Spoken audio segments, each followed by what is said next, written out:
Namaste, my dear friends. We have here section 16 to section 21 of the CGST deals with input tax credit chapter. Let's start now. Input tax credit section 16, especially subsection 2 of the CGST refers. A person want to claim input tax credit.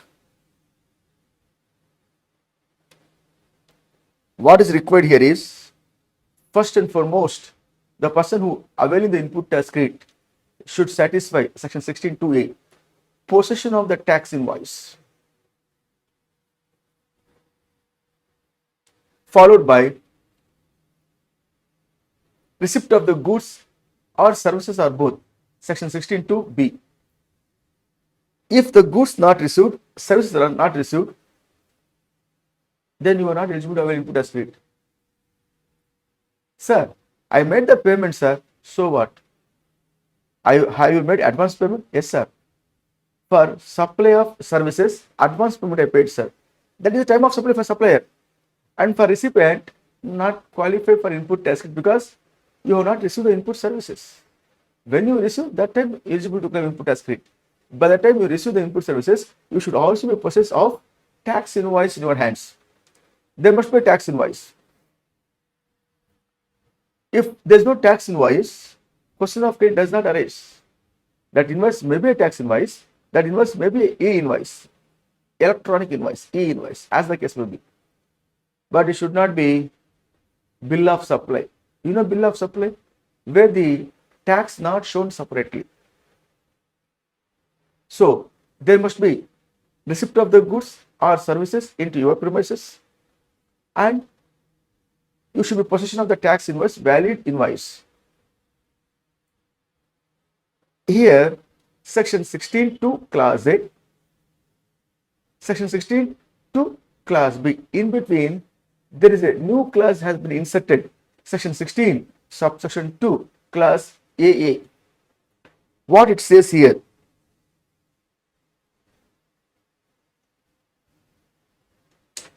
The details of the invoice or debit note referred to in class A has been furnished by the supplier in the statement of outward supplies, and such details have been communicated to the recipient of such invoice or debit note in the manner specified under section 37.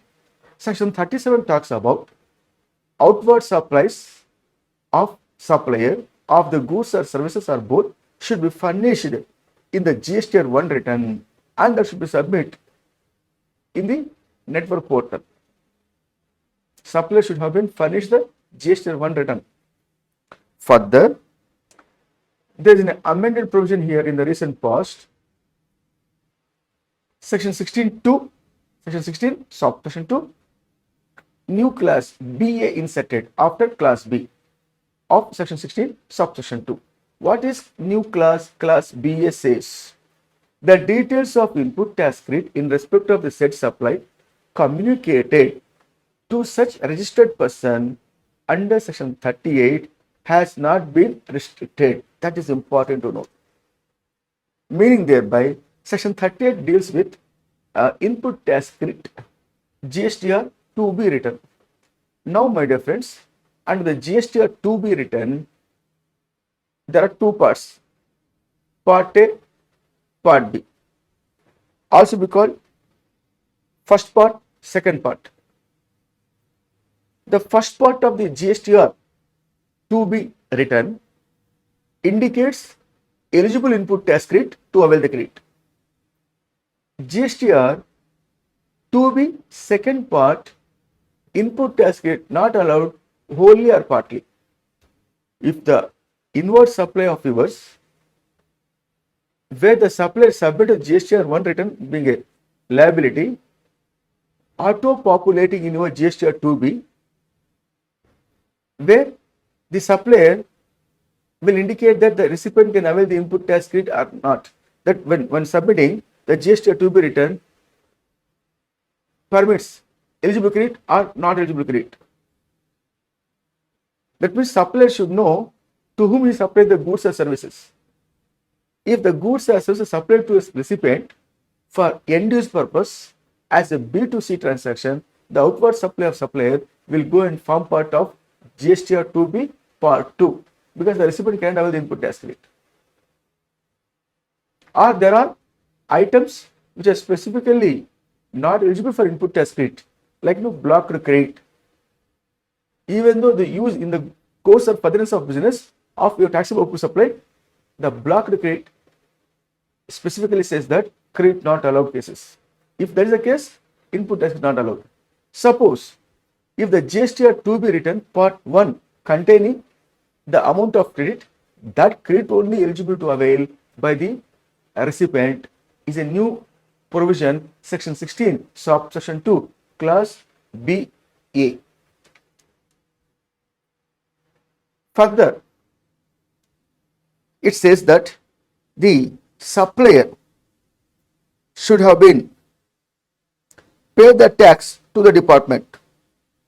Here, the important point, section 16 subsection 2 clause B, which specifically says that tax actually paid to government by whom? Supplier of the goods or services. If not, credit is not allowed.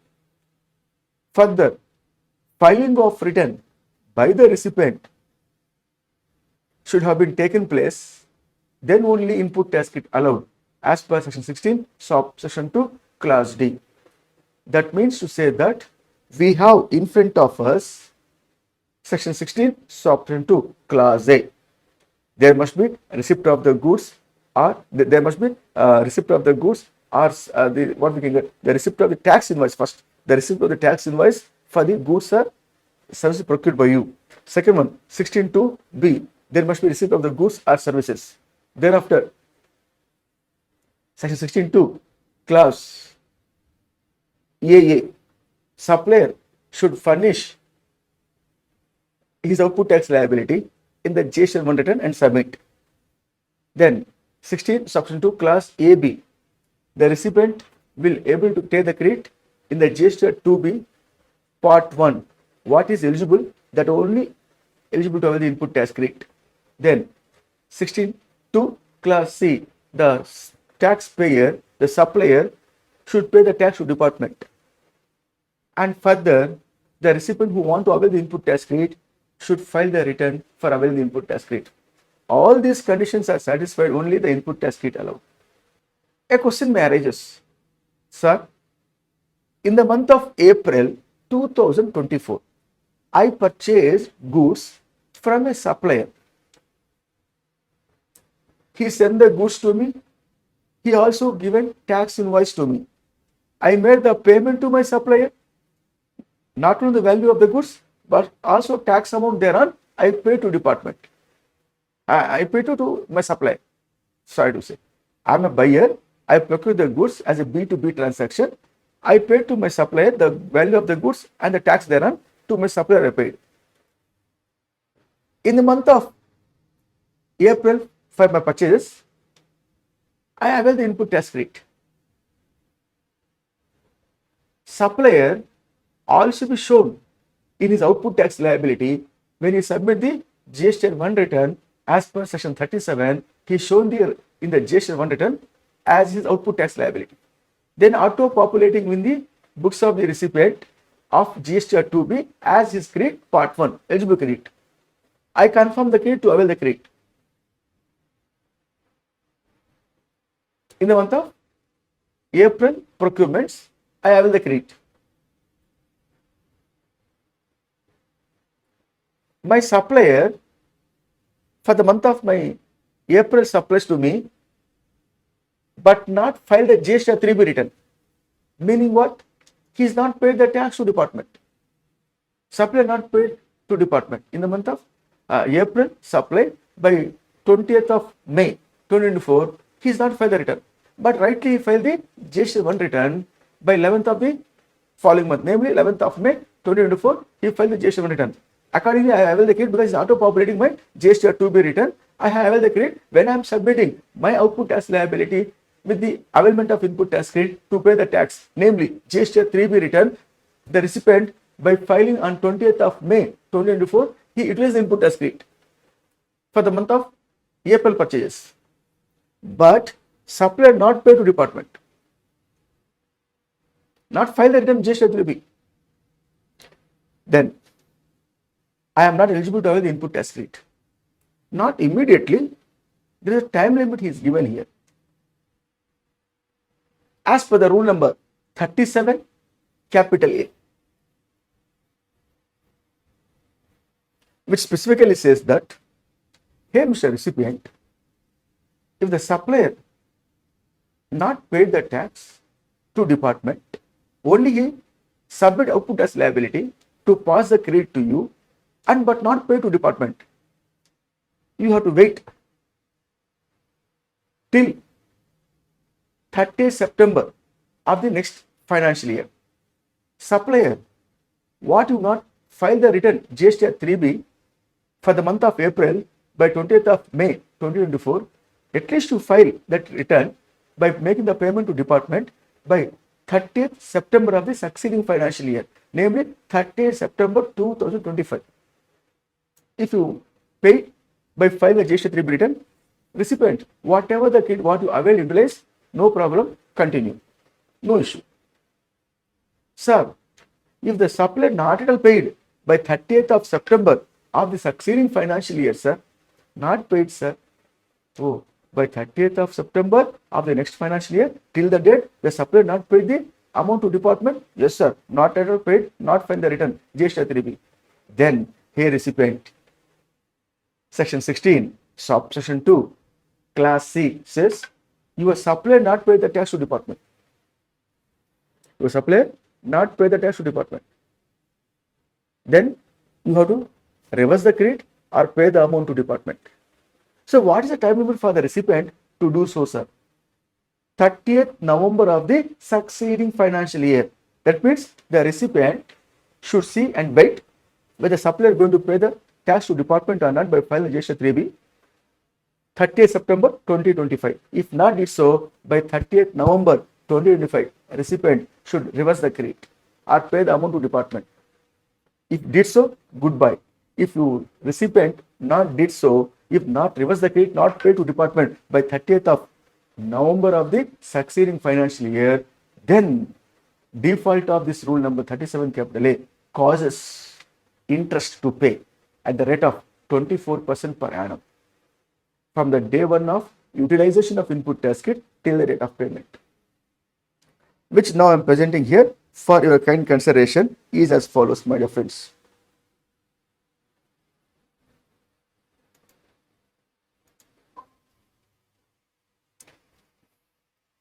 One by one I am referring here.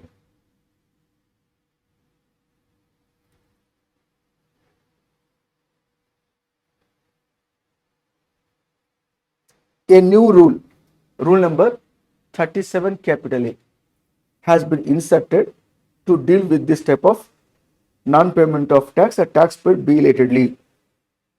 In the given case, my dear sir,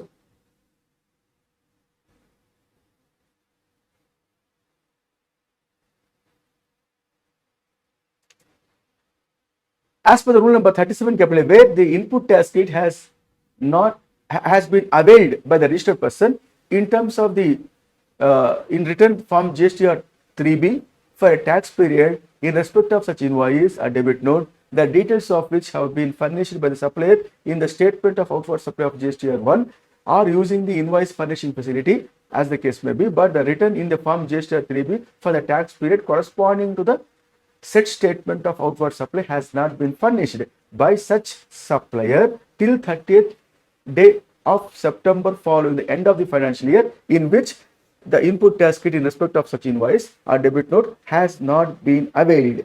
The said amount of input tax kit shall be reversed by the said registered person while furnishing the return in form GST 3B on or before the 30th day of November following the end of the such financial year.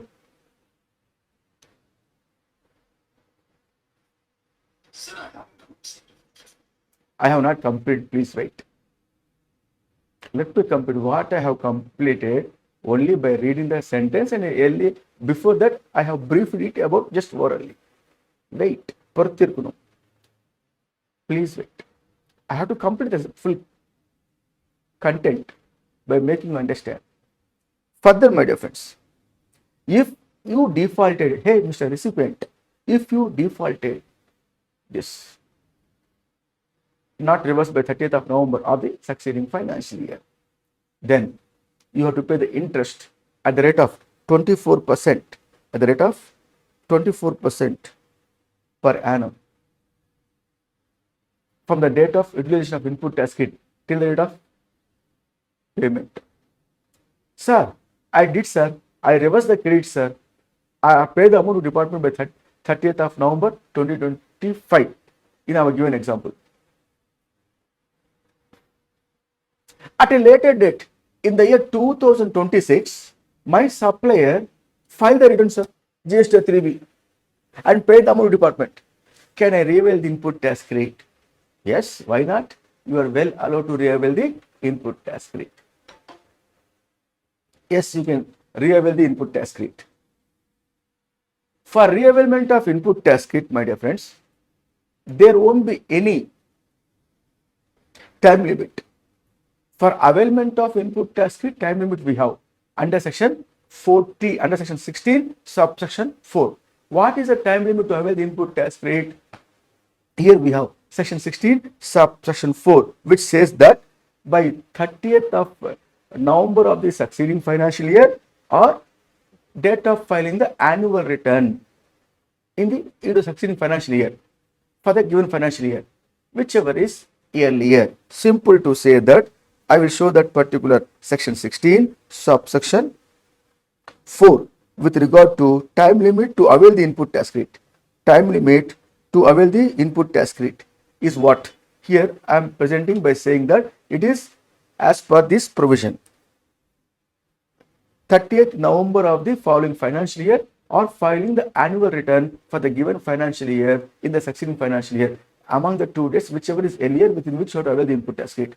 Such a stringent provision of time limit to avail the input tax credit not applicable for reavailment of input tax credit. What you mean by reavailment? Already avail the input tax credit and because of not satisfy the conditions, I have reversed the credit or paid the amount back to department. Later on, I am eligible to avail the same credit what I was reversed earlier. Then can I avail now? Yes, it's called reavailment of input tax credit. Yes, you can avail the input tax credit now, which is called reavailment. For reavailing such input tax credit, this time limit of 30th of November of the succeeding financial year or filing the annual return, whichever is earlier, such time period as specified under section 16, subsection 4, not applicable. Yes. Now ask the doubt. Yes, my dear friends. Sir, if I am a recipient, As a recipient, how you come to know? Ah, that good question. See, now everything is on internet integrated system. It is now. I will also now present this point to you.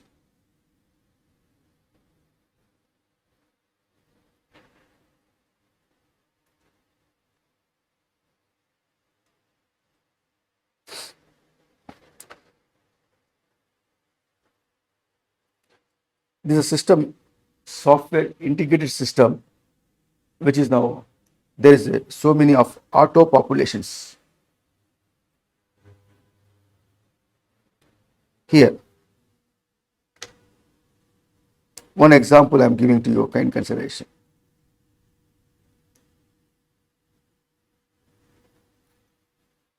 Sir, let us take into account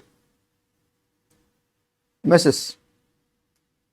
X Limited, which is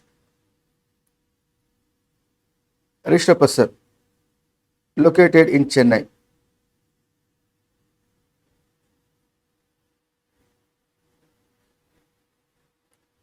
They supply the goods.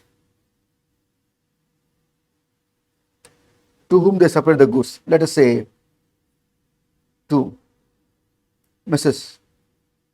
Y Limited, which is also be registered person located in Mumbai.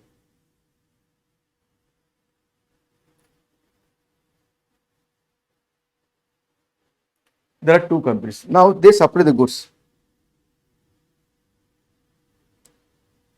Goods supplied. Value of the goods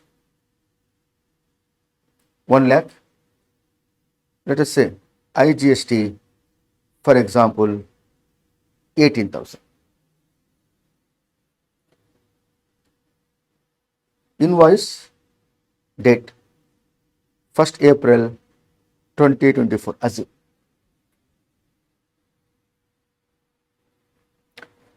For him, he is a seller, he is the buyer. Now, Y Limited received goods as well as services into his premises. I mean, goods as well as tax invoice received in the month of April itself by Y Limited. Now, this gentleman, X Limited, his output liability is. So, as per section 37, he should show in the GSTR 1 return, which is to be submit. When to submit? By 11th May 2024. He shown his output as liability. It's a B2B transaction. It's a B2B transaction. So in the GST 1 return, invoice Y is detailed. This invoice is shown. Invoice number, invoice date, and supply to Y Limited. His GST number, Y Limited GST number, Y Limited name, Y Limited value is 1 lakh. IGST 18,000. He shown in the GST 1 return and submitted. Where submitted? In the network portal. If there is a case, system software will capture this and it is going to be reflect the recipient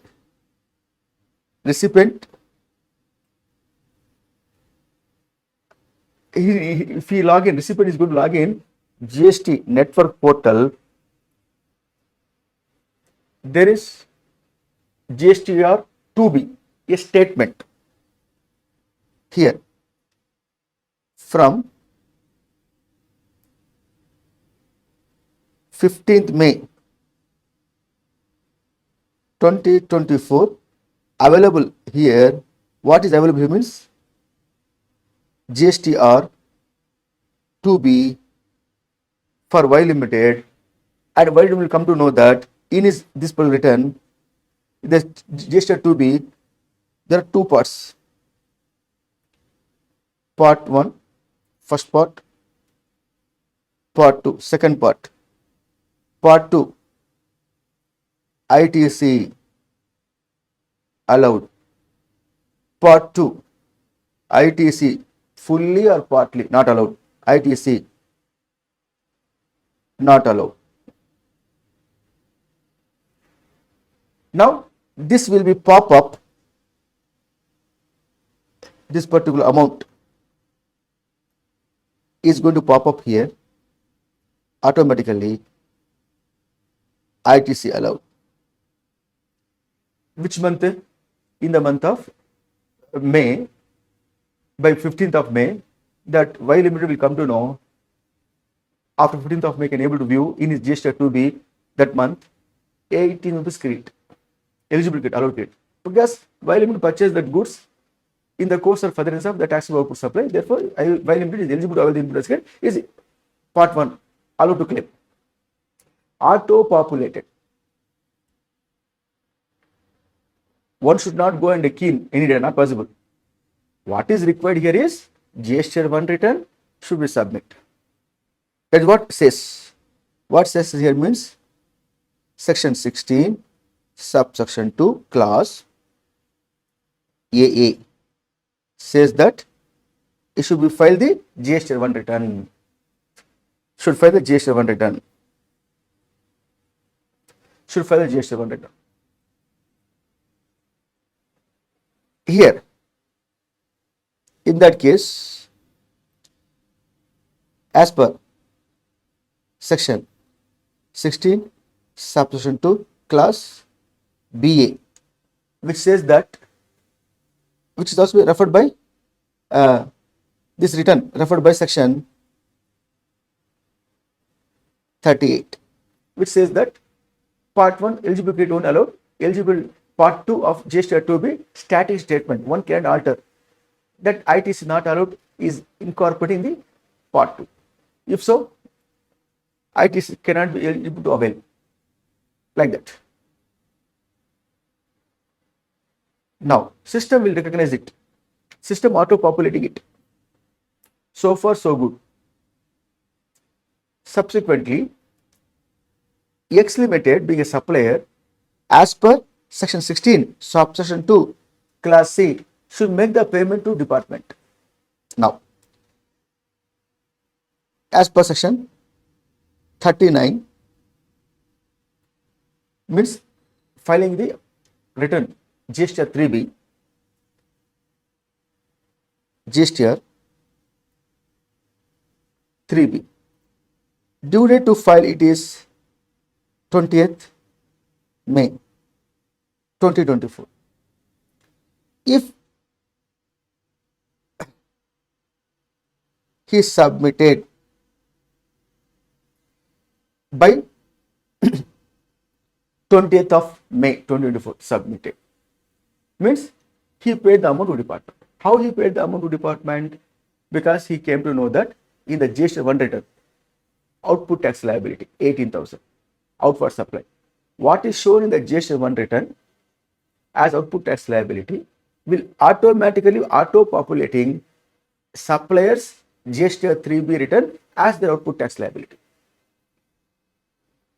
How the GSTR 2B for Y Limited as input tax credit, such input tax credit may be available to X Limited, GSTR 2B part 1, that amount there in the GSTR 2B return, which is a statement not required to submit, confirm the credit.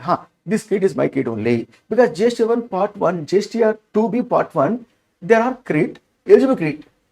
Some of the credit, I only came to know it is not eligible. For example, my dear, for my supplier, he do not know whether the eligible credit for me or not. He just uploaded in the GST 1 return, and the GST 2B is considered as if it is eligible credit to me. But I only know that the inward supply, which I am further using only for exempted output supply. Now only I take the decision. The GST 2B do not know. GST 2B shows part 1 eligible credit. In that, some of the inward supplies credit is not eligible to our input tax credit. But I should know that. If I know that, I should not avail the credit. That means there is almost all 20,000 credit is available. Two invoices, 18,000 and 2,000. 18 rupees credit not allowed to me, X Limited, because the inward supply I use only for my exempt output supply. Credit not allowed.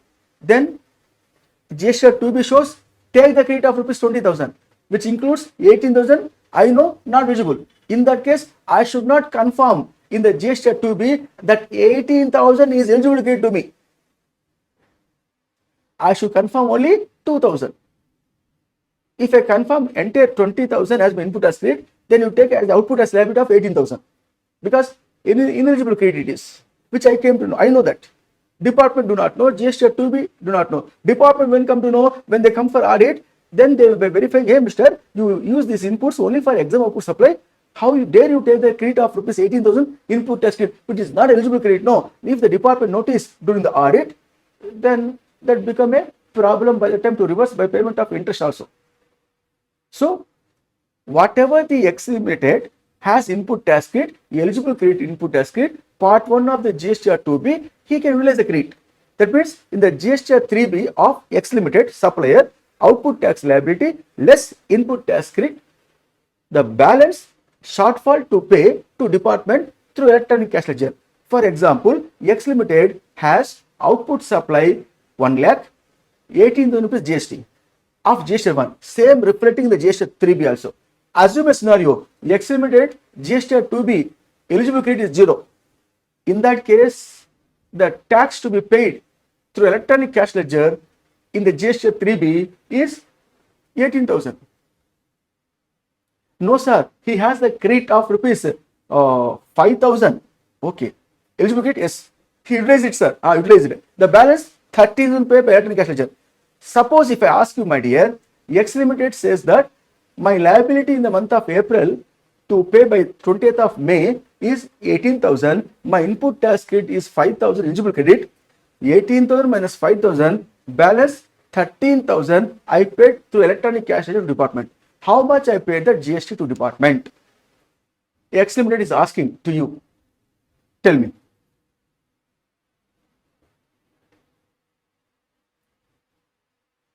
X Limited asking to you to respond. Repeating again. X Limited says in the GST 3B, output tax, which is IGST, 18,000, less electronic credit ledger,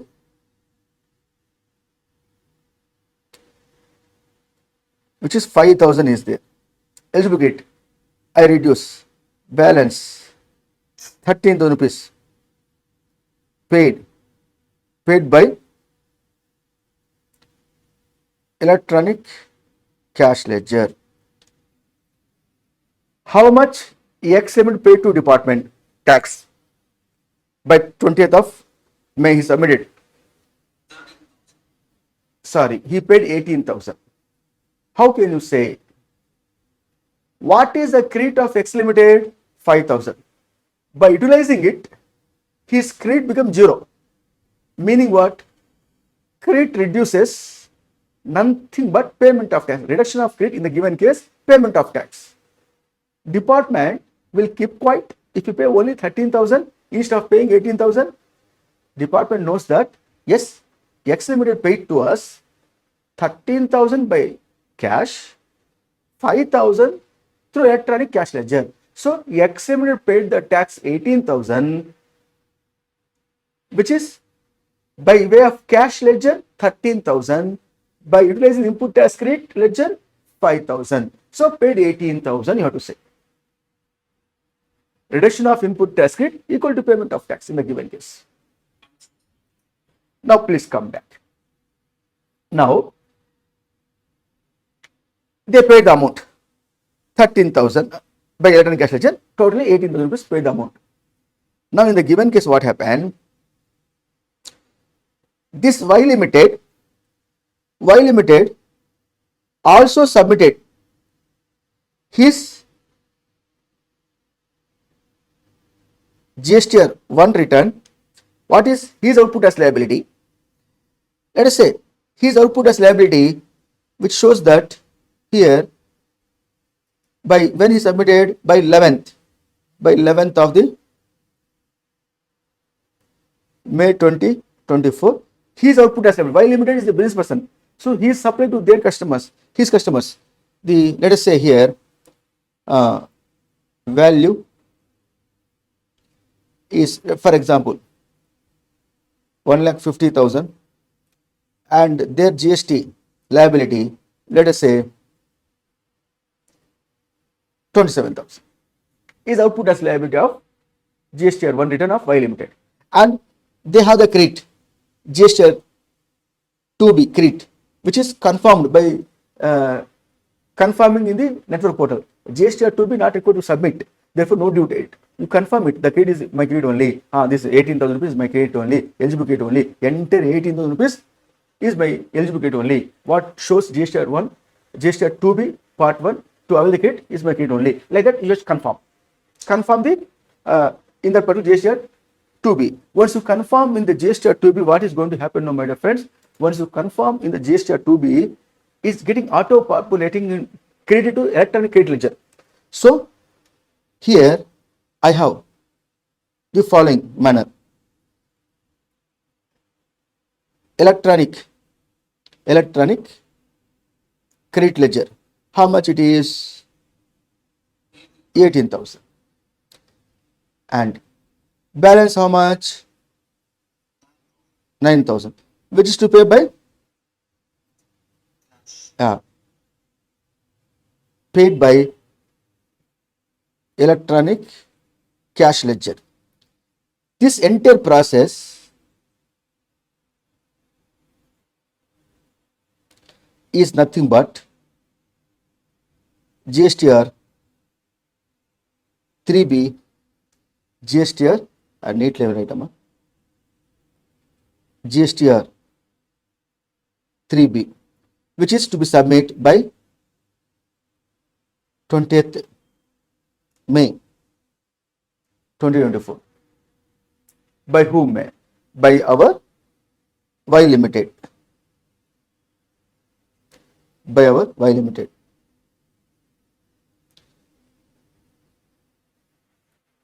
That means GSTR 3B containing GSTR 1 return details as output as liabilities. Also containing GSTR 2B Part 1 eligible credit.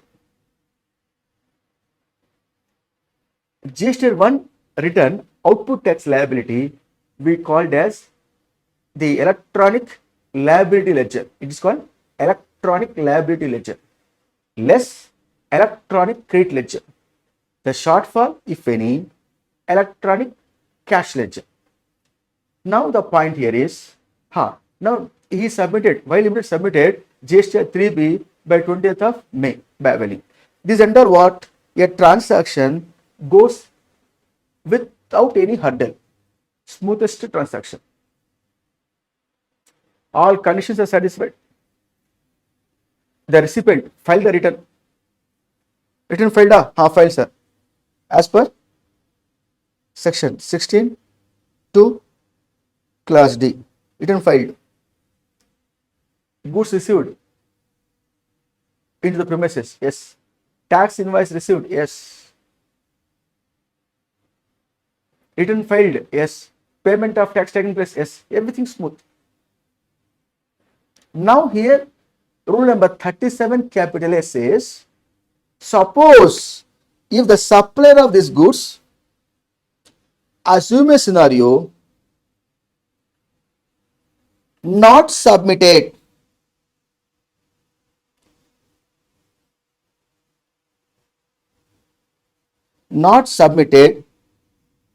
this particular date by 20th of May 24, not submitted GST 3B return. If that is the case,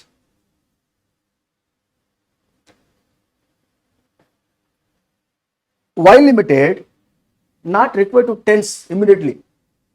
What he avail the credit, whatever avail the credit, utilize the credit, no problem. By filing the GST 3B return, he avail the input tax credit, utilize the credit, very good, no problem. Don't worry at all. Department, this is reflecting in their particular database, supplier X Limited, the recipient Y Limited.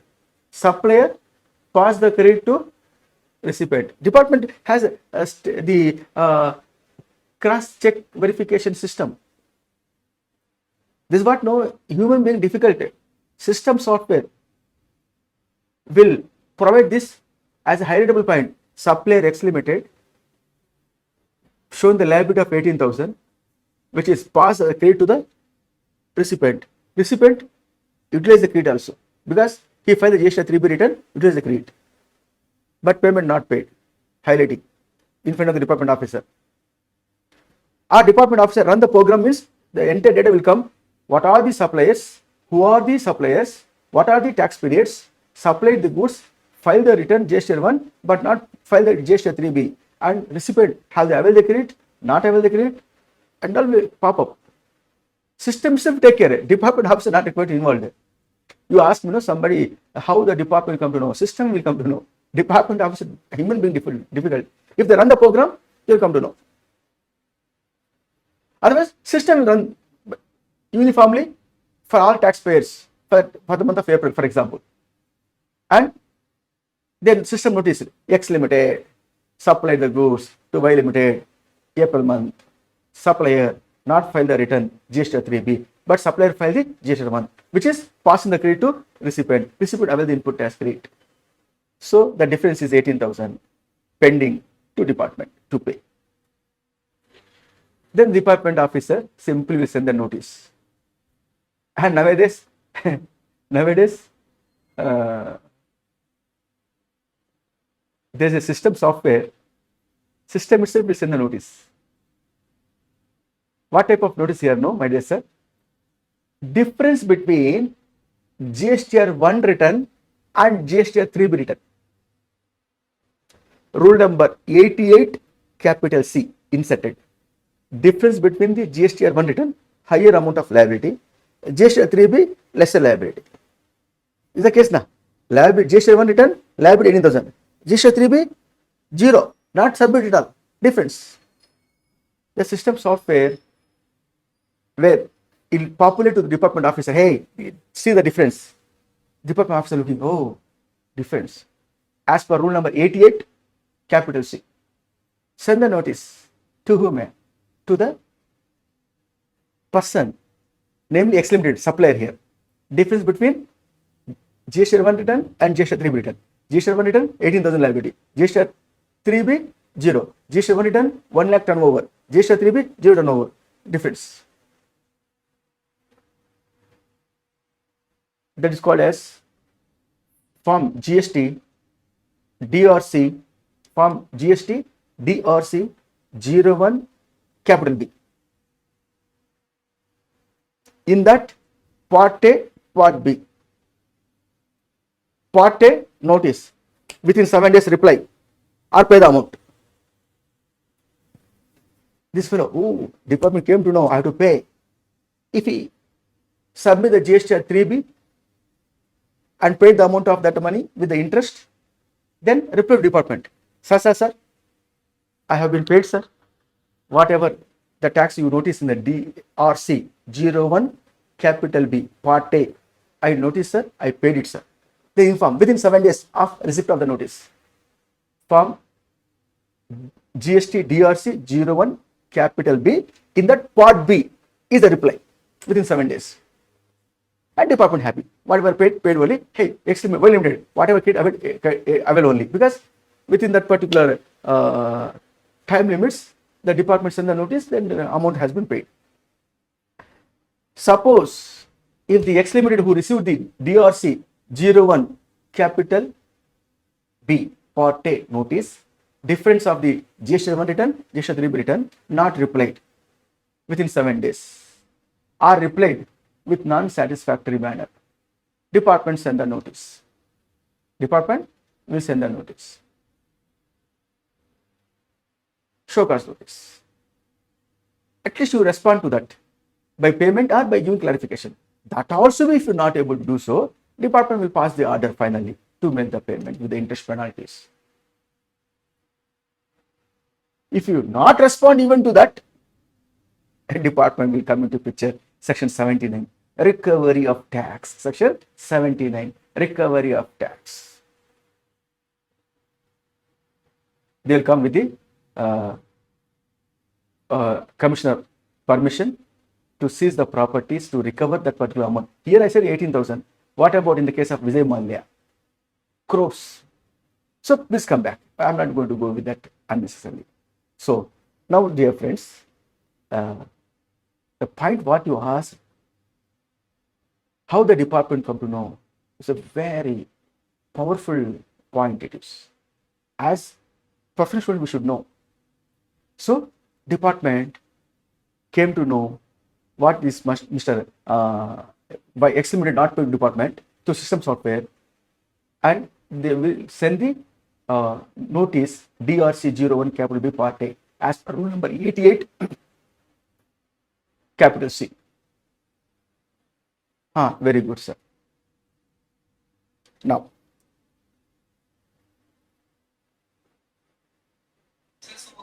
wait. Enema? No. I'm coming now.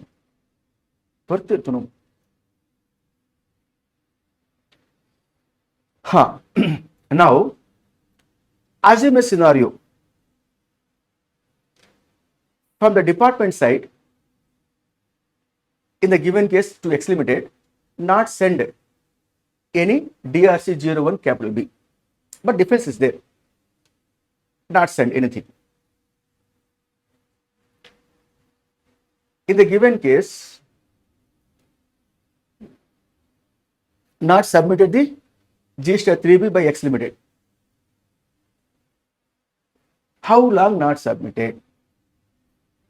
In the next year, up to 30th September 2025, X Limited not submitted. Not submitted.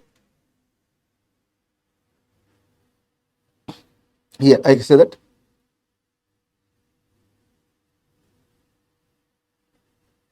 Till 30th September 2025.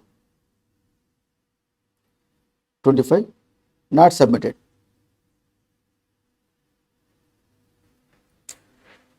GSTR 3B return.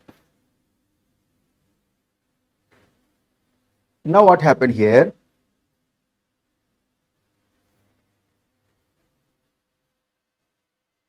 In the case of non-submission till the date, the recipient Y Limited should get alert this, where he already availed the input task in the GSTR 2B return, GSTR 2B return, and it was input task in the month of May 20th itself, when you submit the return for the month of April, should reverse the credit. When should reverse the credit? That point I'm coming here. As per rule number 37 capital A, which says that here,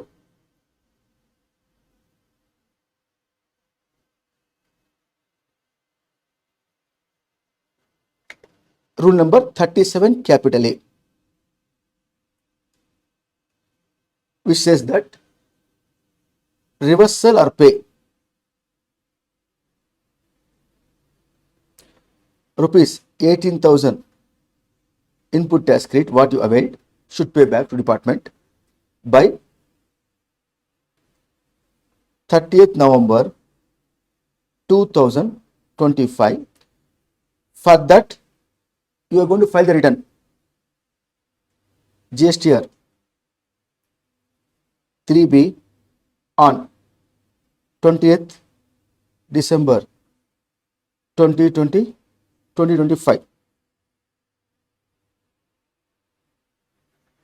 Because reversal or pay, sir, reversal or pay by 30th November means what? You paid the amount to department by 30th November. If it is required to pay, because there is no reversal of input tax credit.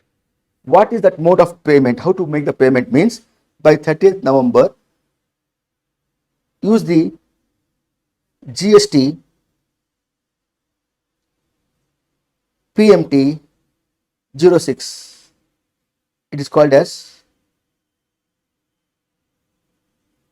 payment challan, and the same you have to consider in your GST 3B return going to submit for the month of November.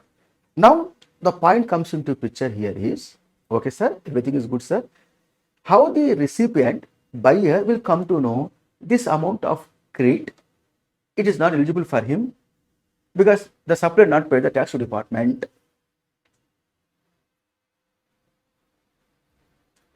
That is a good point, valid point. Here,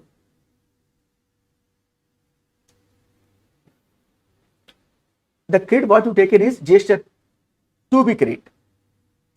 GST 2B credit. The GST 2B credit, what you have been taken in the month of April, utilized while filing the GST 3B by 20th of May 2024, is that credit only when the supplier pays the tax to department. When the supplier pays the tax to department. Section 16, subsection 2, class C says that you should make the payment to department. You should make the payment to department. This is should be paid as per section, as mentioned, section 16 to C. I will mention here. Section 16 to class C. If paid to department only, credit allowed. If not paid to department, credit not allowed. That means to say that your GSTR 2B, the credit what you have availed is no longer eligible for avail. System of this particular GSTR 2B of the recipient, static one, is going to highlight by saying that April month GSTR 2B return, 18 rupees input tax credit, what you have been availed, no longer eligible for you. System indicate to the recipient. System software shows, network portal. When it is going to show? In the month of after the 30th September 2025. Till that date, system will be kept quiet to the recipient. Hey, Mr. Recipient, when you open the GSTR 2B return and there is a clear pop-up, 18,000 rupees GST not paid by the department, but by the X Limited supplier. That means you come to know through system software, oh, 18 rupees credit not eligible now. Which credit 18 rupees? So and so invoice. What is invoice date? So and so invoice date. When I purchase, from whom I purchase, X Limited I purchase. He is not paid the tax to department. Oh my God. Then ask over phone, hey Mr. X Limited, the due is due for longer period of time till 30th September 2025. You not paid or what? Ask the supplier in the month of October. Further request in the month of November that X Limited not responding properly. Then unfortunate Mr. GSTR 2B, it highlight not eligible credit of rupees 18,000 should reverse or pay the amount. When? By 30th November 2025. If the recipient ignored, who will come to know? 1.5 years before transaction, who will come to know? Let us say leave it. It is my portal only, na? My password, my login ID only it shows to me. Department come to know. Leave it. Like that, if you ignore, not reverse, when the system indicate you, you reverse the credit. System will indicate reversal of credit because supplier not paid, which you have ignored. Leave it. Whatever credit further claiming is claiming. You not reverse or not pay to department by 30th of November 2025. This rupees 18,000. Now what happened? You know, my dear. GSTR 2B input as credit denied to you. How much? 18,000. Input tax credit denied to you. How much? 18,000 reduces. Input tax credit not eligible for you, 18,000. But your GSTR 3B shows what? Speak out, please. GSTR 3B. You avail the input tax credit, na? In the month of November by 30th, if you not reverse, what is going to happen? Or not pay the amount back to department, this 18,000. After 30th November 2025, there is a difference between GSTR 2B return, GSTR 2B statement, credit, lesser. How much? 18,000. But GSTR 3B, you have availed the credit, utilize the credit, how much? 18,000 excess. This particular system software catch all this. GSTR through 2B return, credit lesser than the amount of GSTR 3B you claim the credit, which is not reversal. So there is difference between GSTR 2B return and GSTR 3B return. GSTR 2B static statement, which is further shows lesser amount of 18,000, but input tax credit utilized in the GSTR 3B is more than the GSTR 2B, which is system highlighted after 30th November 2025 if you not paid back or reversed it. Then the department will come to know. In front of the department, system software. So, hey, Mr. Department Officer, look here. X Limited, separate the goods to Y Limited. Y Limited, avail the credit, release the credit. X Limited not pay the amount till 30th September 2025 and Y Limited not reverse the credit by 30th November 2025. Therefore, there is a difference between GSTR 2B return and GSTR 3B return. Department officer will look how much it is. Oh, 18,000. Fine. In that case, the new rule has been introduced now from 1st October 2023, applicable for our May 2024 exam. Rule number 88, capital B, which says that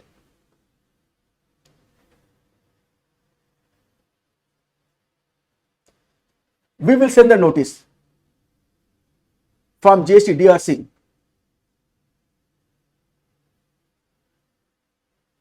(01). That I will also show here right now for your kind consideration. That rule and all, just for reference purpose, I am not going to take up because it is from our return chapter. It is our from returns under GST.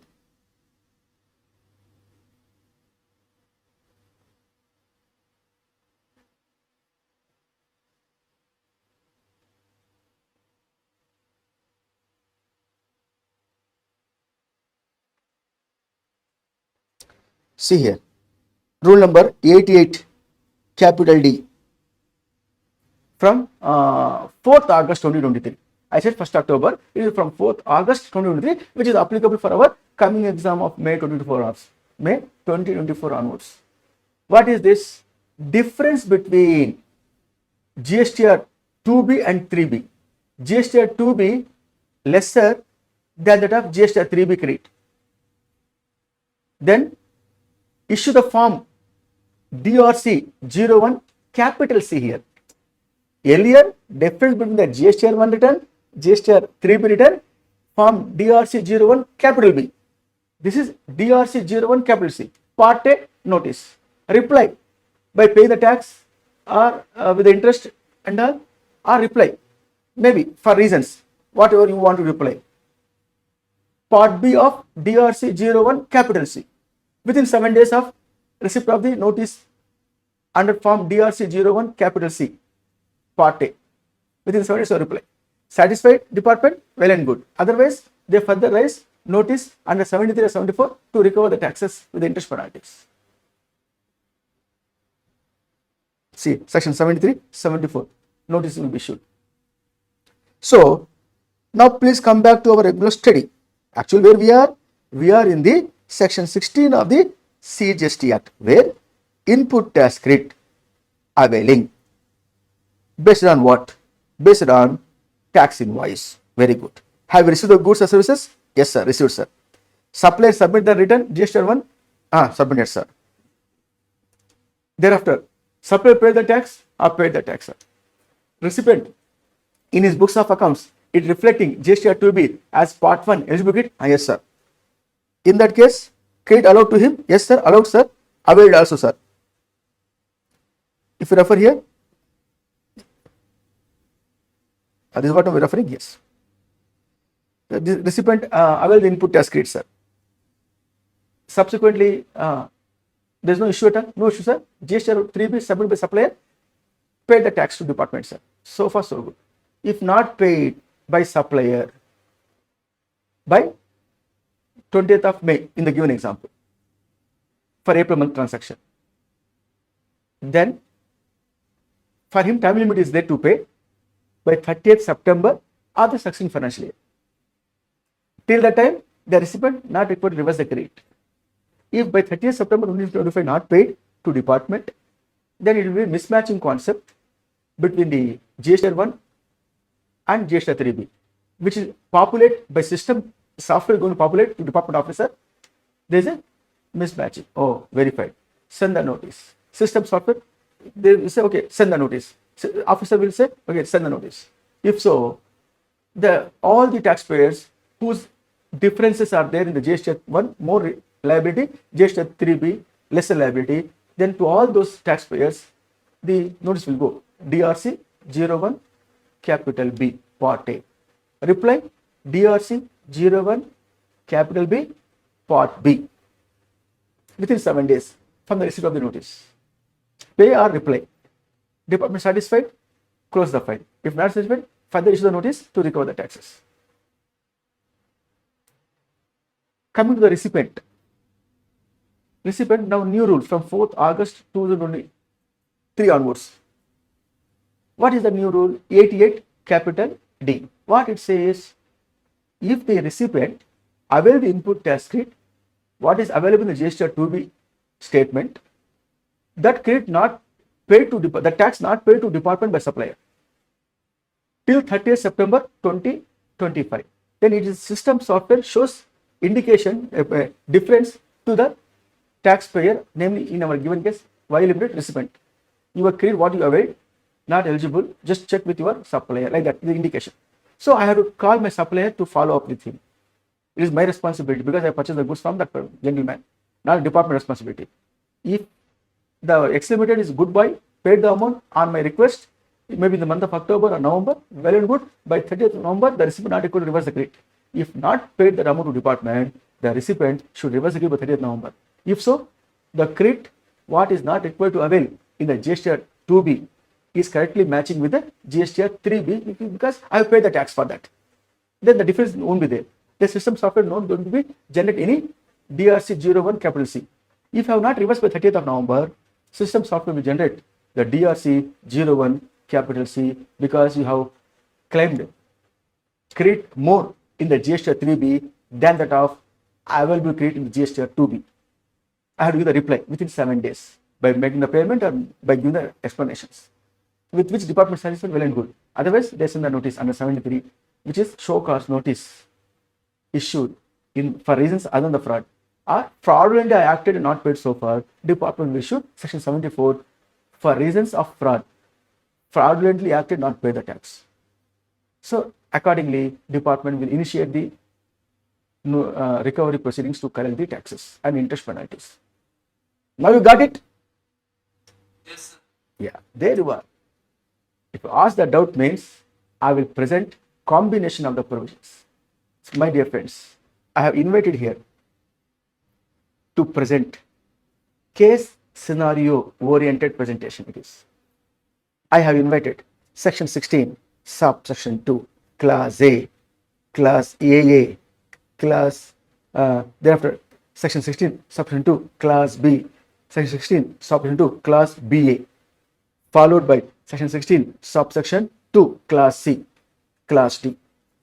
After that, I invited further the rule number 37, capital A. I invited section 37. I invited section 38. I invited section 39, followed by the GSTR 1 return, GSTR 2B return, GSTR 3B return. And further, one of the powerful doubt, how the department come to know? How the supplier not paid to department will come to know by recipient? I explained by inviting attention on the part of rule number 88, capital C, where difference between the GSTR 1 return and GSTR 3B return for supplier case it is. Issue the notice from GST DRC 01 capital B part A notice. Reply to that part B within 7 days by paying or by giving explanation. Coming to recipient. Recipient, difference between the GSTR 3B and GSTR 2B. GSTR 2B credit lesser than the GSTR 3B credit, which is popular in the system after the due dates, after the 30th of November in the succeeding financial year. Since you not paid or reversed by 30th of November of the succeeding financial year, and that difference will be pop up to department officer, the system software itself will send a notice, hey, you have to pay. The department officer will go through that and send a notice. Yes, system software indicated na, then department system itself will compute the data. Just the officer look and okay, fine, send the notice. DRC 01 capital C part A. Reply within 7 days. DRC 01 capital C part B.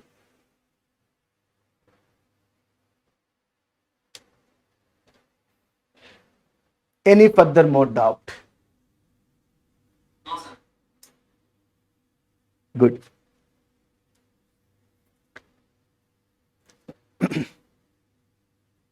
Now you got the concept, this point. And by the way, I too referred section 16 for subsection 4 also. Section 16 subsection 4 I referred here. Time limit to avail the input tax credit by 30th of November of the succeeding financial year or filing the annual return in the succeeding financial year for the previous year. Among the two dates, whichever is earlier, which is not applicable in the case where reavailment of input tax credit. I too referred one more section, section 50, section 3. If 30th November of the succeeding financial year, if the recipient not pay to department, not reverse the credit, then has to pay interest at the rate of 24% per annum, which is section 50, subsection 3 of the CGST from the date of utilization till the date of payment. Subsequently, later on, if the supplier submit the return and pay the amount, that time the recipient want to avail the input tax credit, what was reversed earlier, yes, allowed to reavail the credit. For reavailment of credit, section 16, section 4, not applicable. Time limit not applicable.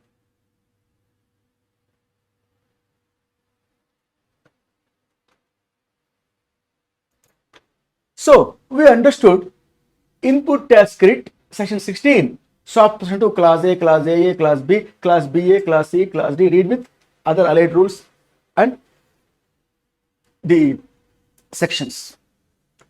Here, furthermore points, all are good. Means supplier supply the goods, recipient receive the goods, tax invoice is there, supplier paid the tax to department, input tax credit eligible to the recipient, avail the credit. In such normal scenarios, there may be some cases where if the goods are coming, I am talking about only the goods. I am talking about goods. If the goods are coming to the recipient,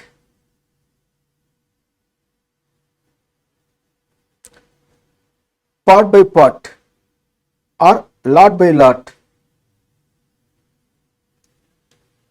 recipient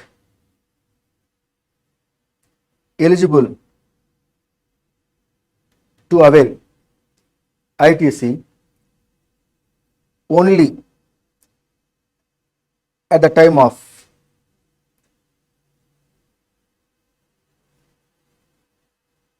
receipt of last lot. When the last lot received, that time only, because in the month of April, in the month of May, in the month of June, 200 units, 300 units, final lot, 5 units, 1000 units, received this fellow. 200 units when received, part, not allowed input as credit, proportion not allowed. 300 units received, part only, not allowed to input as credit, not to avail in the month of April, not allowed to avail in the month of May. June month, final lot received. When the last lot received, that time only you avail the input tax credit. Further, sometimes before I said to you, supplier should pay the tax to the department. Supplier should pay the tax department. The due dates are available by 30th of September of next financial year. Time is there, and submission of a GST 3B return, which you are aware of that. Now, when the goods supplied or services supplied, you talk about goods or services supplied to recipient. Recipient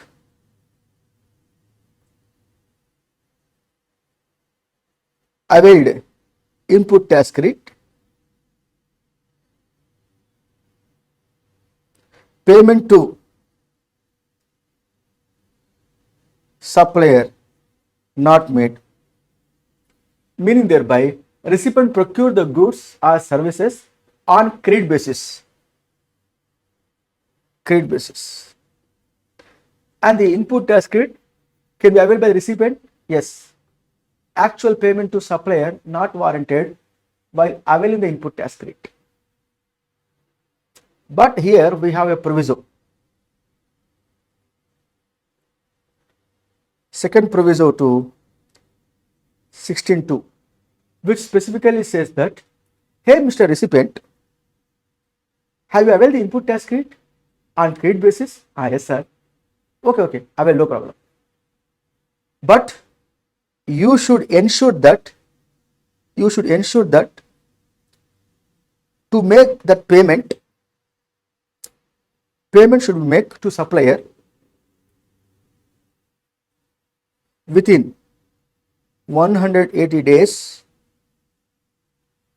from the date of invoice. Within 180 days from the date of invoice, you make the payment. To whom? To the supplier. Whatever input tax credit availed only. When you make the payment to supplier, here the value of the goods, my dear, supplied on credit basis value of the goods, let us say 1 lakh, plus there is a tax, GST, 18,000. If that is the case, you should make the payment within 20 days. Enter value of 1 lakh plus GST 18,000, 1 lakh 18,000 to supplier. Full amount should pay.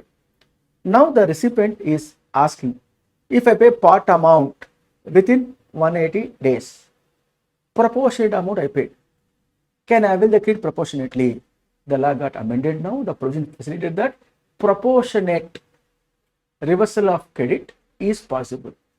Means within 180 days, if you not paid entire amount of 1 lakh plus 18,000, 1 lakh 18,000, no problem. How much you paid? Sir, I paid rupees 50,000, sir. Plus GST 9,000, sir. 59 only I paid, sir. Okay. Within 180 days? Yes, sir. The balance 59,000 not paid, sir, within 180 days from date of invoice. In that case, you reverse only that proportion of the tax for which you have not paid to supplier. What is the amount not paid? 50,000. What is the tax thereon? 9,000. That 9,000 rupees only reverse the credit.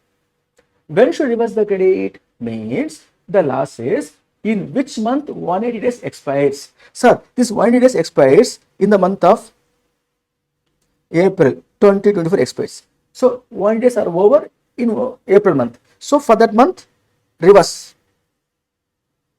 When? Or pay the amount. Reverse or pay the amount back to department. Because the credit what you avail not eligible to avail. Reverse or pay that amount of ITC of rupees 9,000. In which month? Means in the month of May.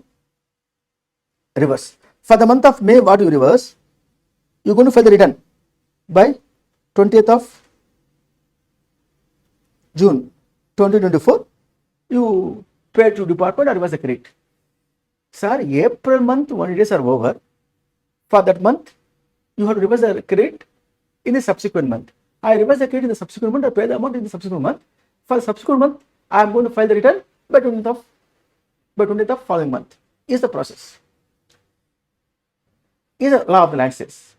Sir, April month itself I came to know to reverse the credit. Why should wait till the May month to reverse the credit? And thereby, why should I pay it by 20th of June? Because delay number of days more? No.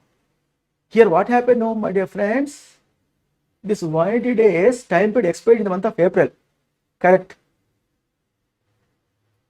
You are going to reverse the credit now. Or pay the amount to department with the interest. From the date of utilization of input tax credit, till the date of payment, you have to pay interest. For reversal of this, or for payment of this, not reversal. Reversal means you have excess credit. For payment of this to department, utilization of input tax credit taking place. In that case, from the date of utilization of input tax credit till the date of payment, you have to pay interest. It is not the misuse of input tax credit. Therefore, I recommend to pay the interest at the rate of 18% per annum. Because you are doing so, the provision you are following, 18% interest you have to pay from the rate of utilization.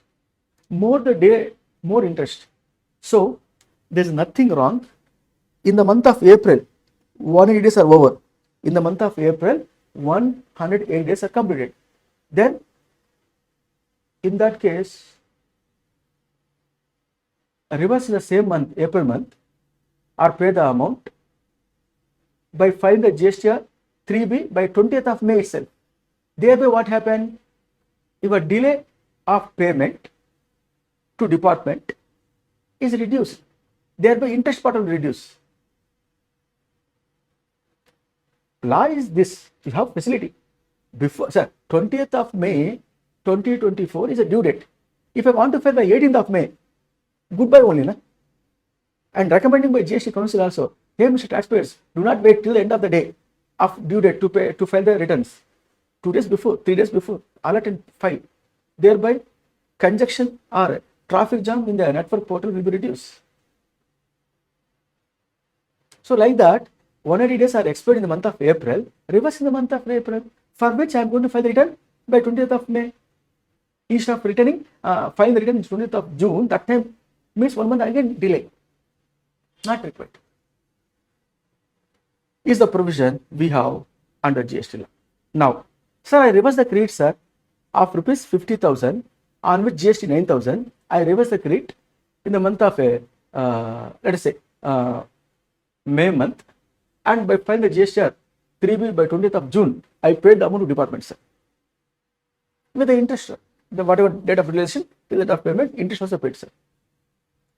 At a later date, in the year 2026, this due amount of rupees 50,000, recipient paid to supplier, along with the GST thereon, rupees 9,000. 15 is paid at a later date. Can I reavail the input tax credit? Law says yes, you are well allowed to reavail that input tax credit. For reavailing of the input tax credit, there is no time limit. There is no time limit.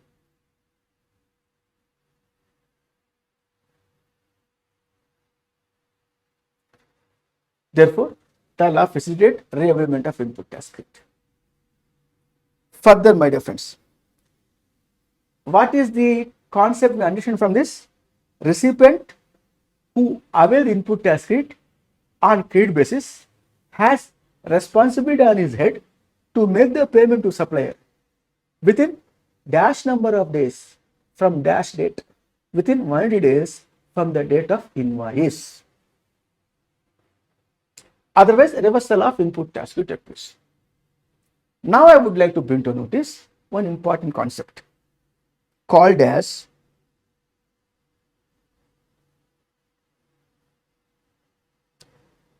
here deemed payment. What do you mean by deemed? I said you have to pay. Payment should be made within 20 days from date of invoice. Then not required to reverse the credit. Otherwise, reverse the credit. Now, deemed payment, where the payment not required. Same time, a reversal of credit also not required. A case where transaction between distinct persons,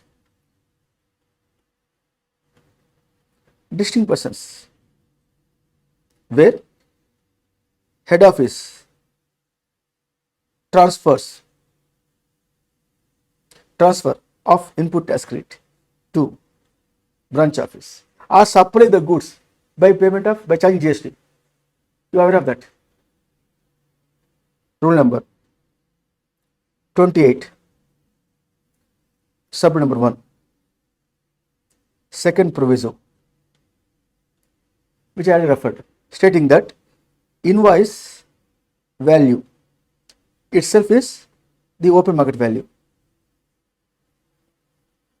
where input tax we want to pass to recipient. So, invoice value 1 lakh, GST 18,000, 1 lakh rupees invoice issued to B, branch office. Branch office availed ITC. Now, branch office, you think will pay the amount to head office? No, because they are one and same, but distinct persons. In that case, branch office, what the input tax availed Required to reverse? Not required to reverse. Even though if they are not paid within 1 days from the date of invoice, they are deemed to be paid. In that case, branch office, we will consider you as deemed payment to your head office. Whatever credit availed by you availed only, not required to reverse. It is called deemed payment. Likewise, we have section 16 subsection 2 class B, receipt of the goods. Is what no? I said here. No. Class B. Goods are supposed to be received into your premises, then only eligible to have input as credit. Here, I would like to bring to notice a concept called as deemed receipt of goods or service, deemed to have been received, deemed to have been received, deemed to have been received, deemed receipt of goods or services. What is this? When, especially my dear, a case called as bill to ship to, where for example C of Chennai issue the purchase order to H of Hyderabad for the want of the goods. H of Hyderabad willing to supply the goods to Chennai. Then Chennai fellow, being a buyer, requested the seller, please send that goods to V of Vijayawada. To V of Vijayawada. That means goods consigned to Vijayawada, shipped to Vijayawada, bill to me, bill to buyer, bill to ship to model. Now the invoice issued by the seller, invoice of the seller as follows. Here seller name, here buyer name, here consignee name. Who is the seller? H Hyderabad. Who is the buyer? C of Chennai. Who is the consignee? V of Vijayawada. In that invoice billed to C of Chennai. Now C of Chennai, have they received the goods?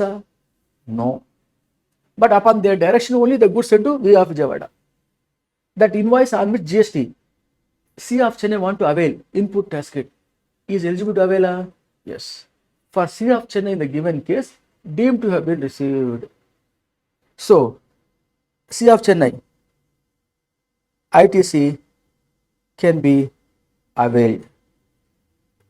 When should avail? As on the date of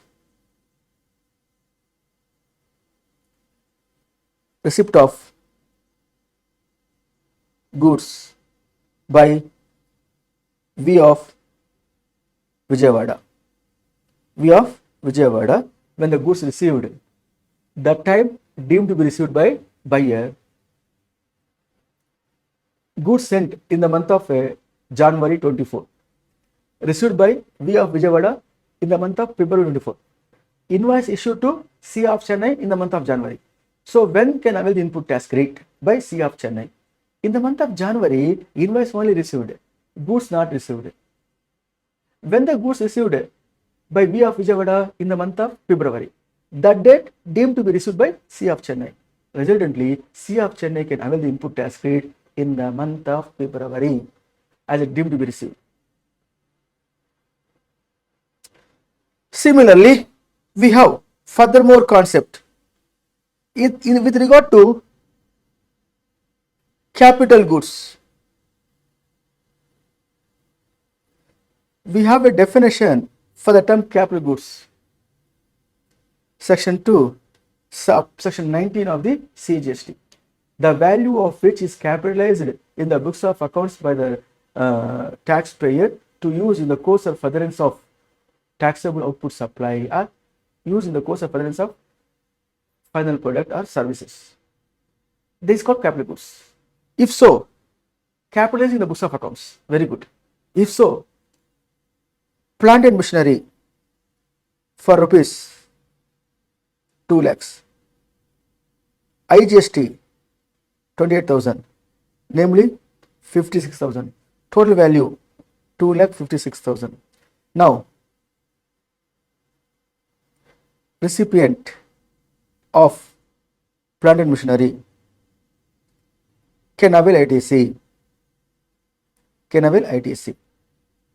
Here, section 16, subsection 3 specifically says that section 16, subsection 3 of the CG says that yes, ITC allowed with one condition. Under section 32 of Income Tax Act 1961, depreciation as per the block of assets. When you claim by recipient depreciation and asset as a block of assets basis, depreciation claimed on rupees 2 lakh only. You should not capitalize GST to claim depreciation. You should not capitalize GST to claim the depreciation. If a recipient claim depreciation under the Income Tax Act under section 32 on 2,56,000, section 16 subsection 3 says that for you input tax is not allowed because you are getting benefit income tax, higher amount of depreciation, lesser amount of profit, thereby tax saving they are taking place. Go ahead, don't claim input tax credit. No sir, in my books of accounts very clearly I have capitalized only the cost of the machine exclusive of GST thereon. That means GST not capitalized for depreciation. Yes sir, that GST qualify for input tax credit, says section 16 subsection 3. Is it clear, my dear friends? Yes, sir. Yeah.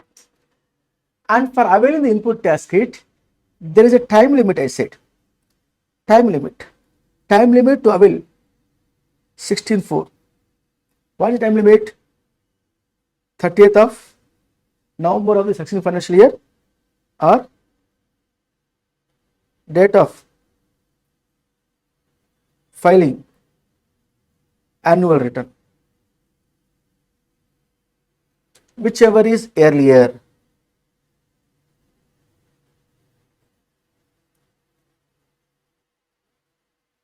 Whichever is earlier is the time within which you have the input tax credit. What do you mean this? One example. X Limited. One example. Bring you to notice X Limited. X Limited in the financial year 24-25 received goods rupees 5 lakhs plus that's IGST rupees 90,000. When received a invoice date 1st October 2024, for example, 1st October 2024 goods received on 5 lakhs plus GST 90,000 rupees.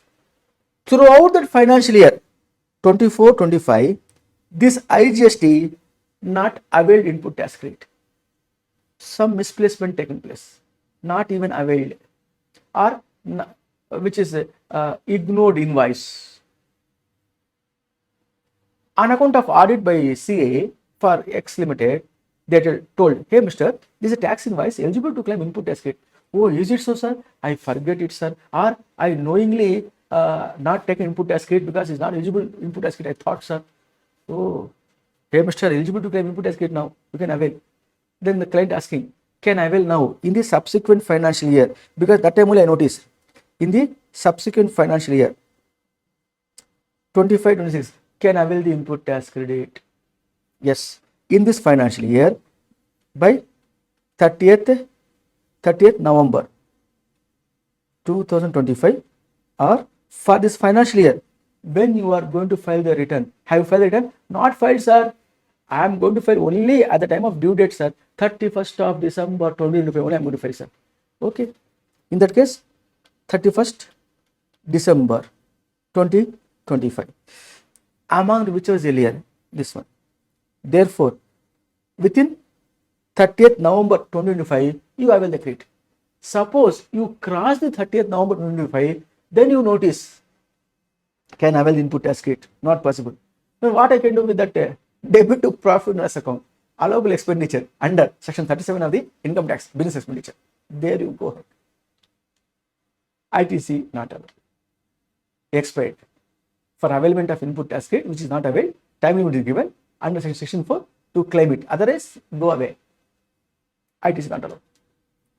If I submit the annual return, for example, by 30th June 2025, then what happened? 30th June is earlier within which you have to avail the input tax credit. That means government only telling us, whenever there is a due date to file the returns, you please try to file on or before 1 or 2 days of the due date. Don't anxiety and excite and file months together before. Don't do that. Though you may be finalize the books of accounts by 30th of April for the previous financial year, and audit balance sheet also prepared. For example, telling you, tax and report also completed. For example, you are so correct, a proper person. Be cool, relax. File on or before the due date of 1 or 2 days. If you file early, if the 30th June, if you file the return, annual return, time limit, how much is the next financial year? April, May, June, 3 months only is available. If anything has been noticed after 30th of June, after filing the annual return, the credit not availed, can avail, not possible. Debit profit and loss account.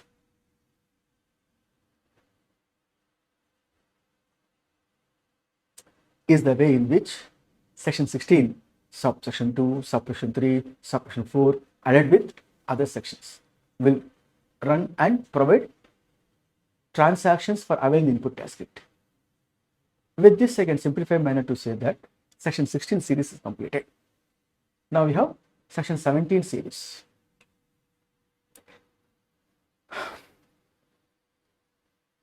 See you in the next class by tomorrow at 6 a.m. to continue from section 17 of the CGST for availing input tax credit. Again, I am telling you, from now onwards, you should not miss the online live classes. If you miss, it's up to you. I can't do anything. Because many of students, this batch, opted voluntarily, wantedly, online live classes. Only few has been taken backup classes. And they feel that backup classes not expensive, for that they not upload. They feel it is not effective for their study. I'm always support that. But if you miss the online classes, then difficulty. You may say, sir, if I come to online classes, in between you do the break and going sitting somewhere else for half an hour, not coming here. Occasionally happening. Sometimes I'm a human being now. Sometimes will happen. Not every day, every class. I have target to complete the syllabus. So please excuse me in this regard, and see you by tomorrow sharply at 6 a.m. to start from section 17 of the CGST of input tax credit chapter. Is clear? Thank you, my dear friends. Have a good day. Thank you, my friend. Welcome. Welcome, my dear. Namaste, my dear friends. In the earlier session, we referred by inviting the attention on the part of this particular, especially what we can call input tax credit chapter, where we highlighted the points like this. If you want to avail the input tax credit, you must be strictly satisfy section 16 series of CGST Act. And also we referred by inviting the attention on the part of rule number 37 capital A, which is new concept where the input tax credit availed by the recipient on credit basis or maybe on payment basis as the case may be, but the supplier not paid to department and reversal of input tax credit is required as per rule number 37 capital A. If it is not did so, the recipient should pay the interest at the rate of 24% per annum from the date of utilization of the input tax credit till the date of payment. Like that, we referred my definition in the last class and we concluded section 16 series, and also we refer the time limit to avail the input tax credit and all. Now I am going to take up section 17 series of CGST Act, where we have the conceptual understanding with regard to common input tax credit, availment of input tax credit in case of common input services and capital goods. What do you mean by common inputs? Simple to say here, in a simplified example I am presenting by inverting the provision here. Proportionate reversal of common input tax credit is I am referring now. Assume a scenario, Mrs.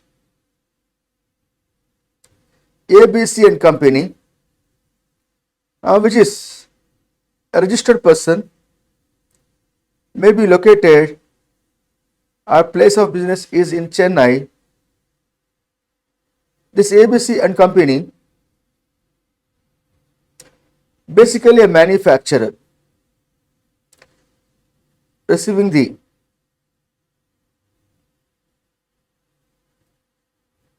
raw material and thereon GST 2 lakh, and also receiving input services, let us say GST thereon 1 lakh.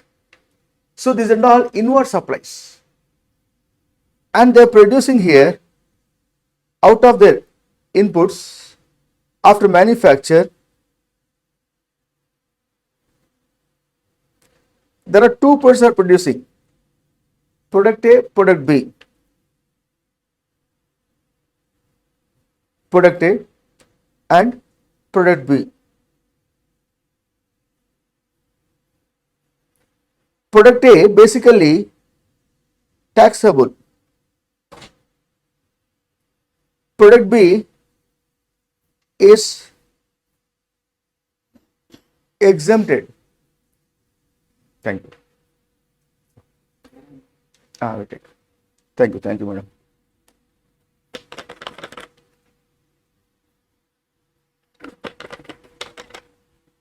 Product A, product B, they produce commonly. Assume this transaction took place in the month of April.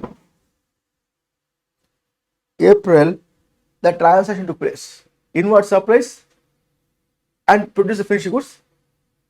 Capital goods I am not inviting, which has separate treatment. I will refer to you.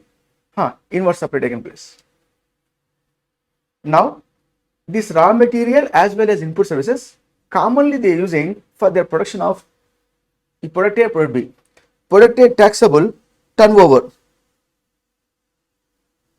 is here, let us say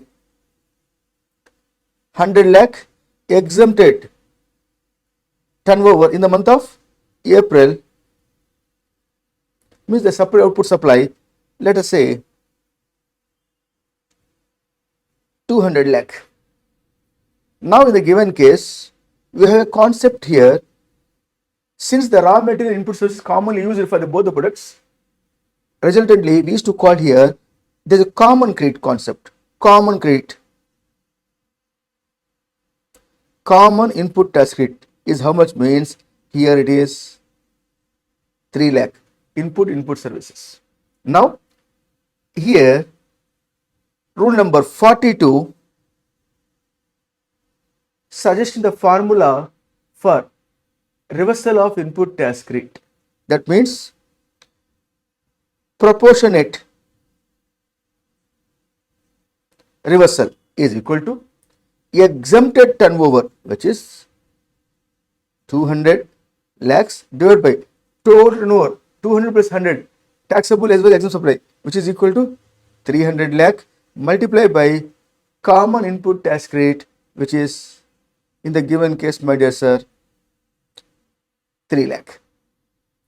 If you did so, you will get the credit which is attributable to exempted supply, which is nothing but how much?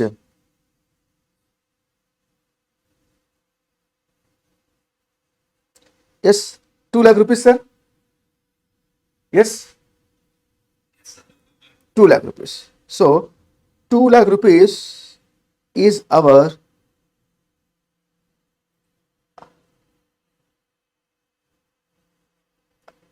output tax liability. Avail the credit 3 lakhs in the electronic credit ledger and take the liability 2 lakhs. Effectively availed how much input tax rate? 1 lakh, which is none other than the proportionately attributable to taxable supply. As simple as this. That means to say that if I am going to pay in the month of a particular April on 100 lakhs of output supply, for example, I am going to pay 18 lakhs of rupees of GST, 18%. For example, I am going to pay GST on the given 100 lakh at the rate of 18%, which is 18 lakhs. Now, 18 lakhs output liability plus this particular 2 lakhs, totally 20 lakhs, totally 20 lakhs, minus my input tax credit, how much here means 3 lakhs, balance 17 lakhs, I have to pay to department. None other than I have an input tax credit only 1 lakh. Got the clarity? Any doubt in the given case? No doubt. Now the point comes into picture. I said a formula based computation here. Rule number 5 also invited. I said here rule number 5 also invited and said in the given case, sir, there is a formula exempted turnover divided by total turnover multiplied by common credit. Now this exempted turnover,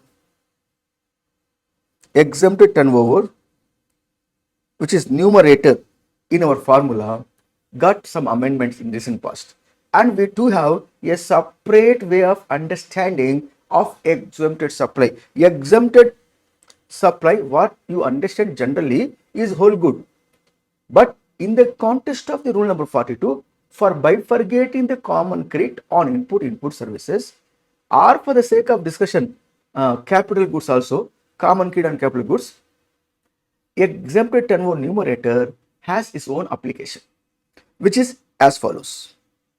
This one. The exempted turnover includes, exempted turnover excludes. Yeah. Before going to be commencing this particular explanation with the amendment provision, I am asking to my beloved friends, any doubt, please let me know. So far we discussed, no? So you may be revising, na? I hope so you are revising the subject, what I have covered at least. What I am going to cover, I will explain.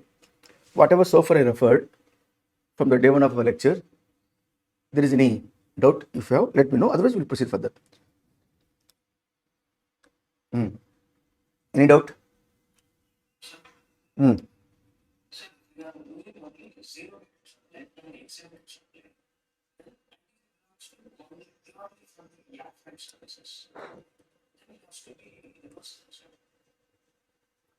Zero rated supply is different from exempt supply, my dear.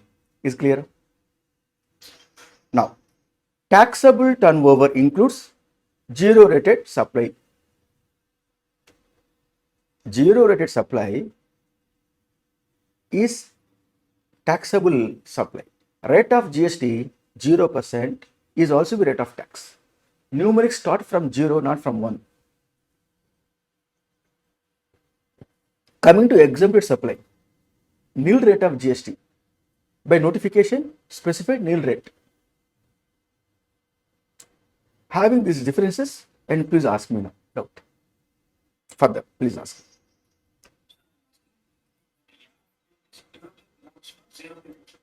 Which one? Which one? Yeah. Air freight. Ah,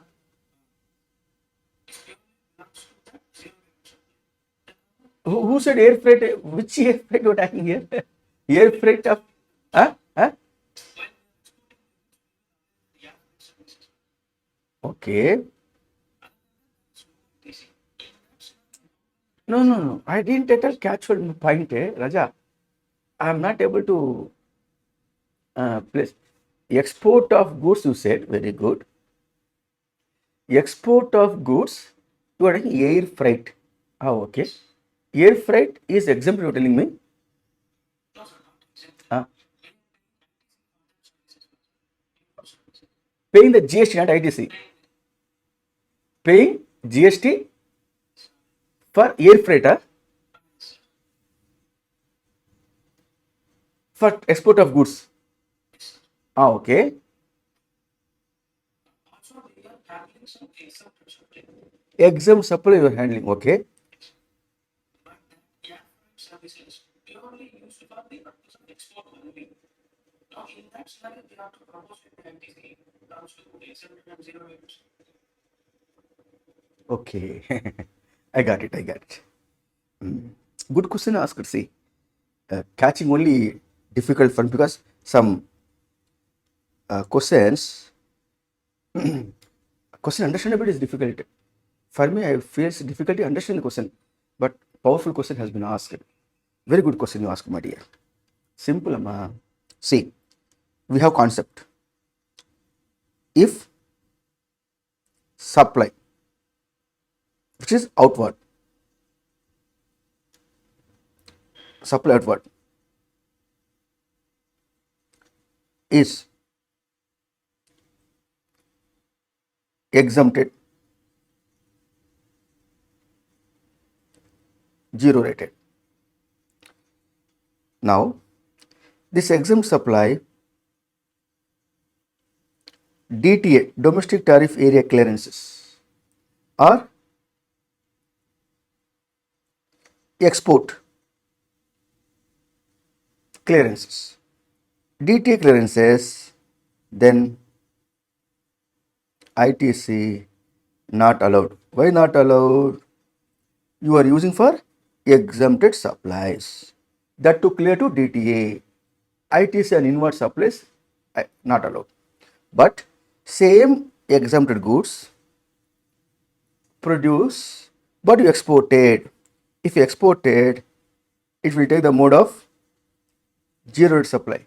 Even though exempted nature, nil rate of GST goods only you producing, but not clearing into DTA. You are clearing to outside India export. Therefore, it become a zero rated supply. Resultantly, for our zero rated supply is nothing but taxable supply, input tax credit, fully allowed. On account of excess credit of export, on account of export, excess credit further leads to refund, also allowed, which is under section 54 of the CGST. Now you got the clarity.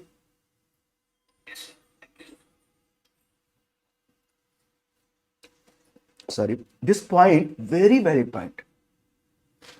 See, entire thing is fine on my shirt because of my mistake. See, after all, human being, na, we are all are fallen. New shirt. Madam will go to scold. What is this you are using this and that? Like a child. See, all are fallen on my shirt. New shirt. Today only I wear this shirt. T. Okay. All marks good only. So all is well. What we can do? Just 2 minutes to have a cup of tea. Yes, sir. Now, this based on this, we have the problems also, numeric problems. From the workbook, I will invite you to discuss in the class. But for time, please refer here, my dear sir.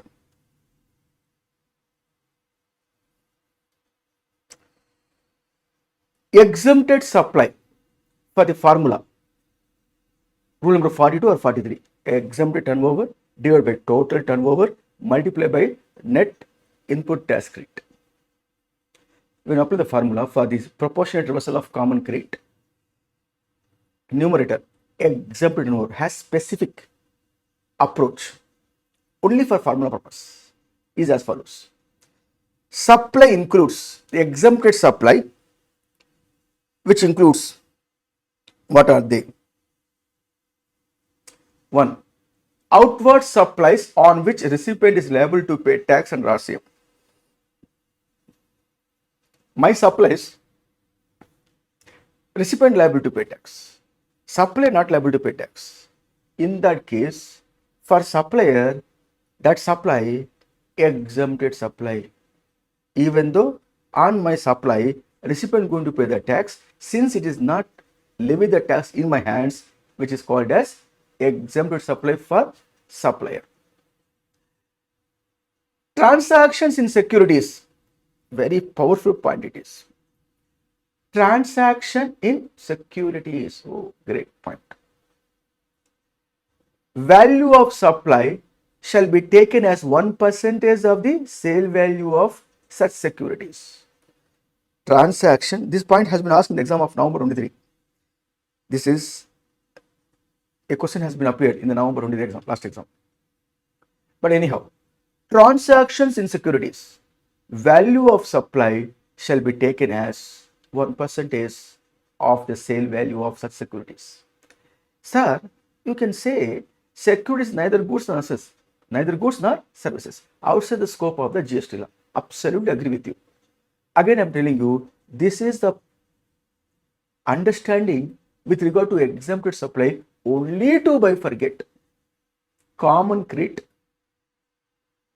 between exempted supply as well as taxable supply. For that purpose only, not for any other purpose.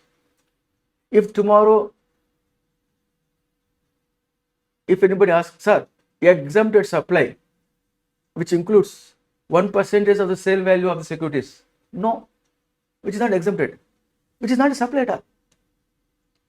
But for the purposes of computation of proportionate reversal of input tax rate, namely common input tax rate, for that purpose, 1% of the value of sale of value of securities is exempted supply.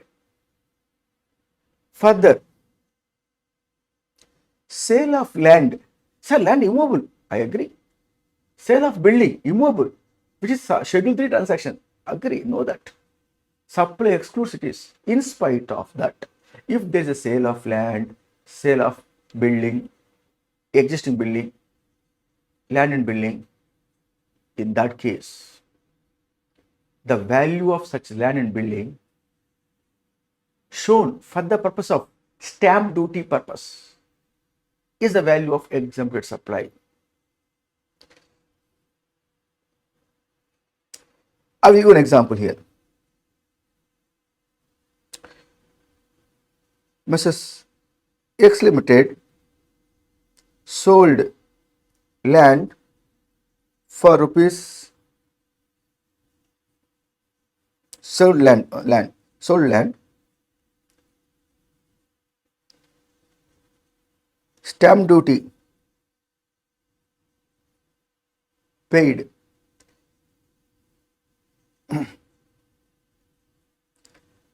8%, that is rupees 8 lakh.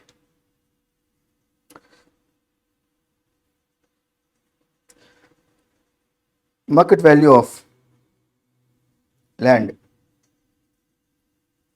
2 crore. Now my exempted turnover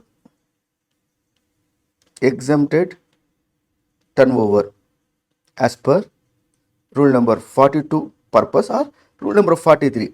Rule number 42 or 43. What is the difference between these two means? Rule number 42 talks about proportionate reversal of input tax credit on inputs and input services. Rule number 43 talks about proportionate reversal of input tax credit on capital goods if it is used commonly. What is inputs? We have definition. Section 2, subsection 59 of the CGST, which talks about inputs means other than capital goods. Input services, section 2, subsection 60, which refers inward supplies used to provide output supply of goods and services, as the case is called input services, for which common credit dealt under rule number 42, common credit on capital goods dealt under rule number 43. That's nothing major difference, but for the purpose of a formula, exempt turnover for the rule number 42 and 43, same approach. Here, exempted turnover how much means what is the value for the stamp duty purpose you considered, the value considered for stamp duty purpose. Here 8 lakh, which is equal to 0.08. If so, stamp, then land value is equal to 8 lakh divided by 0.08, which comes out how much? 1 crore. That is the value. It is called as exempted turnover. This is called as exempted turnover.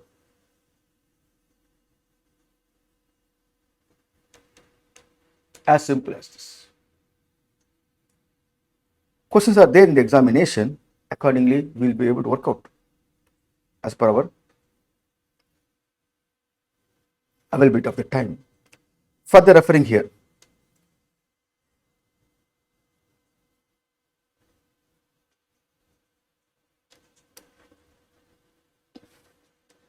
sale of land we covered. Sale of building, same as sale of land. Sale of building value shall be taken as the same as adopted for the purpose of paying stamp duty. Here they said except. Why except? Except construction of sub complex where the supply is made before obtaining the completion certificate, which is supply of service. What is supply of service? Taxable supply services. If I receive the payment before completion of before obtaining the completion certificate, or before its first occupants, among to whichever is earlier, if I receive the consideration, is a supply of service as declared under the Schedule 2, resultantly taxable. What is taxable? Not exempt supply. So they said except that particular point, remaining land which is existing building, selling, in that case, stamp duty value of that property is the value of exempted turnover. Nil rate of tax, non-taxable supply. Non-taxable supply is none other than what we can call alcoholic liquor meant for human consumption. Further they said supply, exempted supply, excludes means should not add. Activities specified in Schedule 3. Schedule 3 activities should not be considered as exempted turnover for the purpose of common credit bifurcation purpose. Except sale of land. Sale of land, we know that. Just we covered earlier. And building, also we notice that. Land and building, sale of land and building, stamp duty purpose, what value given is exempted turnover, which you understand. Except that the all supply of mentioned in Schedule 3 not going to cover for exempted turnover. Now from 1st October 2023, this further amended. Supply of warehoused goods to any person before clearances for home consumption is also be now should treat as exempted turnover. Supply excludes Schedule 3. Under that exclusion, exception, sale of land and building, followed by supply of warehoused goods after importation before clearing for home consumption. This point I highlighted as point number 7 under the Schedule 3. And also that got amended in the Finance Act 2023. They said it is retrospectively covered under the supply excludes from 1st of July 2017 onwards. Retrospective effect has been given.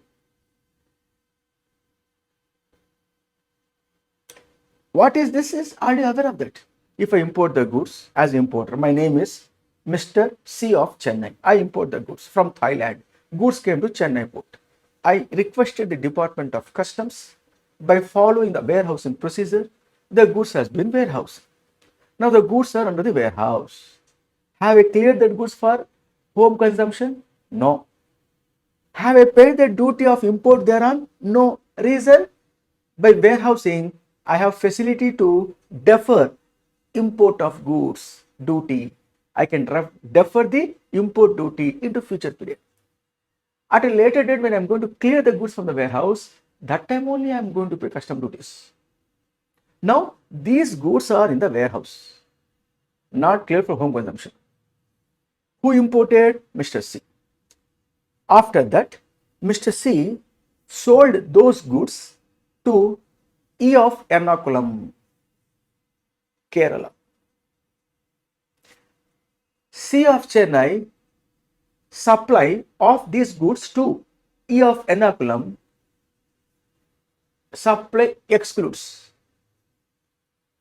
not form part of the taxable supply, not liable to pay GST by C of Chennai.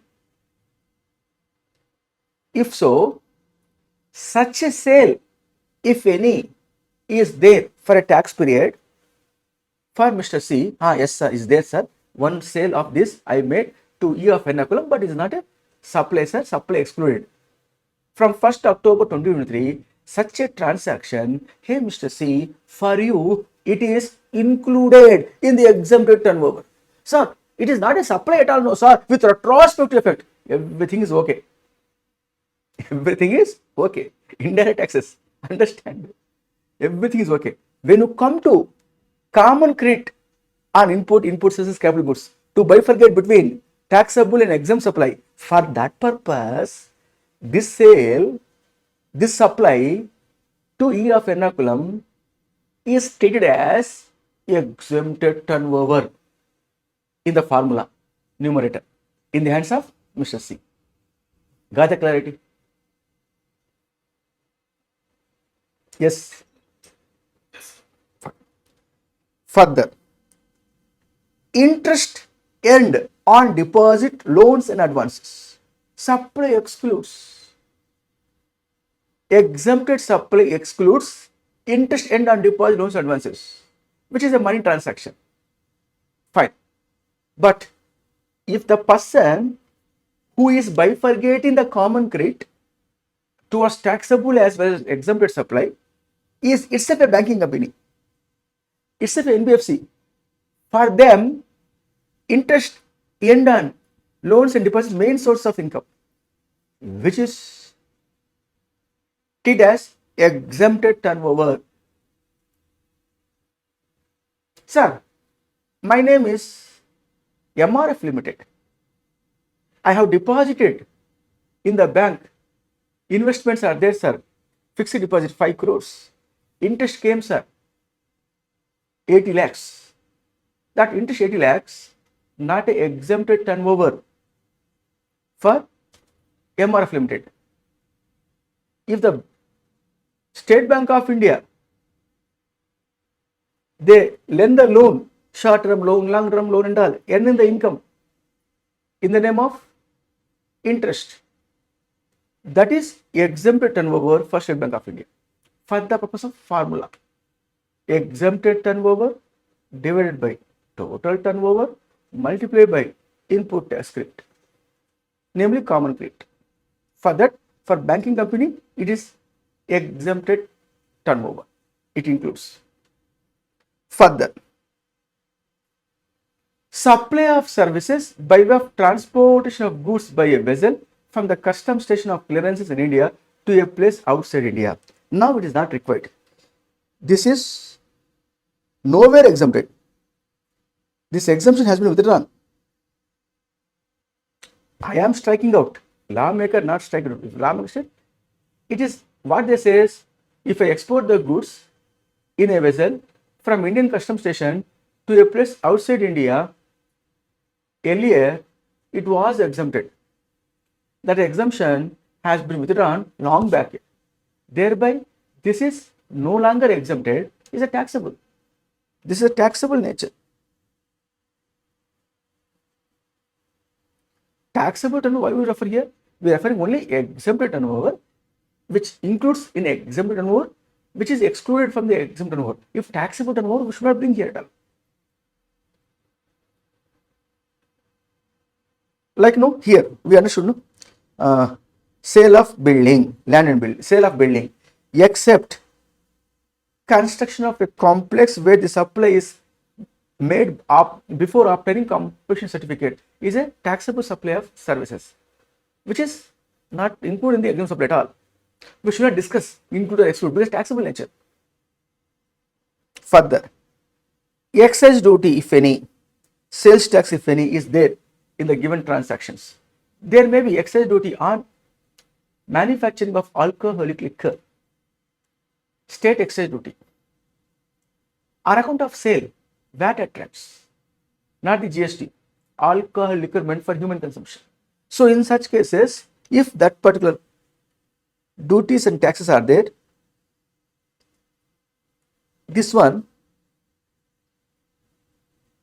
not include in exempted turnover as well as total turnover, neither in the numerator nor in the denominator. It should include. I mentioned also here for kind consideration by saying that if the duty of tax is like this, note aggregate value of exempt supplies and the total turnover shall excludes the amount of any duty or tax levied under entry number 84 of list 1 of 7th schedule to the constitution. There is central excise duty, duties and state duties are VAT and all.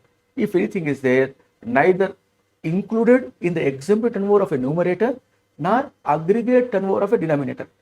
In both the places, it should be eliminated. Further, my dear friends, exempted turnover, it should excludes the value of supply of duty credit scripts like MEIS, merchandise export from India scheme, RODTEP, remission of duties and taxes and exported products, SCIS, services export from India scheme, and EPCG, export promotion capital goods scheme. If that is there, the value of supply of duty credit script I supplied under this particular export incentives, which is a foreign trade policy incentives, export promotion incentives it is. If that is the case, I made a supply and obtained these incentives, that output supply of mine should not be considered as a exempted supplies. The value of supply of duty credit script. Value of supply of duty credit script. What do you mean by duty credit script? I supply the goods, I export the goods, I got a reward scheme where, for example, remission of duties and taxes on exported product, reward is given in the name of e-script, electronic script, which has the value, let us say 5 lakh rupees.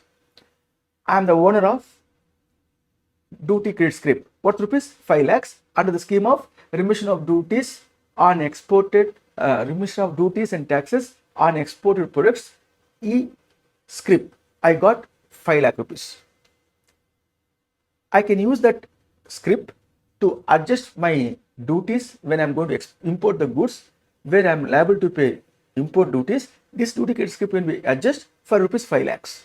Up to 5 lakh rupees import duty I am not liable to pay because I am owner of the remission of duties and taxes on exported products scheme. Now I am not going to be import it.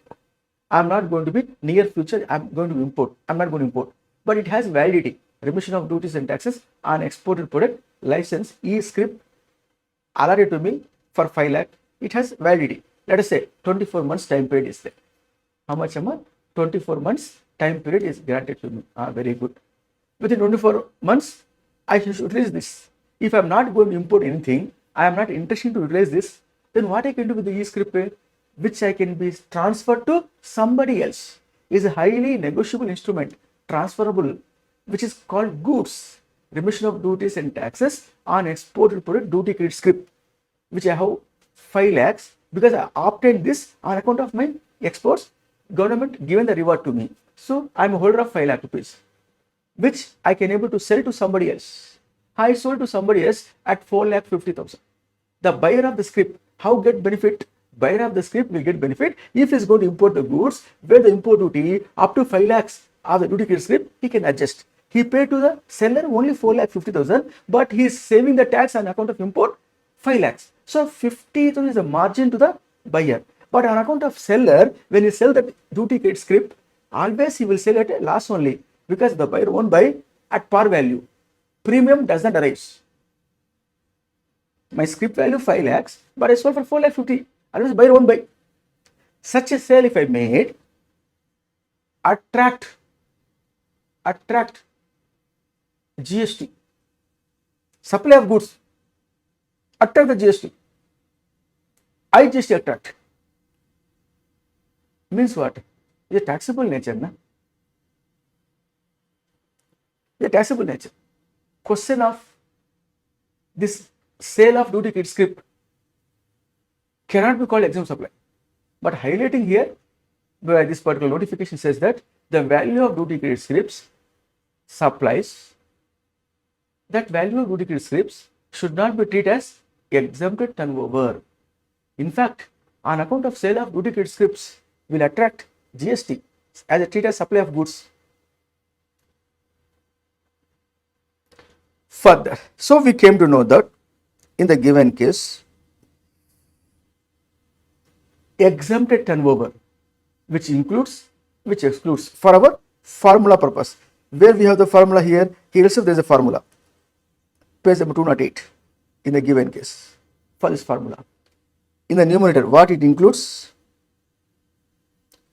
and what it excludes, we came to know that. Further, my dear friends, there is an amendment from 1st October 2023, one can expect in the examination. The value of activities or transactions mentioned in entry number 8A of Schedule 3 of the CGST Act, which is required to be included in the value of exempted supplies in terms of clause B of the explanation to section 17 subsection 3 of the said act, shall be the value of supply of goods from the duty-free shops located at the arrival terminals in international airport to the incoming passengers. Entry, the serial number 8 in that small a small b of Schedule 3, supply excludes.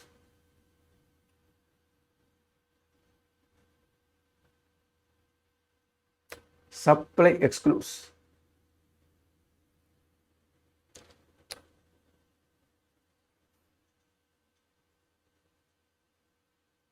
Here, I should highlight supply of warehoused goods to a person before clearances for home consumption.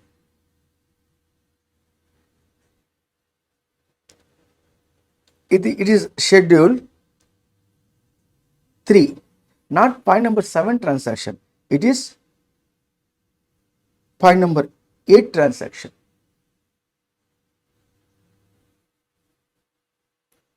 Point number 8 transaction. In that, it is point number A, and they are telling here what is point number B. What is the point number 8, point number A with retrospective effect from 1st of July 2027? Just one can have a recapitulation on it. 8A, 8B of Schedule 3, undoubtedly supply excludes warehoused goods before clearing for home consumption after importation is supplied. Is supply excludes. See this one. Supply of warehoused goods to any person before clearances for home consumption. This is what supply excludes. This transaction should include in the exempt turnover for the formula purpose. Is a point number A. Point number B says what? Point number B says supply of goods by the consignee to any other person by endorsement of documents of title to the goods after the goods have been dispatched from the port of export origin outside India but before clearances for home consumption. Meaning what? Goods has been dispatched from the exporter point of view and is about to be reached to the Indian counterpart. That goods not warehoused, not cleared for home consumption. At that stage, which is high C sale, that stage that goods has been sold to somebody else by the importer, which is supply excluded. How to treat this with regard to exempted turnover or which includes or excludes for the formula purpose to bifurcate the common creed that they are explaining here. Point number 8, sub point B is as follows.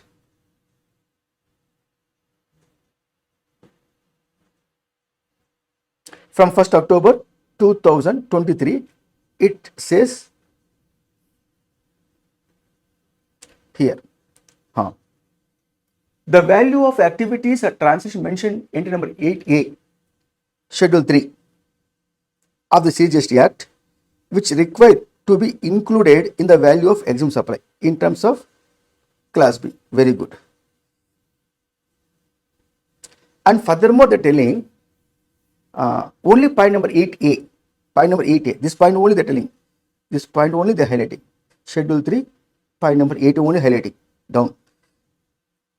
Knowing the fact that exempted supply includes this transaction of a supply of warehouse goods after importation before clearing for home consumption. Supply, exempt supply includes.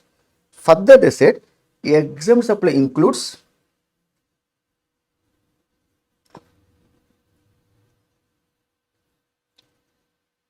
the value of supply of goods, the value of supply of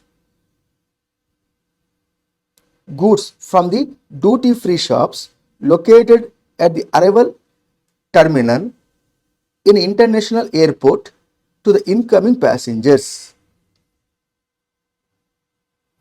You know, duty-free shops are there. Where it is duty-free shops are available in the airport or port, international airport and all, especially. Arrival terminals, namely passengers coming to India. In that case, from where? From outside India, especially.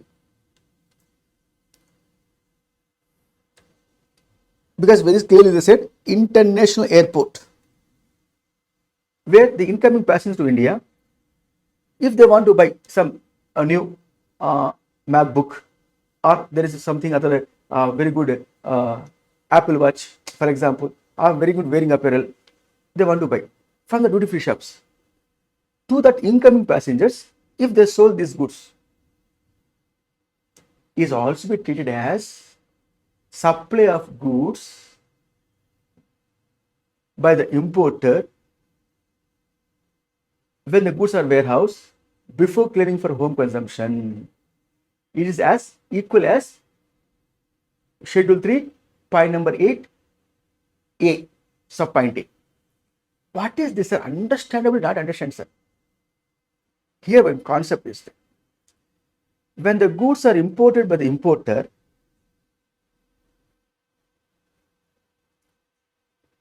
or otherwise, even though import not there, goods are sent to, I manufactured precious items in India, made in India is concept as well there. I manufacture very good perfumes, imitating stones, very shineable stones I manufacture. Wearing apparels are manufactured, export quality, but I have not exported. What I am doing is my goods made in India sending to duty free shops, which is located at international airport or port, and selling this against foreign currency generally. It is also be export. It is also be export. How the law here made, the international airport duty free shops will be treated as warehouse. If the importer import the goods from outside India into India before clearing for home consumption, if it is kept in the warehouse during the tenure of warehousing, if the importer sold, which is not a supply of goods, not liable to pay GST. Vis-a-vis here also, if the importer, instead of importer, the manufacturer in India manufactures the goods and these goods are stored in the international airport duty free shops, which is also be called as warehouse, as equal as import warehouse, and the goods sold from the warehouse against foreign currency, there won't be any liability of GST, which is supply excluded. Such a transaction also be considered for the formula purpose to bifurcate the common credit. Exempted includes goods supplied to duty free shops at international airport and selling it to incoming passengers. Arrival international airport, selling to incoming passengers, also be called as supply excludes, covering under as if point number 8A of schedule 3, which is to be taken as exempted turnover for the purpose of formula. What a beautiful explanation it is. This much background behind for this. Duty free shops will be treated as a warehouse. Sir, how can you say this, sir? Where is the GST law? It is not in the GST law. The concept of this is in the customs law. And the customs law, we have a chapter called warehousing. There it is there. Now please come back. So we came to know that bifurcation of input tax credit, namely common credit, between the taxable supply as well as exempt supply. Thereby, the common credit attributable to exempt supply, that proportionate credit not allowed, which is a form part of the output tax liability. Is clear, my dear friends, up to this? Any doubt? No, sir. Yeah. So, very good, very good. At this point of time, I'm concluding the session, my dear friends. See you in the next class. Namaste, my dear friends. In the last class, we referred elaboratively the input tax credit. Common input tax credit and input services. Proportionate with the help of a formula as per the rule number 42. Exempted supply divided by total supply, namely exempted turnover for the tax period divided by total turnover for the tax period multiplied by net credit. The net credit here is input goods credit and input services credit, which is used commonly for taxable as well as exempted supply. If so, we come to know the exempted turnover proportionate amount of common credit to the extent of common credit attributable to exempt supply, ITC not allowed. These points we have highlighted in the last class and understood. Now I am going to take up taking into account capital goods which is commonly used for taxable as well as exempted supply. In that case, how we should handle it, how to proportionate it. Same concept what you understand with regard to exempted turnover, what you understand for the common input tax credit or input services bifurcation, same here also. Exempted turnover includes, exempted turnover excludes. What you understand, same here also. But one step you have to take extra care. Capital goods as defined under section 2, subsection 19 of the CGST, the value of which is capitalized in the books of accounts of the taxpayer for in the course or furtherance of business purpose. In that case, such capital goods has life obviously more than 1 year. This is what the capital goods. If the life is within 1 year, what we will do? We debit to profit and loss account. It's not a capital goods. In general, if so, capital goods under the GST law, if used for taxable output supply as well as exempted output supply, we will consider it, my dear, the life of the capital asset under the GST law declared as 5 years. Actual life of the capital asset immaterial. Declare the life of the capital asset as 5 years. Very good, sir. 5 years means what? How many months? 60 months. Very good, sir. 60 months, 60. Now, 1st April 2024, I purchased the capital goods. Purchase. From the day one of purchase, I am using for taxable as well as exempted output supply, sir. Very good. If so, GST on such capital goods in the month of April 2024 when you purchase, you avail the ITC. Full amount of ITC you avail. Avail, sir. Then, from that April month onwards, you have to reverse common credit of capital goods credit proportionately. For doing so, capital goods on which GST credit what you availed divided by number of months, which is 60 months. Number of months 60. Very good. So you came to know that GST on capital goods, which is common credit, divided by number of months in a 5 years, 60 months divided by 60. You will get a constant value every month, constant. It is not going to be deviate. The credit on capital goods per month will come. That is common credit on capital goods for the month of April. That you multiply with exempted turnover divided by total turnover of that April month.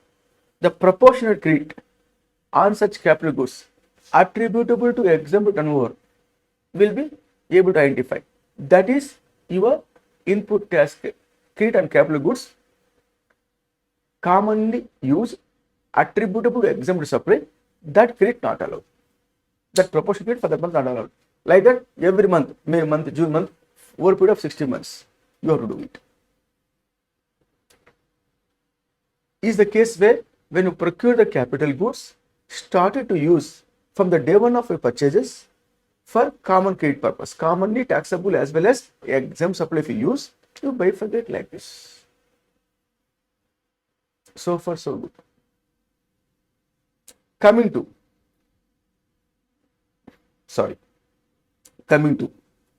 capital goods. Sir, a case where second scenario, capital goods 2 years before I purchased, sir. When I was purchased, I exclusively used it for taxable supply, sir. That time, input tax credit and capital goods already availed, sir. After completion of the 2 years, from today onwards, that capital asset I am going to use for taxable as well as exempted output supply. Commonly, I am going to use, sir. Taxable as well as exempt output supply purpose I am going to use, sir. In that case, whatever kit availed only. Very good. From today onwards, you are going to use it for taxable as well as exempt supply. In that case, declare that capital asset life as 5 years. The 5 years time period reckoned from the date of invoice of that particular capital goods. That means 60 months. Already 2 years are over. 24 months are over. The balance leftover months out of 60 months, from today onwards, what you have to do is you proportionate. That means capital goods credit on such asset, capital goods GST divided by 60 months. Per month amount will come. From today onwards, for the rest of the life of the capital asset, you going on every month bifurcate using the formula exempt turnover divided by total turnover multiply by the constant amount of capital goods for the month input tax rate. So you will get every month based on the your formula the common credit on capital goods attributable to exempt supply, which is input tax credit not allowed. Okay, sir. Case 3 scenario. What is the case 3 scenario? Case 1 you understand, from the day 1 you purchase using for commonly. Second one, long back purchase, now only I am going to use for commonly. Third category, I purchased 2 years before my capital goods, sir, but that time when I was purchased 2 years before from now, so far I used only for exempt supply, sir. That time, since I am using it exempt supply, credit has not been availed, sir. Rightly I am telling you, I do not avail the depreciation by capitalizing the particular GST on such capital goods. I have not availed the input tax credit, nor I capitalized the GST on capital goods for my depreciation purpose, sir.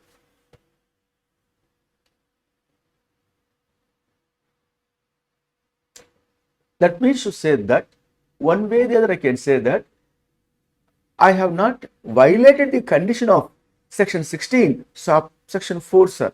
Section 16 subsection 4 says what? The credit on capital goods or input goods, as the case may be, should be availed within the time period by 30th of November of the succeeding financial year or date of filing the annual return for the given financial year, among the two, whichever is earlier, within which you have to avail the ITC. That condition is satisfied, sir. That means I have taken in my books of accounts as input as receivable, but I have not what we can call it utilized it. I have not utilized it. That means to say that rightly what we can rightly avail, but at the same time absolutely not utilized. Why not utilized? For the past 2 years, this capital asset I have used to produce exempted supply only. That's why I have not utilized the credit.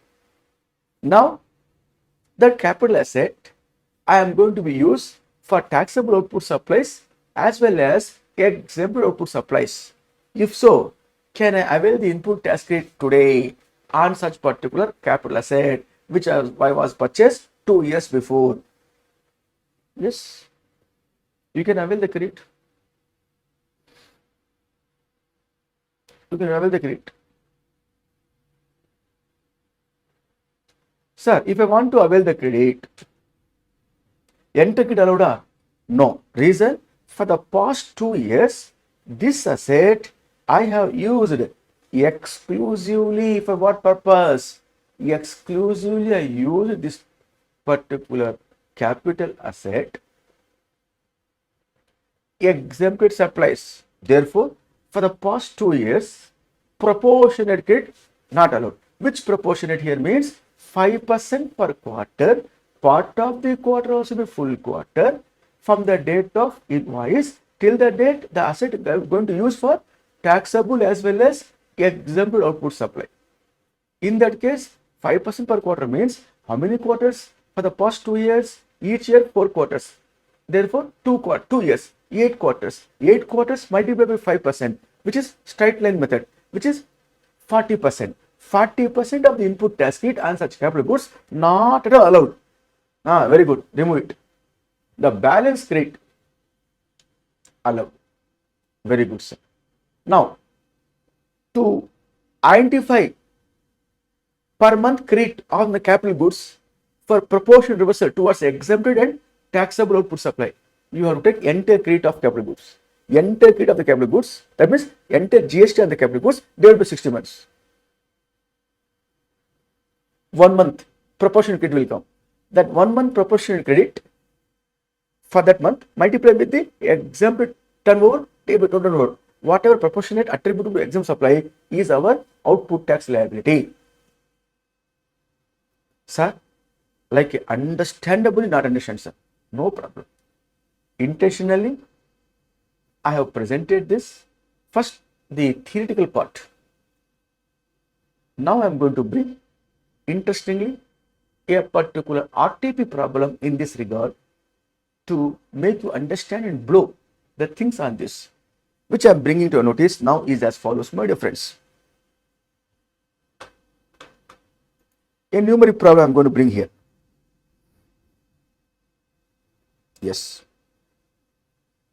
In our page number 211 is an RTP question.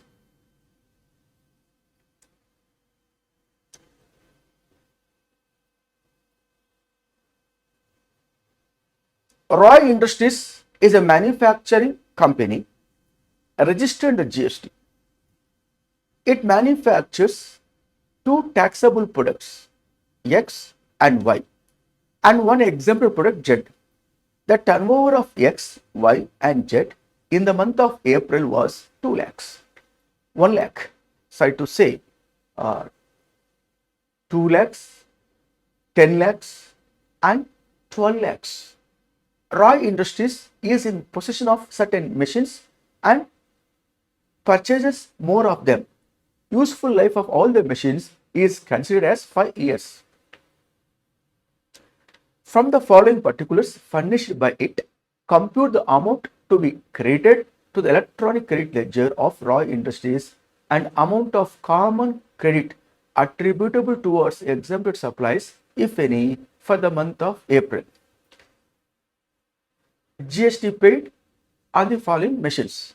Machine A purchased on 1st April for being exclusively used for non-business purpose, which is 19 lakhs 20,000. Machine B purchased on 1st April for being exclusively used in manufacturing zero rated supplies, 38,400. Machine C purchased on 1st April for being used in the manufacturing all the three products X, Y, and Z, 96,000. Machine D purchased on 1st April 2 years before 1st April for being exclusively used in the manufacturing of product Z. From 1st April, such machine will also be used for manufacturing product X and Y. GST paid 1,92,000. Machine E purchased on 1st April 3 years before on 1st April for being exclusively used in the manufacturing product X and Y. From 1st April, such machine will also be used for manufacturing product Z. GST paid there are 2,88,000. So is the way in which we have here the amount of GST paid on machineries. How we should consider this for our computation purpose? If you refer, my dear sir, first and foremost, the Roy Industries, our client, he says, sir, I have three products X, Y, and Z. Product Z is exempted product, sir, which is exempted product, sir. Remaining X and Y, taxable products, sir. X product turnover in the month of April, 2 lakhs, sir. Y is 10 lakhs, sir. Product Z, 12 lakhs in the month of April. For the current period, we are looking. Total turnover, 24 lakhs, sir. Very good. They said, I too purchase certain machineries for using my production purpose. Very good. Machine A purchase on 1st April, current period, for being exclusively used for what purpose? My dear friends, non-business purpose. Means not for business purpose, personal purpose they purchase.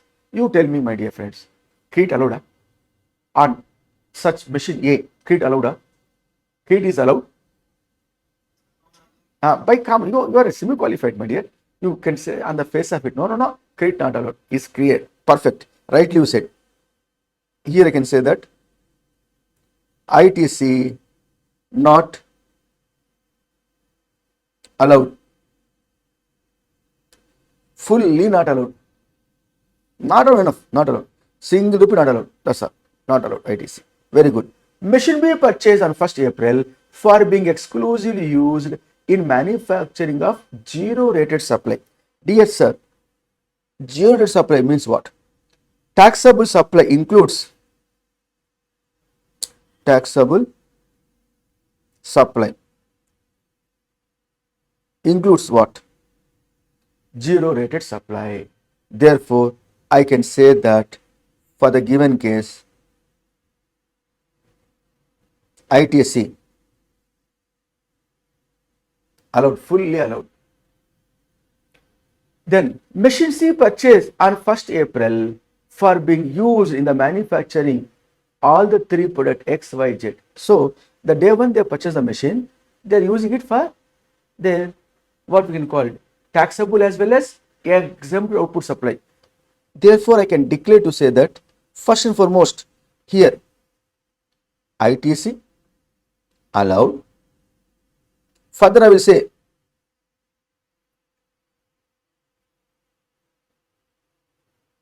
proportionately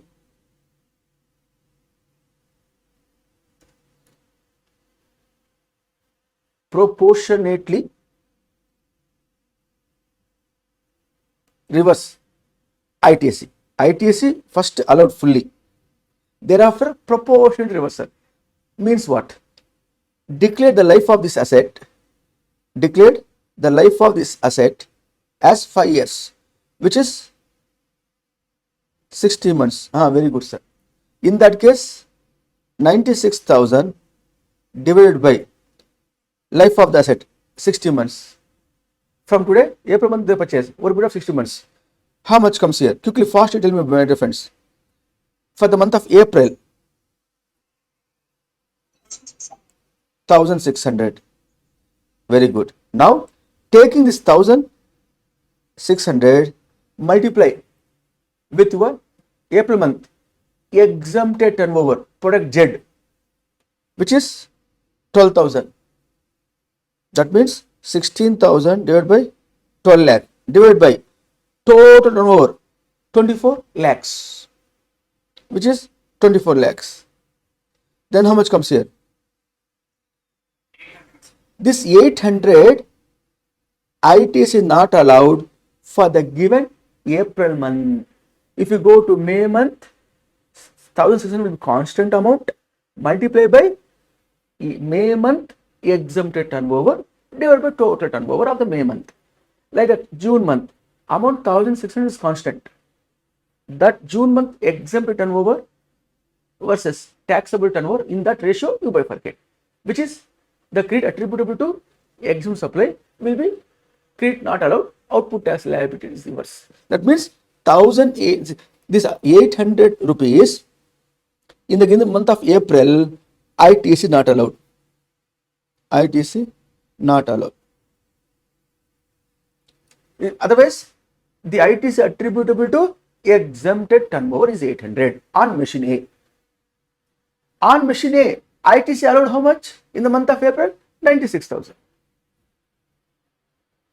Now coming to machine D. Machine D. Purchased on 1st April, 2 years before, from 1st April. So 2 years back they purchased for being exclusively used in the manufacturing of product Z. Means what? Exempted turnover only, for that purpose they are using it. From 1st April, such machine will also be used for manufacturing product X and Y.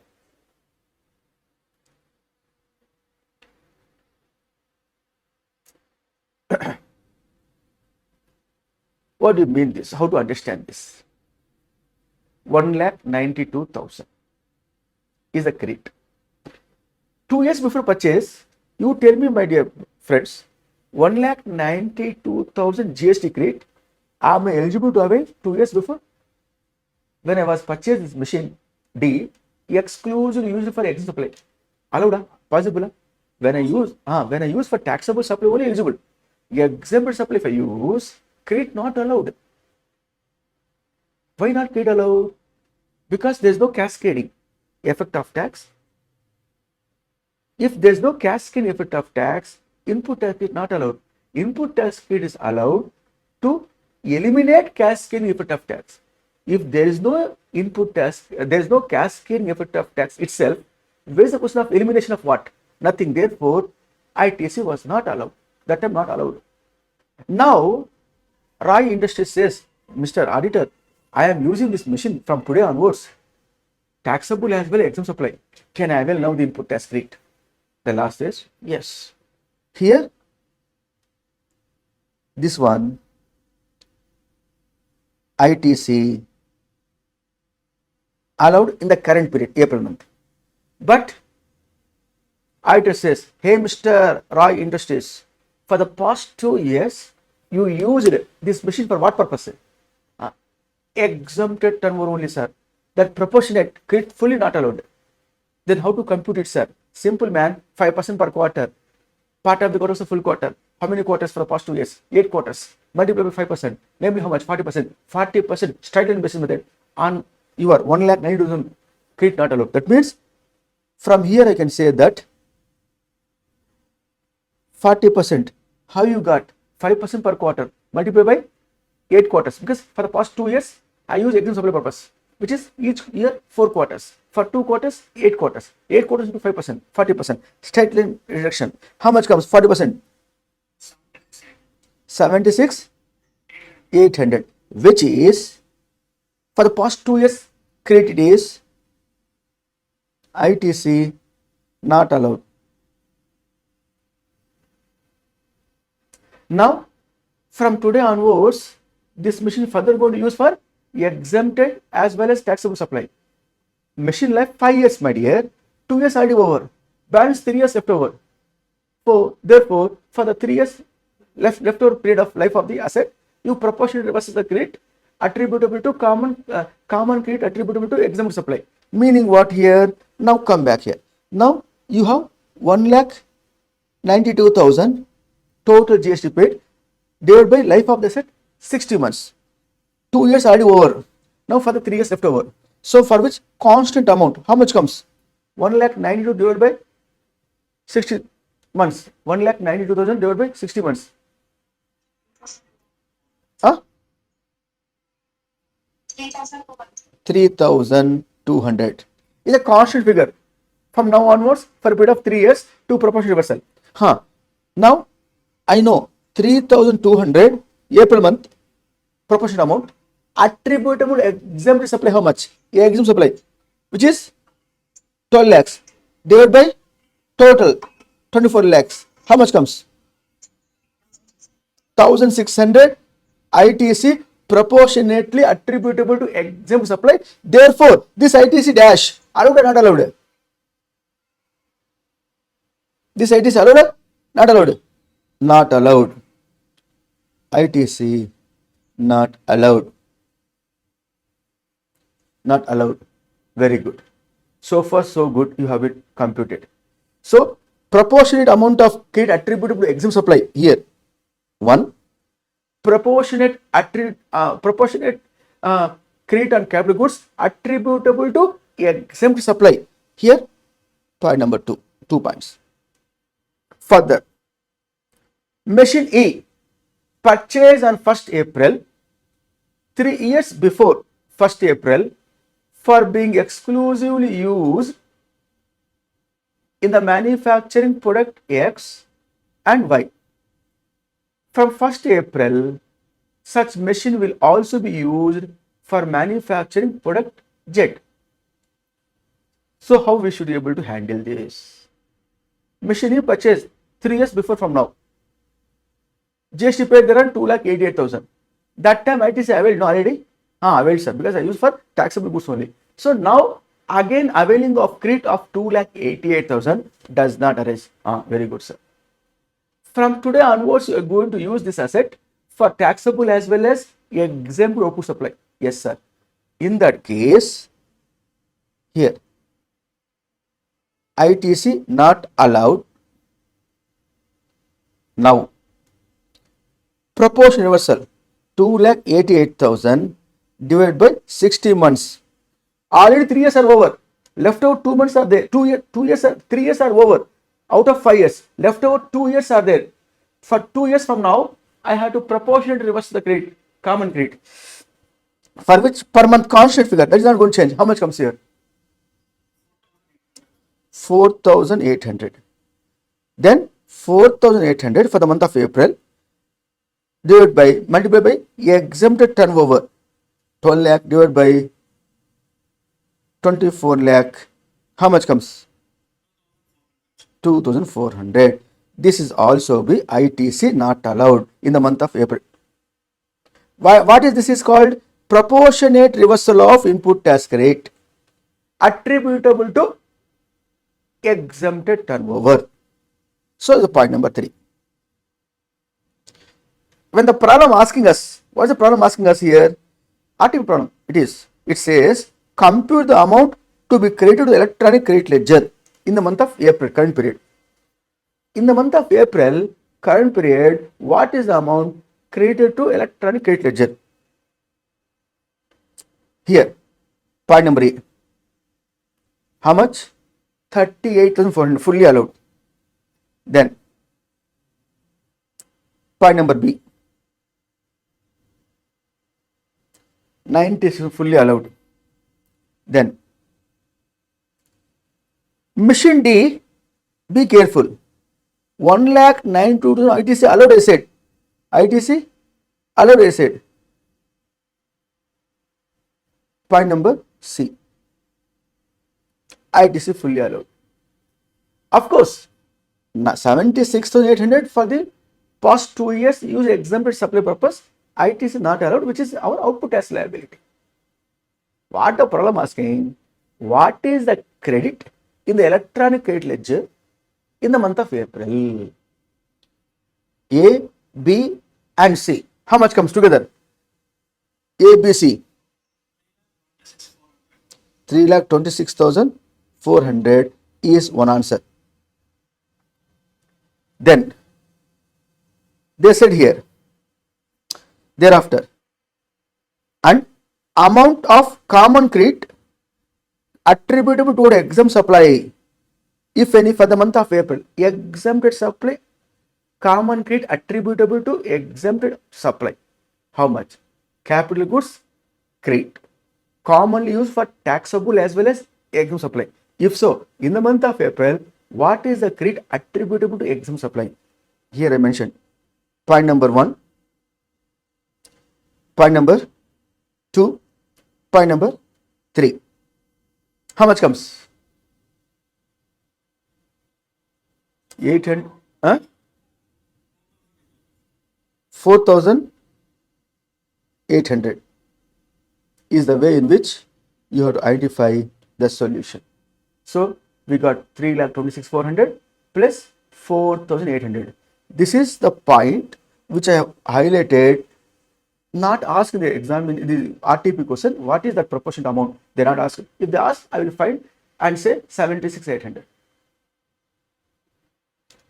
Now,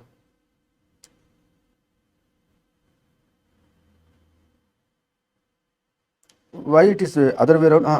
Sorry, sir, here. 3 years before use exclude manufactured products. Okay, no problem, no problem. ITC credit attributable, how much I got here? Electronic credit, 3,26,400. Same amount we got here, 3,26,400. Then amount of common credit attributable to towards exempt supply, 4,800, which is we got here 4,800 is our workings in the given problem.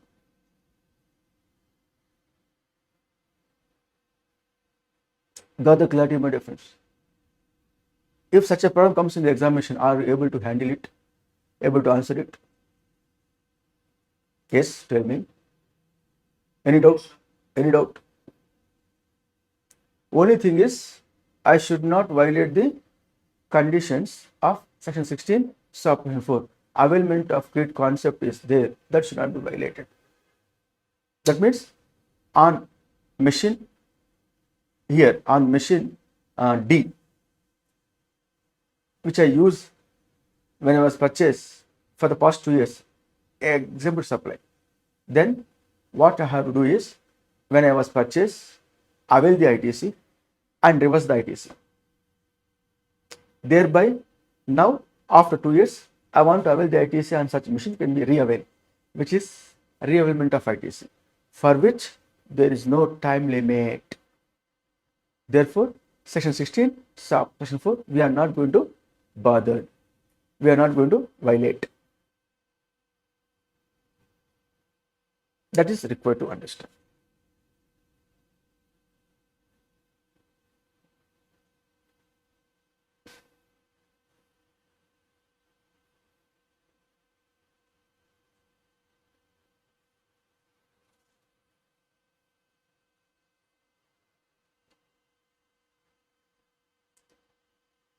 And one more condition also is there, which I have not referred to you here.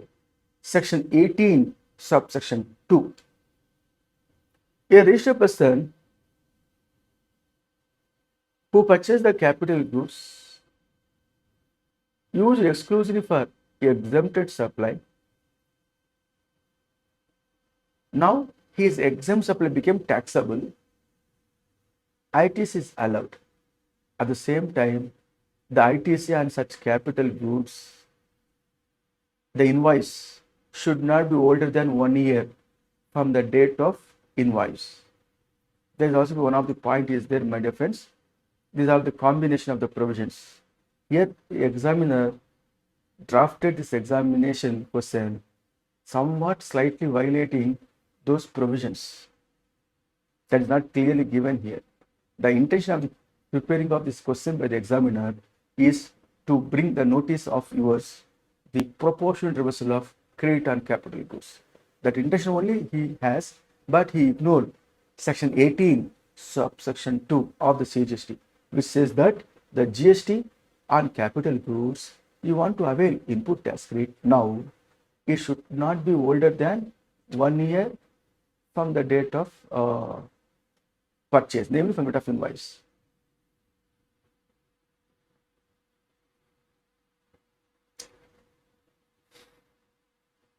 However, for re-availment of input tax credit, re-availment of it, this time limits not going to applicable. This time limit not applicable. But that point, if it have been mentioned here, he availed and reversed the credit. Therefore, he want to re-avail the credit. How it should be proportionate? Then is more sense. If you ask me in my workbook, these are all the things I taken care already. Combination of the provisions only the questions. Means I am preparing such a manner that almost all par with the level of the expectation of the institute. At any possible manner, if you receive the question paper in the examination hall, reading the question paper, entire 100 marks you should say, we know the answer. Only the time you take and write the examination. Now, already I referred to you in the last class a particular concept. What concept referred? Input goods, input services, which are commonly used for taxable as well as exempt supply. How to proportionately identify common credit attributable to exempted turnover. Then what do you mean by exempted turnover? Also explained to you. Am I right, my dear friends? Now I am going to bring to notice May 2024 examination RTP question. May 2024 RTP question I am going to bring now for your kind consideration, which is available in my workbook. I am now going to bring to notice what I already explained to you. That concept, if you were able to recollect, easily answer it. Bringing to notice now that points. I will refer to you in due course the RTP questions, because the RTP question is not a straight line to one particular provision, which is a combination of the provisions. Therefore, wait for some time to cover the further provisions to go ahead for that.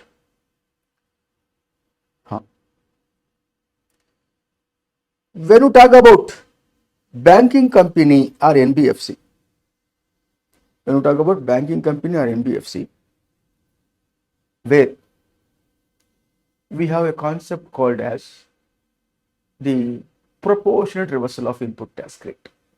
Means exempt turnover divided by total turnover multiplied by common credit. Now, for them, interest earned on deposit loans advances is included in the exempted turnover numerator in the formula for them alone, which are already aware of that. For the banking company NBFCs, proportion reversal of input tax rate towards exempted turnover as well as taxable turnover practically somewhat a tedious job.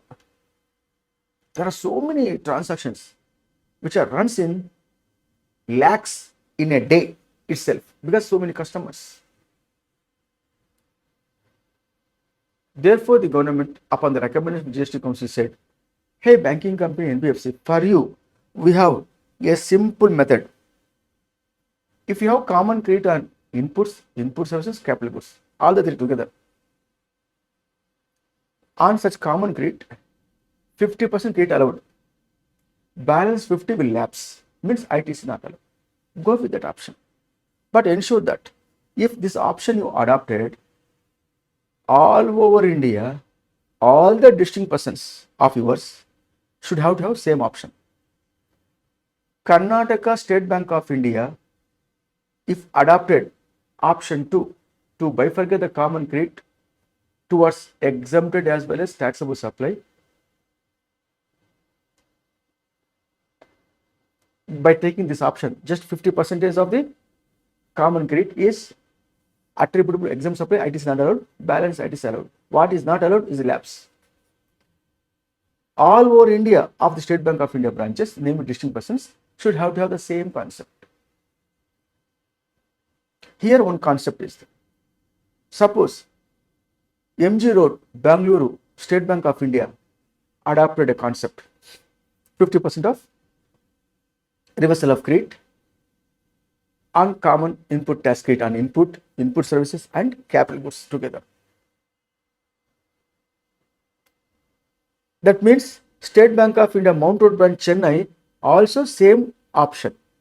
If so, interdepartmental supplies where they want to transfer the credit from Bangalore State Bank of India to Mount Road State Bank of India, Chennai, they want to transfer that credit, they can transfer. Such a transfer of credit received by State Bank of India, Mount Road branch Chennai from their other distinct persons, that credit allowed fully. That should not be bifurcated as a 50% if it is a common credit. Why, sir? Reason, that branch of Karnataka State Bank of India adopted 50% concept. So they avail the credit how much? 50%. That they are distributing to their other branch of the other state. This particular branch also same 50% concept adopted. If receive the credit of common credit attributable to that branch, if so, that common credit again 50%, if you say, it become a 25%. Understand? So interdepartmental transfers, namely distinct person transfers, the credit is fully allowed. How to understand? Don't worry. A simple example, I am going to make you understand this. Section 17, subsection 4 of the CGST refers. OK Bank has availed credit of 25 lakh in the month of December. Total credit out of which 5 lakh pertains to non-business purpose and 7 lakhs pertain to credit availed under second proviso of section 17 subsection 4. Find the total input tax rate eligible to OK Bank. Note, OK Bank opted to avail the ITC on an amount equal to 50% of the eligible input tax rate. How we should take this into account? Simple. Total credit of OK Bank, 25 lakhs. Very good. So I will put here 25 lakhs. From this, they said credit out of which 5 lakh pertain to non-business purpose. So eliminate the credit which is not eligible. No ITC. The balance 20 lakhs. Then 7 lakhs pertain to the credit Availed second proviso to section 74. Second proviso to section 17 subsection 4 says, provided further that the restriction of 50% shall not apply to the tax paid on supplies made by one registered person to another registered person having the same PAN. Are you getting my point? In that case, that is fully allowed. How much it is? 7 lakhs. This 7 lakhs ITC here fully allowed. Here no ITC. Here ITC allowed. Fully allowed. No restriction. Balance 13 lakhs, which is common ITC. If so, 50% of this ITC allowed, balance 50% not allowed. 50% of this is 6 lakh. How much? 7 lakh. Yes.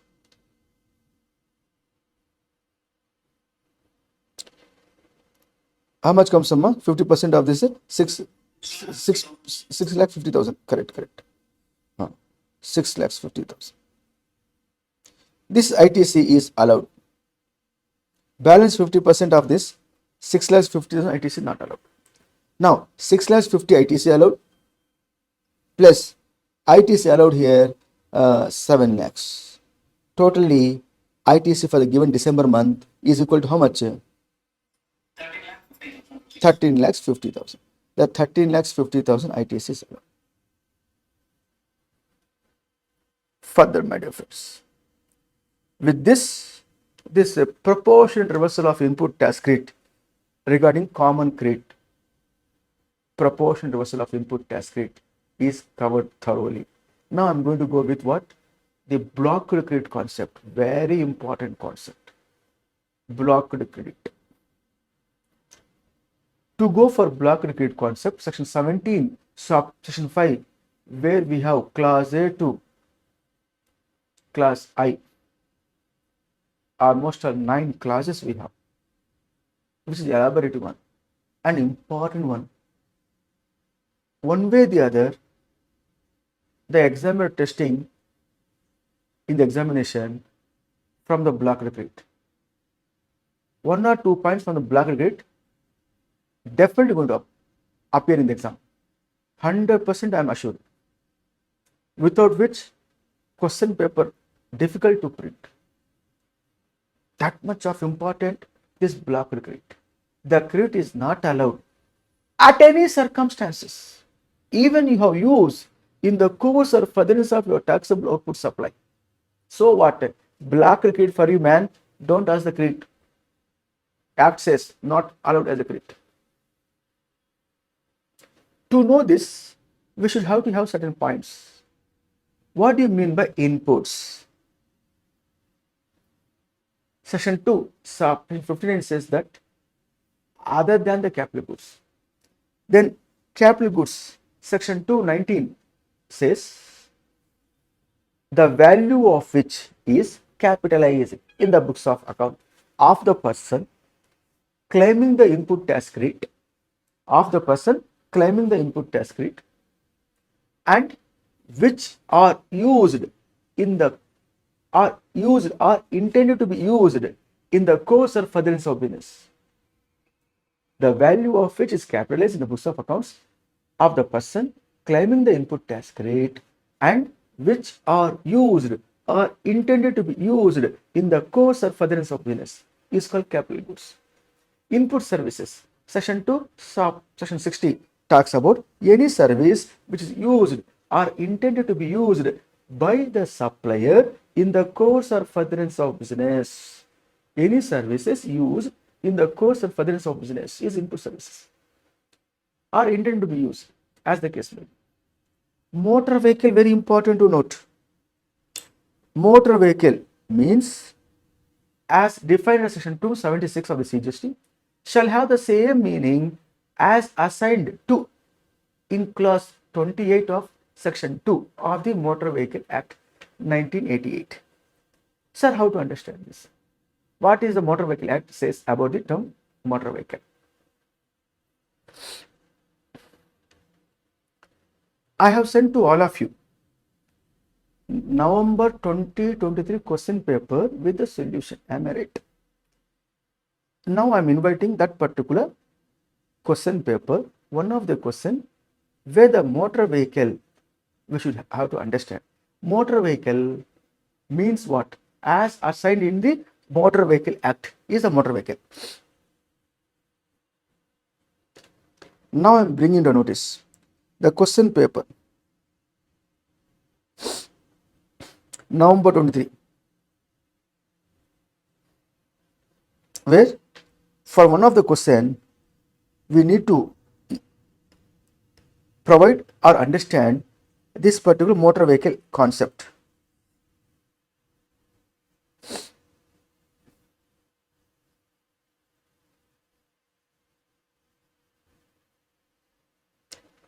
There have been mentioned very clearly for your kind consideration. In our one of the page in the motor vehicle, in the question paper and solutions November 23. I sent to all of you. There in the our WhatsApp group. If you're not, now please download it and have the reference for working out problems. Anyhow, November 23 question paper, I am going to insert chapter wise in the workbook. My workbook contains the past exam questions also, without any doubt. MTP, mock test paper, RTP.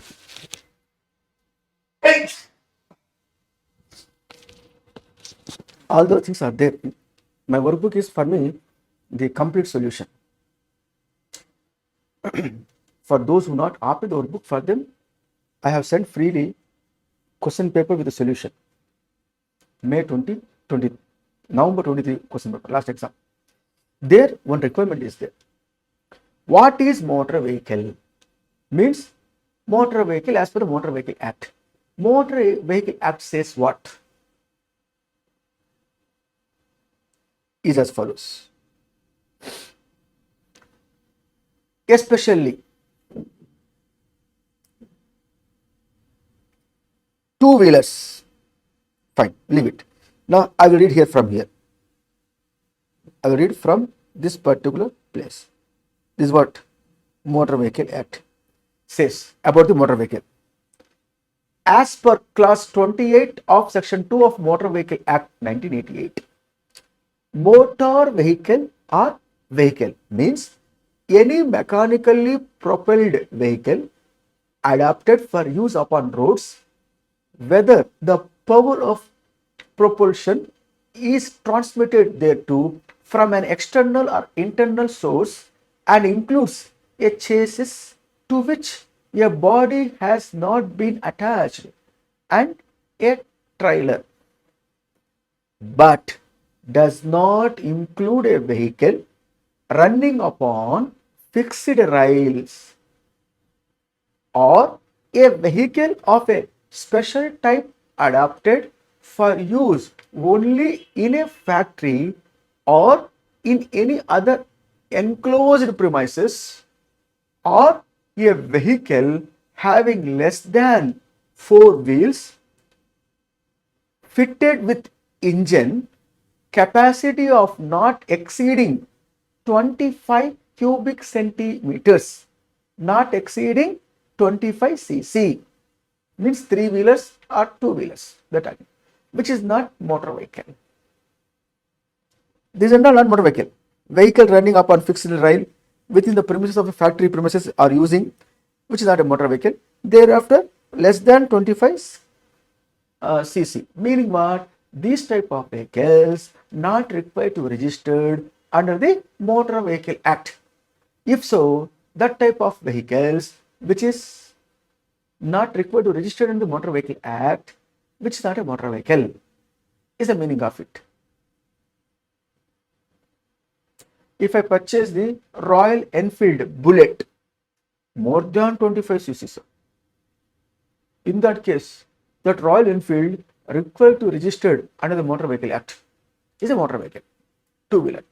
If I purchase a cycle fitted with the engine, motor cycle, which is cubic capacity, namely centimeters, that is a cc, that means cubic centimeters, less than 25. Such a vehicle I purchase, the vehicle fitted with the engine, two-wheelers I purchase, not a motor vehicle.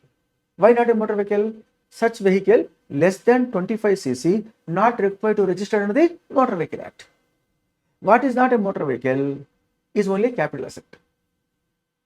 Having this meaning with regard to motor vehicle, I am looking furthermore. Conveyance, which includes a particular vessel or aircraft or a particular vehicle. Conveyance.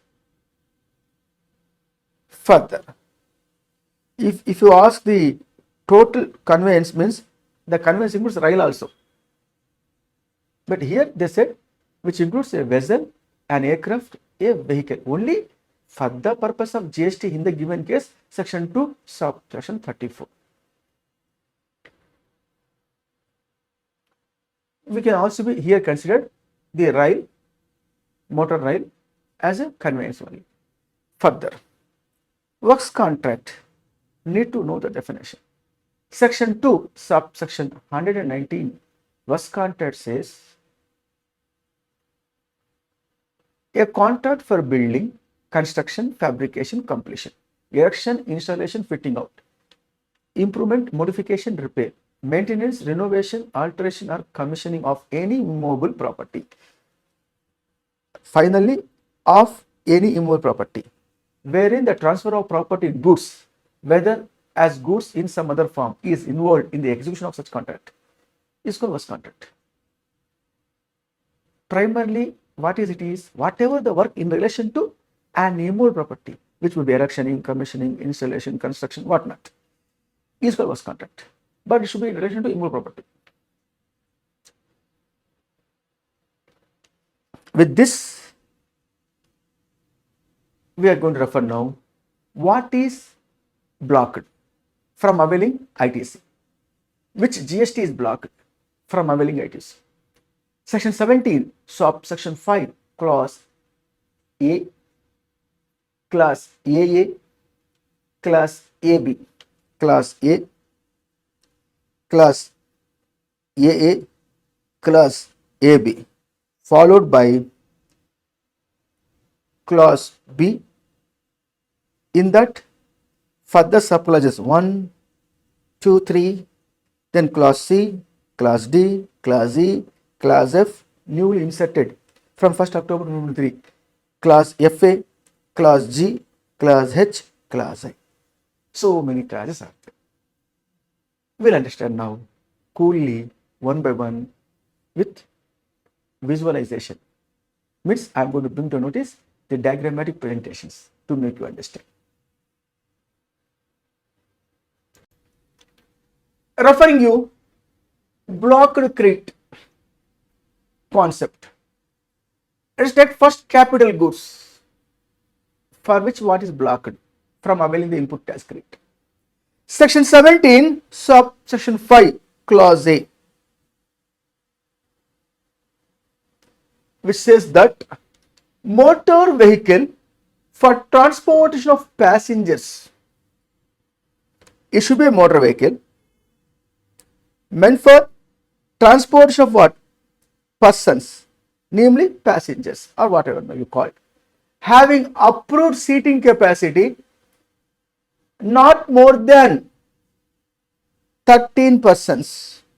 Transportation of persons having seating capacity not more than 13.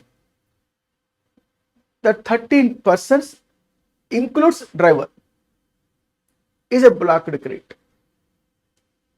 Credit not allowed. How to understand, sir? Look here, my dear friends. In the given case, bringing down this blocked credit concept, motor vehicle for transport of persons, for transportation of persons. This one. X Limited, being a registered person, cars purchased motor vehicle, seating capacity 4, 5 or maximum 7, including driver, or maybe 8. Seating capacity of the persons less than equal to 13. Purchased by a particular company called X Limited. Purchase it. X Limited purchased by paying the GST of how much? 14 lakhs of rupees GST.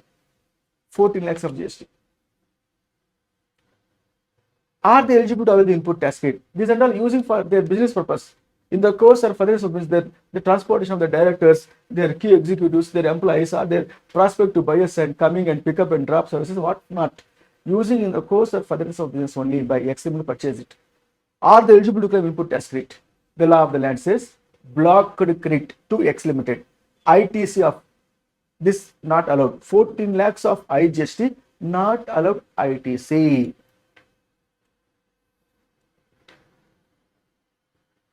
Now coming to less than 4-wheelers, it will be 3-wheelers or 2-wheelers, like this.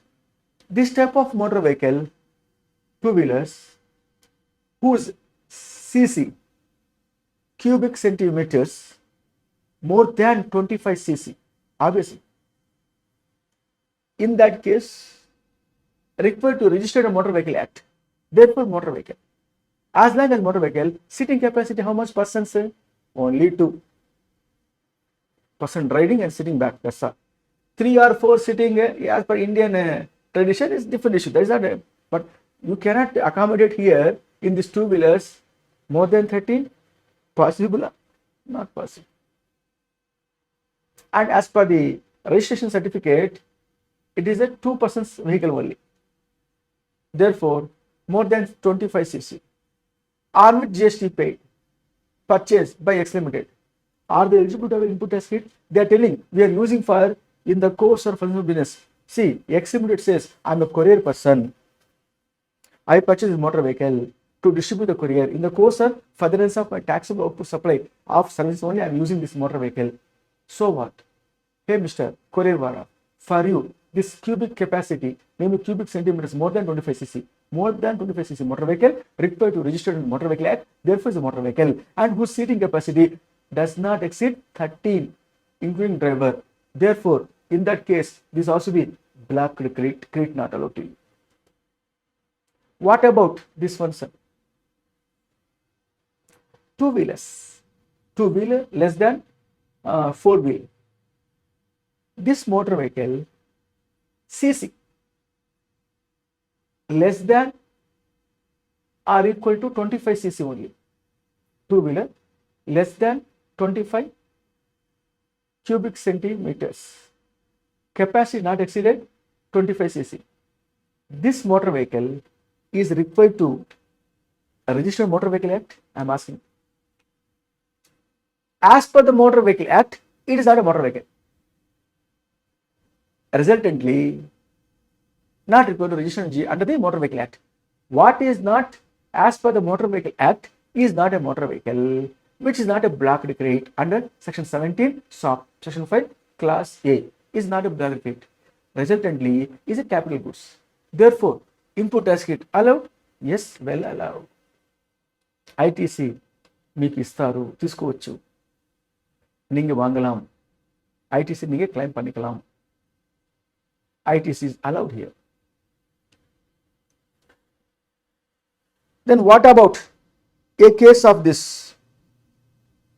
A case of this I would like to bring here to a notice. Look on the screen. A particular fork lift purchased by X Limited and which is 4 wheels, only 1% sitting capacity, which is less than or equal to 13 capacity persons, using within the premises of a particular factory. X Limited purchased it. Such a vehicle is a motor vehicle, seating capacity not exceeded 13%. Is it motor vehicle or not? A question mark. If you say is a motor vehicle, sir, then ITC not allowed. If it is not a motor vehicle, which is not a motor vehicle, then ITC is allowed. Now you tell me, my dear friends, is it motor vehicle? ITC allowed on this vehicle or not allowed? Allowed. That means it is not a motor vehicle, correct? If so, why not a motor vehicle? Premises which is not required to register under the Motor Vehicle Act. There is no name plate, there is no number plate. Therefore, we called as capital goods allowed ITC. This 14 lakhs paid on such motor, on particular forklift capital asset, ITC well allowed to X Limited. Further, my dear friends,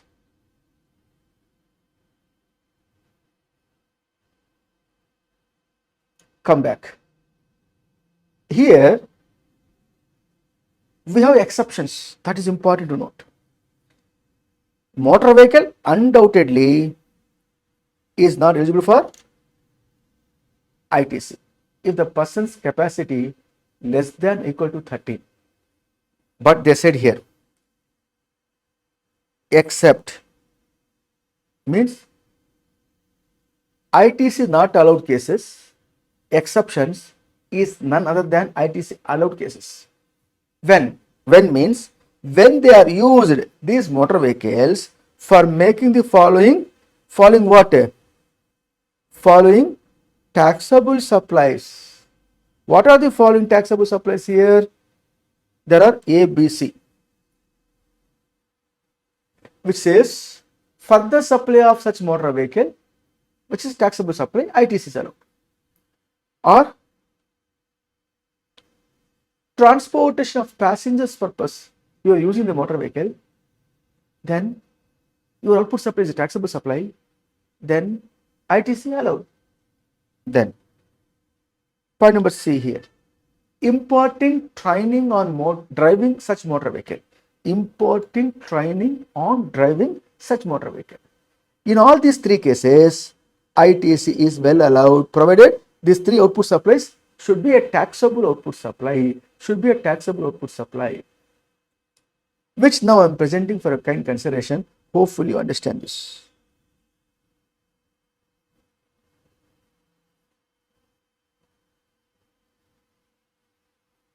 Look here, my dear friends. X Limited registered person is a registered person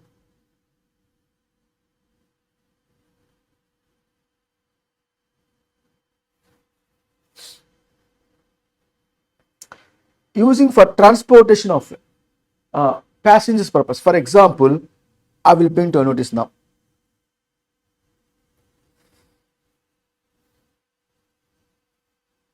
Required example.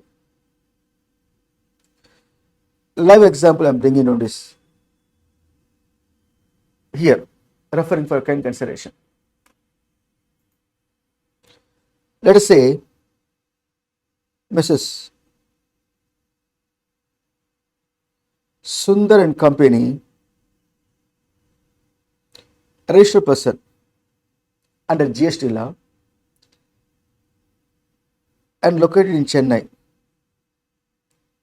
They are providing output supply. What is output supply they are providing here? Let us say transportation of passenger services. Their output supply. Here I am bringing you notice the following points. 1. Here,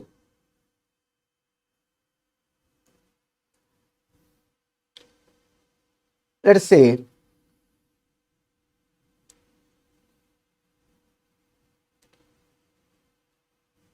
motor vehicle, seating capacity 5 persons. They purchase using for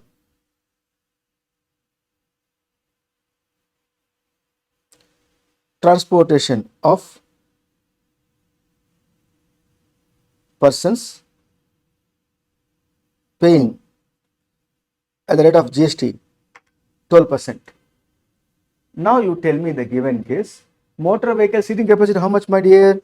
Only 5, less than 13. Such motor vehicle meant for transportation of persons they purchase and using for transportation of passengers purpose. Their output supply is taxable supply at the rate of 12% GST. If so, they wanted to know, are they eligible to have the input tax credit on such motor vehicle? This motor vehicle qualify for ITC? Law of the land here says that ITC allowed. To whom allowed on such motor vehicle? To Sundar, who using for further supply of taxable output supply. Further supply of taxable output supply. On the other hand, suppose if Sundar and company is renting of motor vehicle at the rate of 12%, why should 12%? Renting of motor vehicle,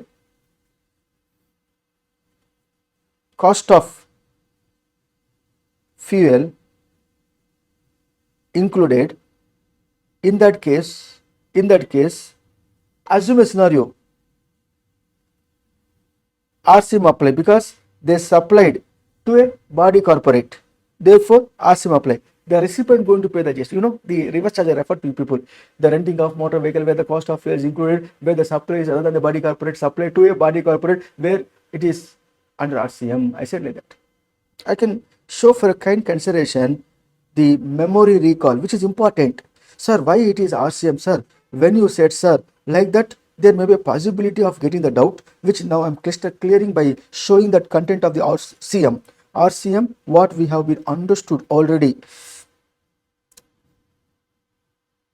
with regard to motor vehicle meant for transportation of persons, which is given on rental basis. In our page number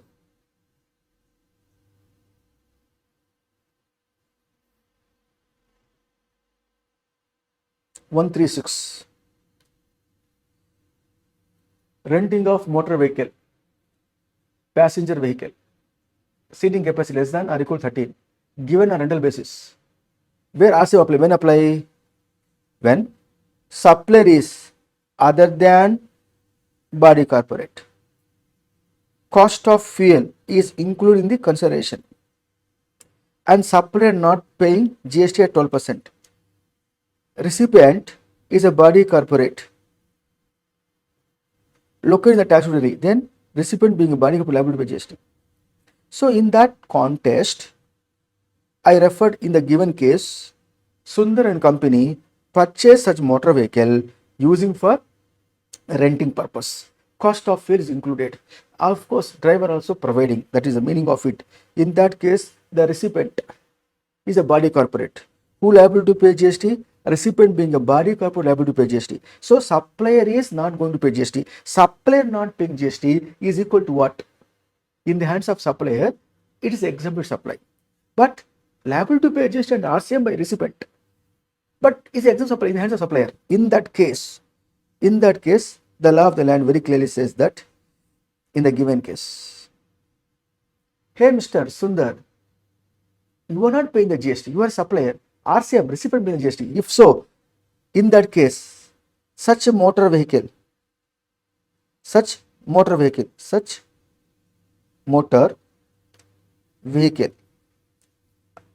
capacity less than or equal to 13. So what? Using for taxable output supply. So what? You are not paying the GST. In your hands, being a supplier, it is exempted. Therefore, on that ITC, not allowed to Sundar and company. Manasile, Puridam mana solrade. Are you understood or not? Ardhamavutunda leda cheppandi brothers. Be careful. So output supply should be a taxable output supply. Suppose Sundar and company says, sir, I am buying the motor vehicles I am selling the motor vehicles. I am a dealer, sir. Very good. For you, eligible to claim ITC. Sir, I am buying the motor vehicles, renting out motor vehicle. I am going to pay GST 12%, sir. Ah, very good. Taxable output supply, eligible to claim ITC. Sir, I am a Sundar and company. I purchased a motor vehicle using for transportation of passengers, sir. Passengers only I am using, sir. On my own account, sir. I am paying just 12%, sir. Not 5%, sir. Ah, very good. 12% you are going to pay. Claim ITC. 5% if you pay, being a transportation of passenger services, ITC and capital goods not allowed. Input goods not allowed. Input services not allowed except similar line of business is an amended provision now applicable for the coming exam of May 2024. Sir, please come again what you said. Again, I'm explaining, my dear friends. If I'm a transportation of passengers, if I'm a renting of motor vehicle, as the case may be, where I have option to pay 5% GST under forward charge, not eligible to avail input tax credit on input goods, input services, capital goods. If I want to claim input tax credit, being a transportation of passenger services or renting of motor vehicle, means passenger vehicle. If I renting out, I have option to choose 12% GST under forward charge to pay. That time I am eligible to claim ITC on input services, capital goods. Very good, sir. Now, what the law here says, if a transportation of passenger services supplier or renting of motor vehicle meant for transportation of persons, that service are providing, that supplier chosen 5% of GST to pay under forward charge. ITC on input goods not allowed. ITC on capital goods not allowed.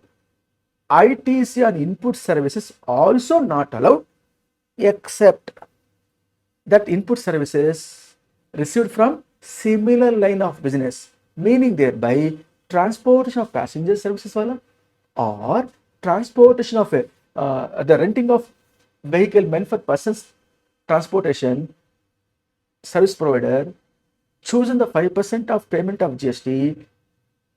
In spite of that, he is eligible to avail input tax credit on input services from similar line of business. Now I am presenting with one particular numeric example, which is as follows.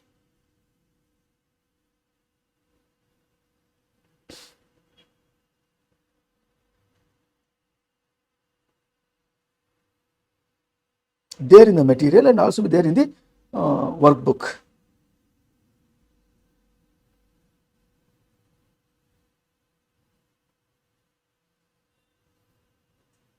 In our material page number 196, 196, sorry, it is coming here somewhere the other.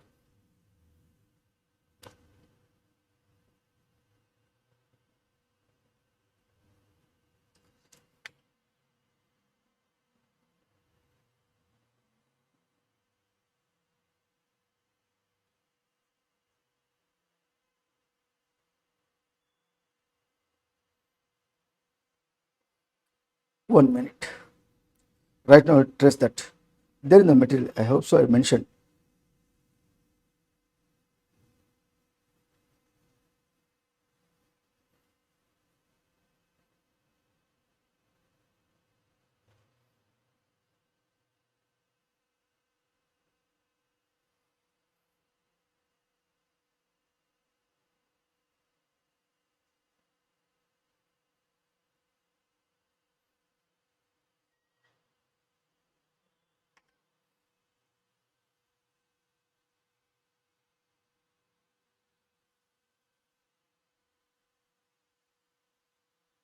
It is there no in your material. Sometime before I ignored by referring that later on to be referred that.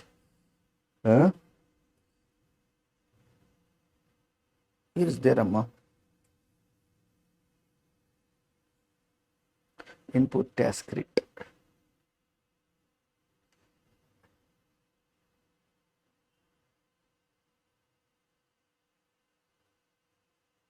Yes. In the page number 196. I just ignored it. Huh.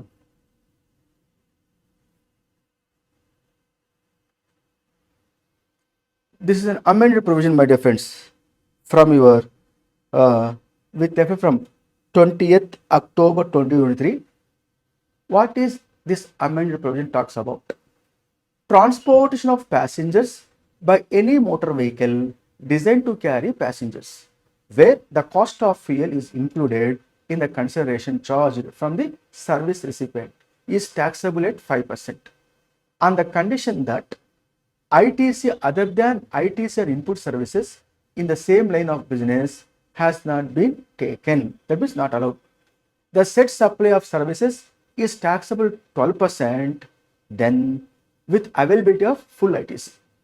Similar to renting of motor vehicle designed to carry passengers, where the cost of the fuel is included in the consideration charged from the service recipient is taxable 5% on the condition that ITC other than ITC or input service in the same line of business has not been taken.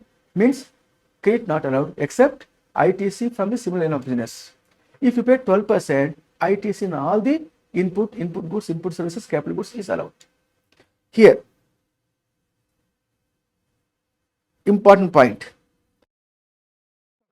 from 20th October, with effect from 20th October 2023, in the above two services, a new condition is added that if the tax is charged by the supplier of input service in the same line of business at the rate of higher than 5%, ITC in respect of such input service in the same line of business shall not be taken in excess of 5%.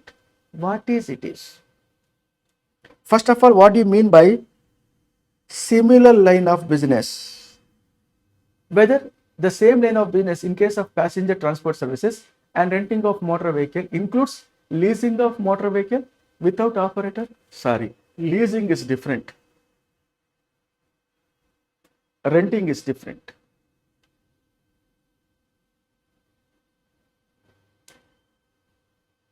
From here, input service in the same line of business includes transportation of passengers or renting of motor vehicle, which has two different SAC codes, service accounting codes, and not leasing of motor vehicle without operator, which is a separate SAC code, service accounting code, which attract the GST or compensation cess at the same rate as applied for motor vehicle by way of sale. Rate of GST may be same, does not mean that similar line of business because SAC code different. Renting of motor vehicle different, leasing of motor vehicle is different.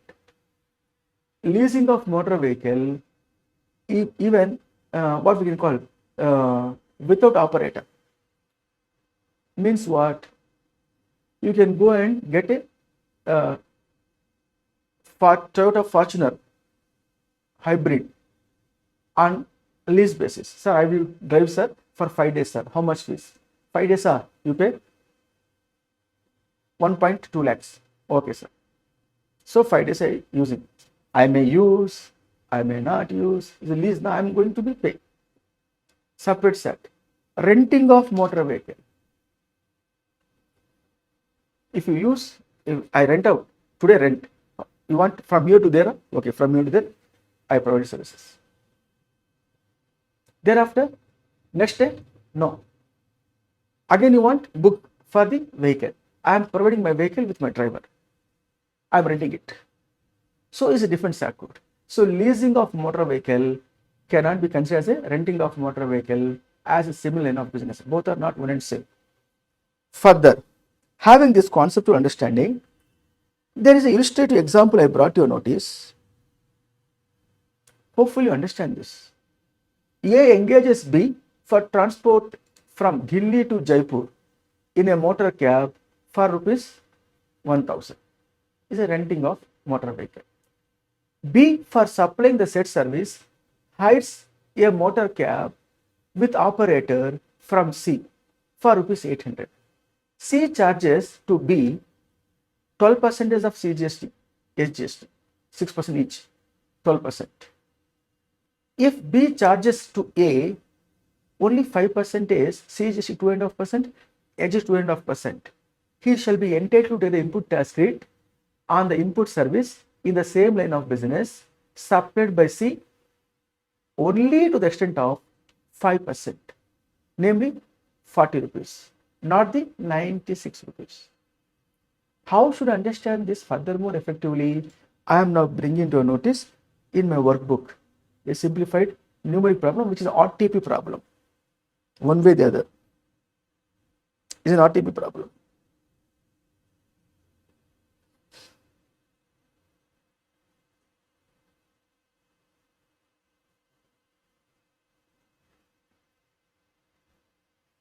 Here,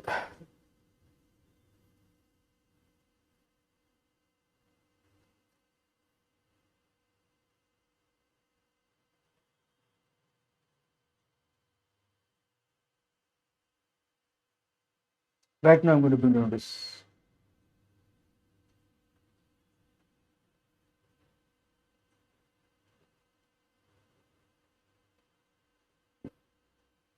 I think it's visible to all of you, this problem. Am I right? Is visible to all of you?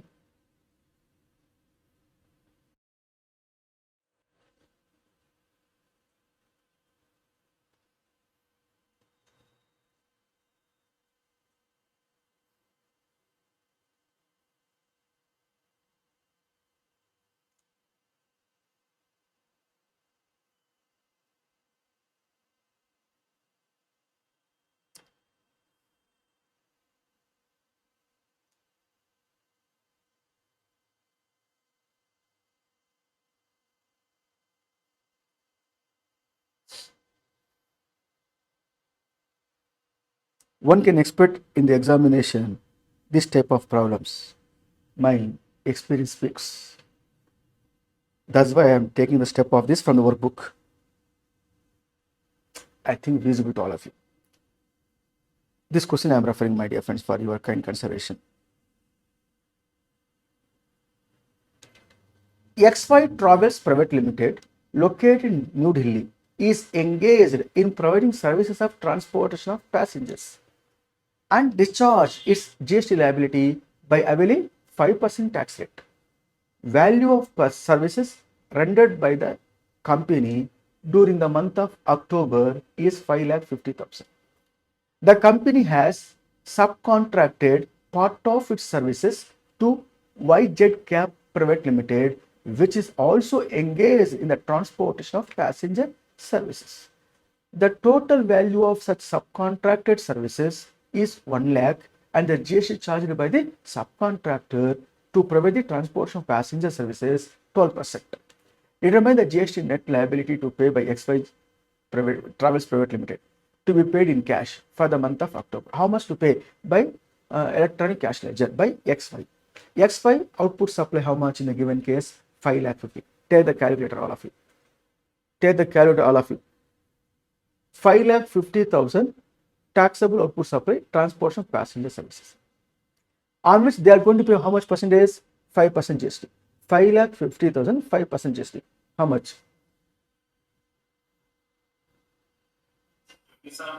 27,500. Very good.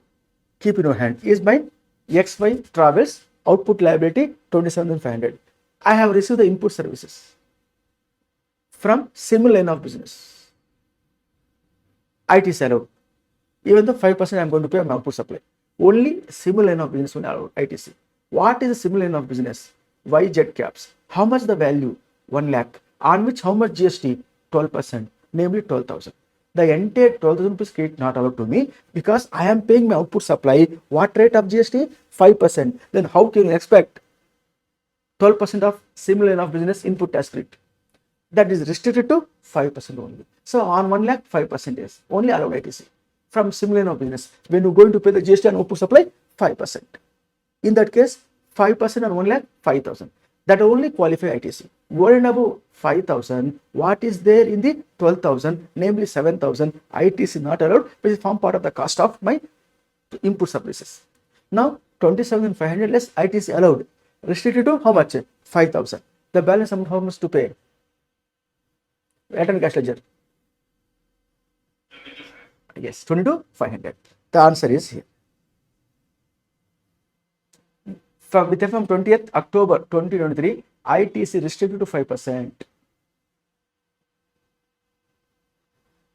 If I am not wrong, May 2024 question paper, this provision is there to test you without any doubt.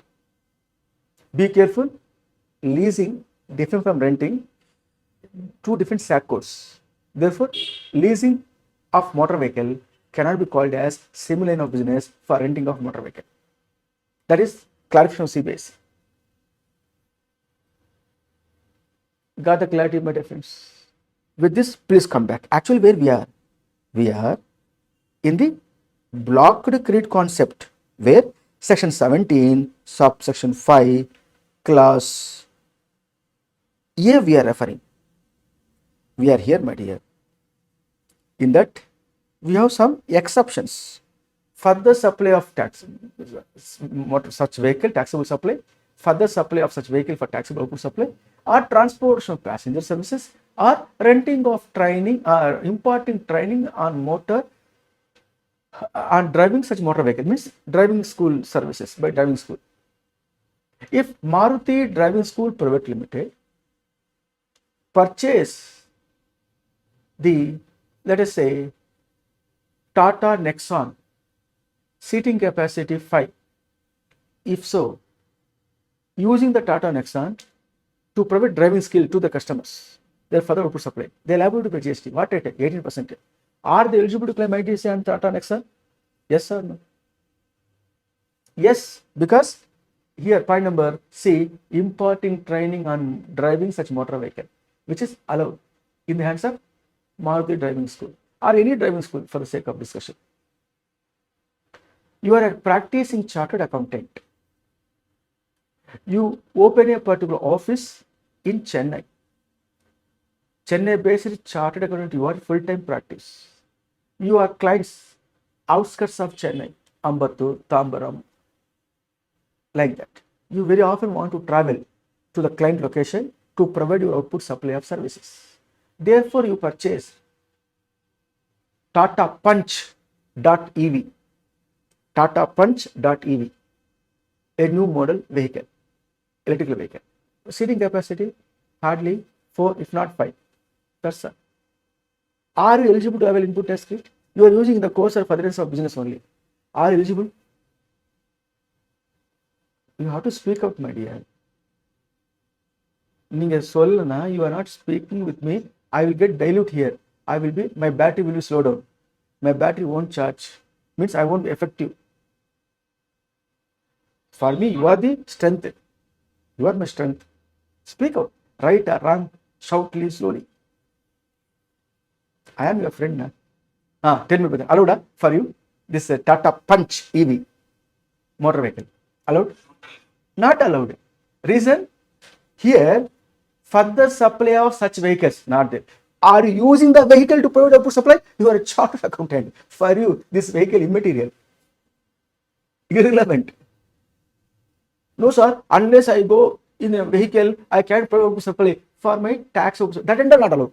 Even though you use in the course of furtherance of business, as long as you are not further supply of such vehicle. Further supply of such vehicle means what? Supply. Supply includes section 7, section 1, class A, which includes sale, transfer, barter, exchange, license, lease, rental, or disposal of vehicle. Are you doing so? No. Therefore, hey, Mr. CA, for you, Tata Punch.ev motor vehicle, if you purchase, ITC not allowed.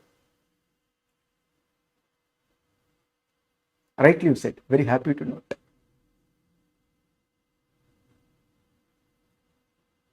Then for whom it is allowed?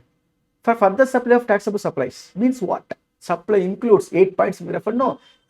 Supply includes section 7, section 1 class A of the CGST. There it falls.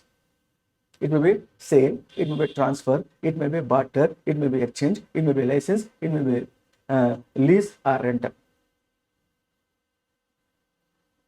or disposal. Now further come back. In the given case, you tell me, my dear friends, Input task it allowed or not allowed? Just check and tell me.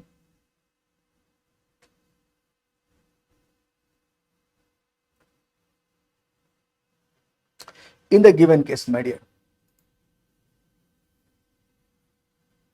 exclamation person purchased this type of vehicle. Purchase this type of vehicle for their employees. Pick up and drop.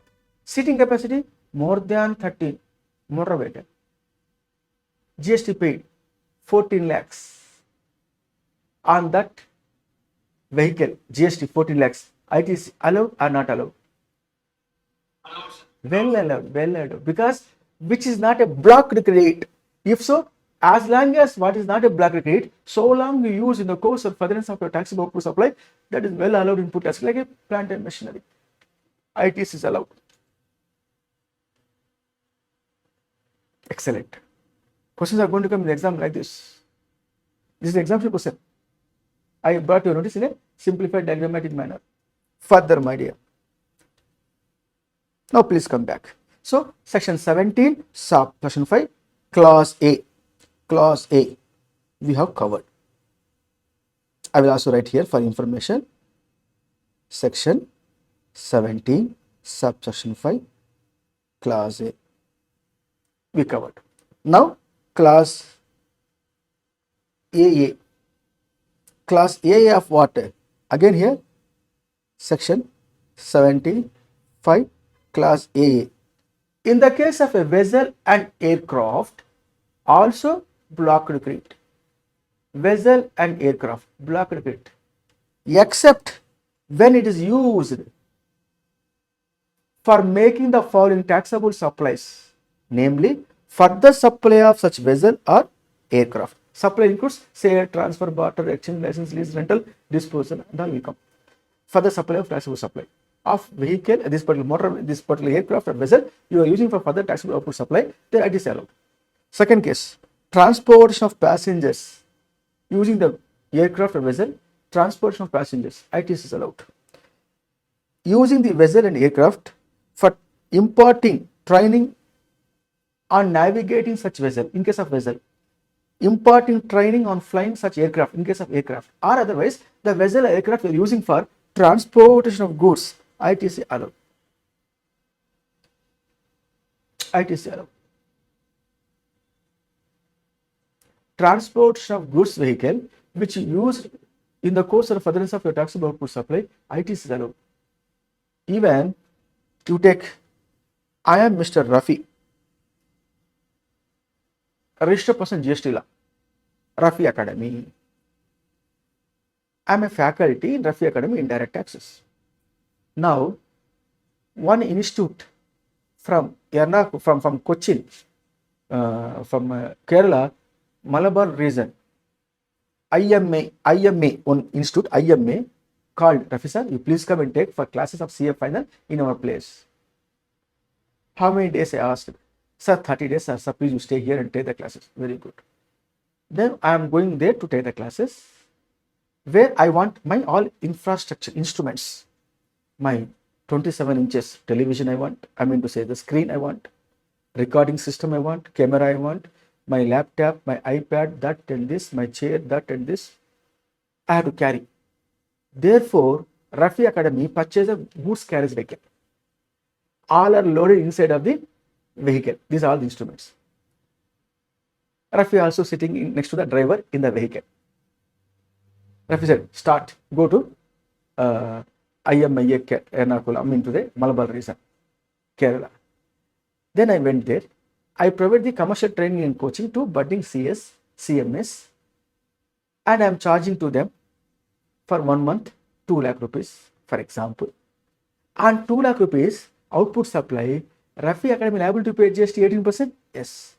Now, Rafi Academy seeks your advice. Hey, Mr. Chartered Accountant, please tell me, we have purchased vehicle which is meant for transportation of goods by road. Our own vehicle, we are using our own Rafi sir, art books, computers, camera, furniture, chair and all to transport to the class place which is in Kerala. After completion of that, we are going to bring that again in our own vehicle. For that purpose only, vehicle purchase. Can we avail the input tax credit on such motor vehicle? You being a CA, please respond to Rafi Academy. Rafi Academy, your client. Tell me. Allowed? Huh? Allowed. Why allowed, my dear? Okay. Simple. Perfectly you said answer correctly. Why it is allowed input tax credit means it is not a black credit. As long as used in the course of furtherance of taxable purpose of ITC is allowed. That is what the spirit I required. Rafi Academy can avail the ITC on such motor vehicle which is used for transportation of goods.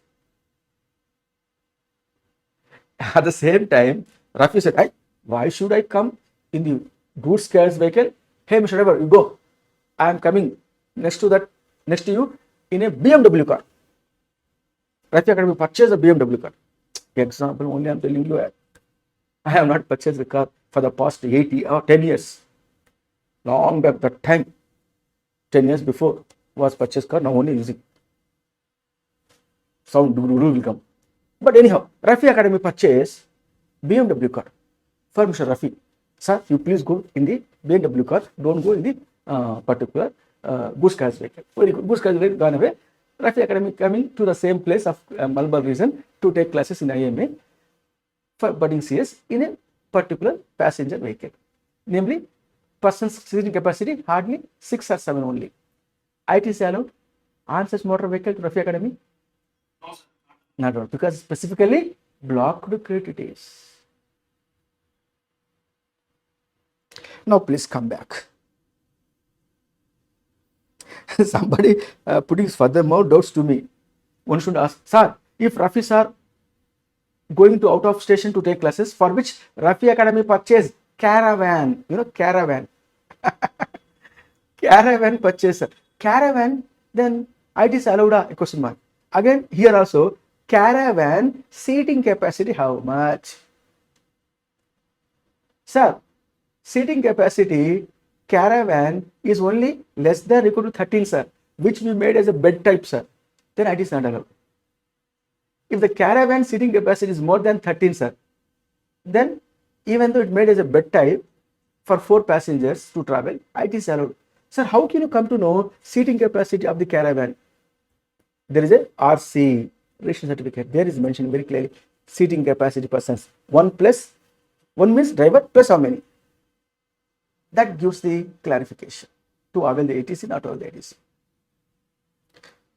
Now coming to the clause A only we are here.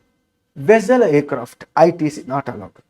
In general, how to understand these points presenting in front of you?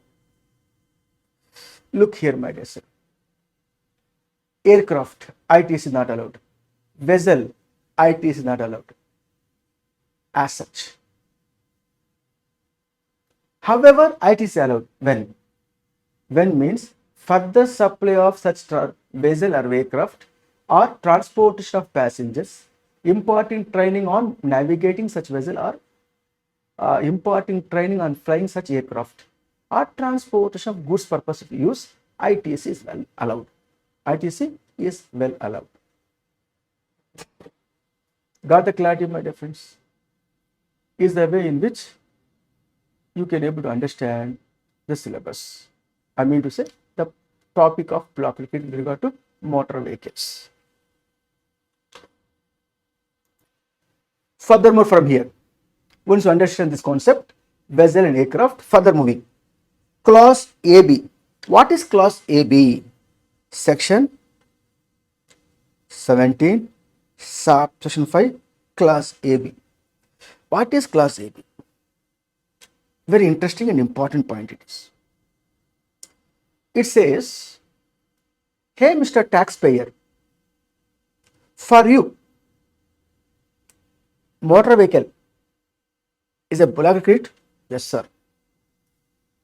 Hey Mr. Taxpayer, for you, aircraft, vessel is a block credit? Yes, sir. Such assets, if you purchase, on which IT is blocked to you, if so, that asset on which you are using certain input services, you are incurring expenditure. What are they? General insurance services. Of course, if you purchase the vehicle, I have to pay insurance premium on with GST. Repairs and maintenance of the vehicle, aircraft, vessel, on which you pay the GST. Servicing of that particular vehicle, on which you pay the GST. Not qualify for ITC. That is input services on such motor vehicle, on such vessel, on such aircraft, which is as such not qualify for input tax credit. Any input services of this nature, general insurance, servicing services, repairs and maintenance services on such motor vehicle, vessel, aircraft, also be not qualify for ITC. Is this services of general insurance, servicing services, repair and maintenance services in so far as they relate to motor vehicle class A, vessel aircraft class AA of section 17 section 5, ITC not allowed, is a blocked credit.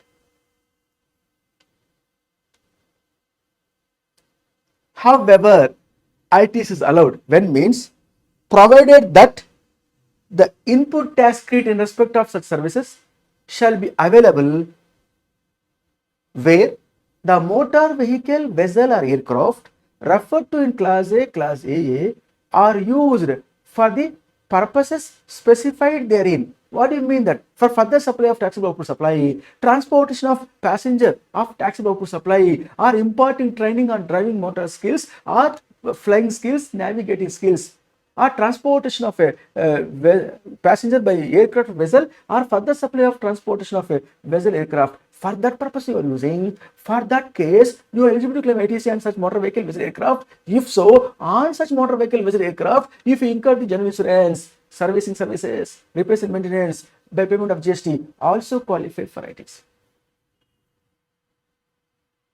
What do you mean this?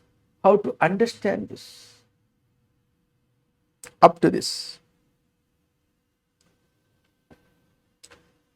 Example I will refer to you, you will be able to understand. Dear friends, presenting in front of you the examples. I am a practicing chartered accountant. I purchased BMW car using only for my profession purpose. You are aware of that? ITC on such BMW car not allowed. Correct. But this fellow incurring general insurance for the motor vehicle, sometimes sending the to dealer place for repairs and maintenance. There are some services like water wash, cleaning, green, everyday cleaning, servicing, where they are charging with the GST. We receive the services by paying the GST. Can we avail input service on which GST as ITC? Law of the land says no. That motor vehicle, or for the sake of discussion, vessel, aircraft, not qualify for ITC. On that type of vehicle, vessel, aircraft, servicing services, general insurance services, repairs and maintenance services also be not qualify for input tax rate. Suppose my name is Spice Jet. I am operator of transportation of passengers in aircraft. I am air travel operator. I purchase the passenger aircraft for further supply of transport of passengers. I am paying 12% GST.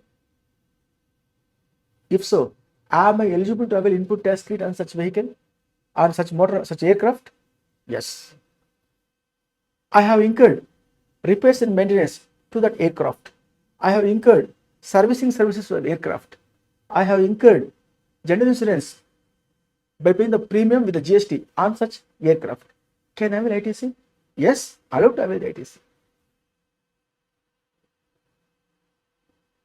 One more example. My name is Parvin Travels. I purchased BMW cars. What for I purchased BMW cars? 5 cars I purchased for providing on rental basis, rental, where I am going to pay the GST 12%. If so, I too incurred certain inward supply of services on such BMW car. General insurance premium I paid. Can I have an ITC? You tell me. Yes, I would ITC. Because the BMW car what I purchased, being a permit travel to let out on rental basis, is output taxable supply. If so, GST paid on such BMW car, ITC allowed. Therefore, any general insurance premium paid for such vehicle also will qualify for ITC. Furthermore points here referring to a kind consideration. Were received by a taxable person engaged in the manufacture of such motor vehicle vessel aircraft. What are the services? General insurance services, servicing services, repairs and maintenance services, which has been received by a taxable person who engages the manufacturing of motor vehicle, manufacturing of that particular what we can call vessel or aircraft. If so, for him, this motor vehicle, this vessel, this aircraft no longer called as capital goods. For me, these are the goods called as stock in trade. Am I right on that? My name is Tata Motors. I'm a manufacturer of Nexon car. I'm a manufacturer of Tata Nexon, Tata Punch EV. I'm a manufacturer. I have 100 vehicles in my factory I manufacture, which is not my capital goods. For me, stock in trade. Such a manufacturer paid general insurance premium for loss of stock of that particular Tata Punch EV or Tata Nexon vehicles. General insurance I paid by paying the premium with the GST. Can I claim ITC? Well allowed. Because for me, stock in trade it is. Further, general insurance, servicing, repairs and maintenance allowed as input tax credit, though it may be motor vehicle, vessel, aircraft, to a person in the supply of general insurance services in respect of such motor vehicle, vessel, aircraft insured by him, meaning thereby, my name is National Insurance Company. I provided general insurance services for the loss of stock of motor vehicle of Tata Motors. Huge amount of compensation I have to pay if the loss taken place. Therefore, National Insurance Company undergoing for reinsurance with another insurance company called as Oriental Insurance Company. Hey, Oriental Insurance Company, I want to reinsure with you to dilute my risk. Are you able to accept? Oriental says, yes, you pay the premium. So, National Insurance Company paying the reinsurance premium to Oriental Insurance Company. Oriental Insurance Company charging the GST on such premium, which is qualified for ITC for National Insurance Company. Though the National Insurance Company, for them, the motor vehicle, vessel, aircraft are not eligible for availing input tax credit. Suppose National Insurance Company purchase passenger vehicle, are they eligible to claim ITC? No. In spite of that, the National Insurance Company undergoing for reinsurance by making the premium and GST to another insurance company for covering the loss of stock of this particular vehicle, vessel, aircraft, ITC is allowed to the National Insurance Company. What they received from World Insurance Company inward supply of services. ITC is allowed, is the meaning of it. Simple to say, with a diagrammatic presentation in the given case is as follows. You have a clear-cut understanding in this regard.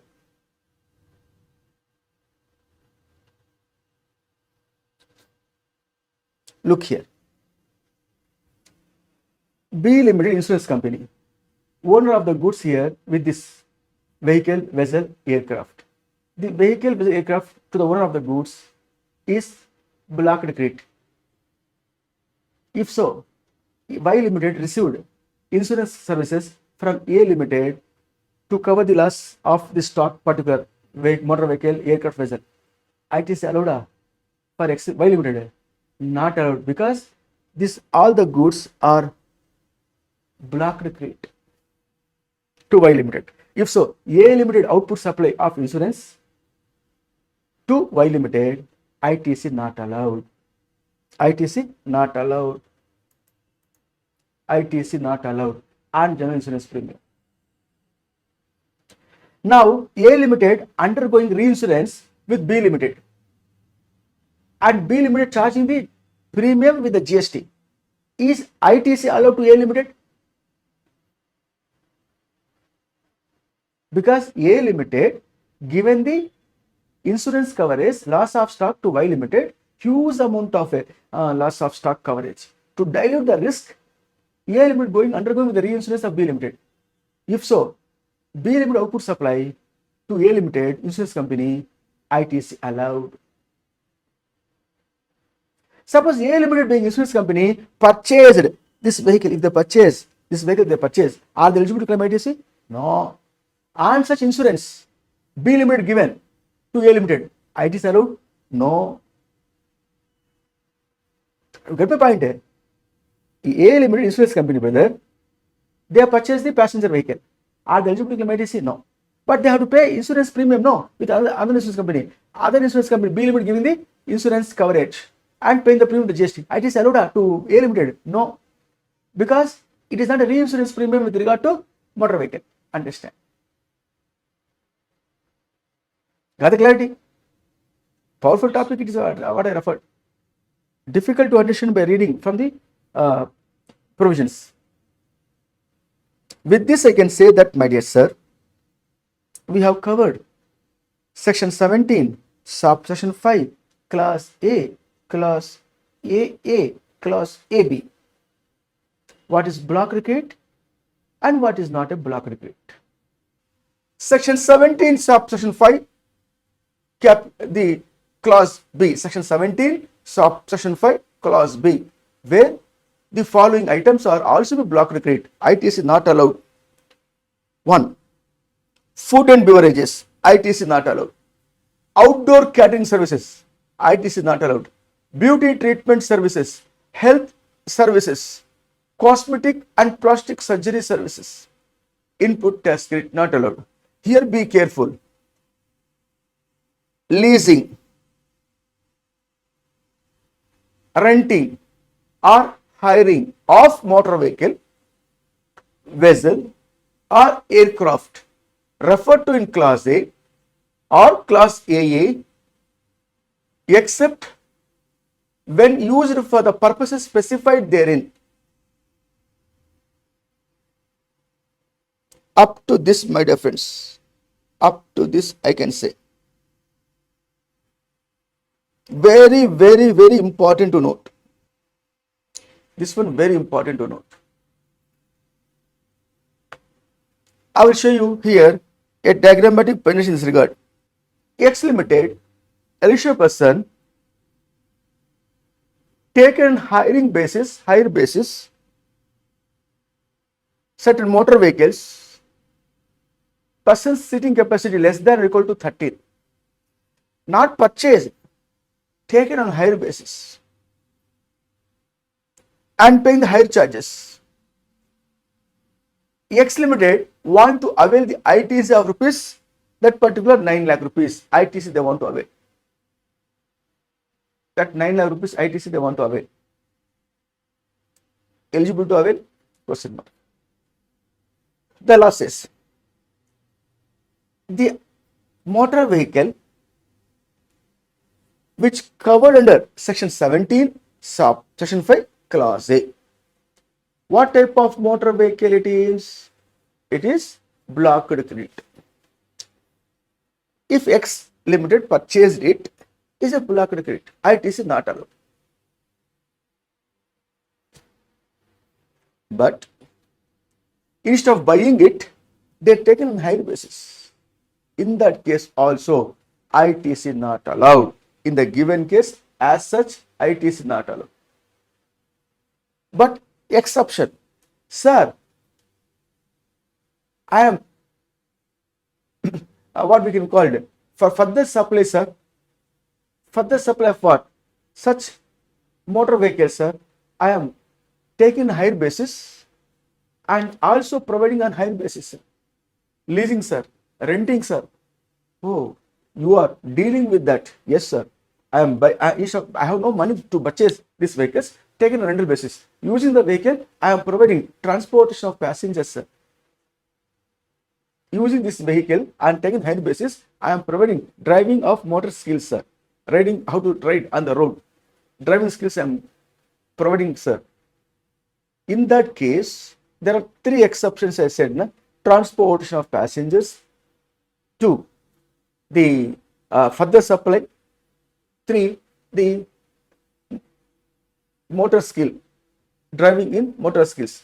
In that case, in three cases, exception is there. If I purchase these vehicles for my further supply, transportation of passenger services, or providing driving skill training, in that case, eligible to claim ITC. Instead of buying, I take on high basis. In that case, for me, the high charges, inward supply, on which GST paid by me, allowed as a ITC. The exception. Further, they said here, exception. Not only the leasing, renting, hiring motor vehicle or aircraft vessel referred to in class A, class AA is blocked except when used for the purposes specified. When for the purposes specified. What is the purposes specified therein? Refer here. Further supply of motor vehicle. For the supply of taxable supply of further supply, transportation of passenger services for the supply purpose, imparting training on driving such motor vehicles for such purposes, or in the case of vessel aircraft, further supply of vessel aircraft, passenger transportation, imparting training navigating the vessel, or flying skills, training in flying, training flying skills, training on flying skills of using such aircraft. For that purposes, if you using by taking on higher basis, input tax credit is allowed, is the meaning of when used for the purposes specified therein. Now, furthermore, life insurance services, health insurance services, these all ITC not allowed. However, further they provided here, provided that input tax credit in respect of such goods or services or both, means food and beverages, outdoor catering services, life insurance services and all.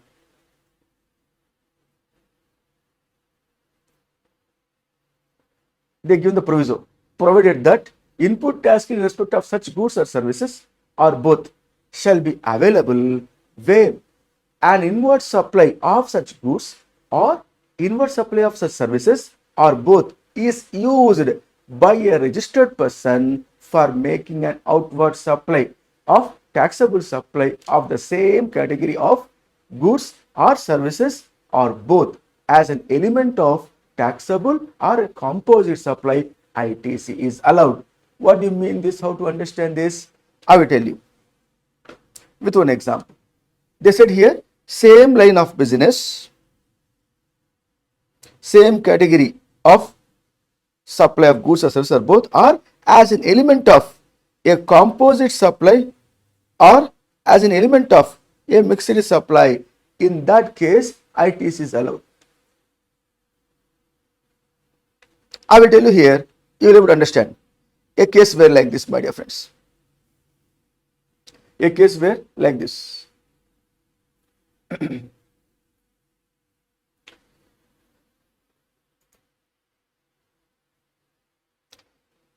Hopefully you understand this.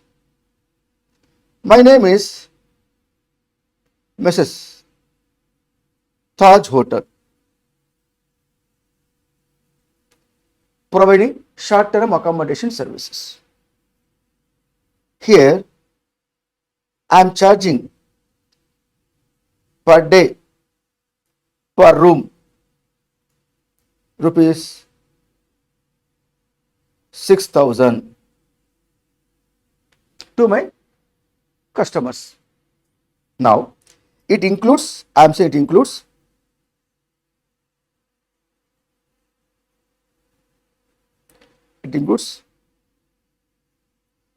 food and beverages is a complementary. It includes pick up and drop to my customers from airport or from railway station, as a case may be. For example, from or to airport, pick up and drop services. Of course, short-term accommodation. Also, accommodation. All the three together is a particular single price.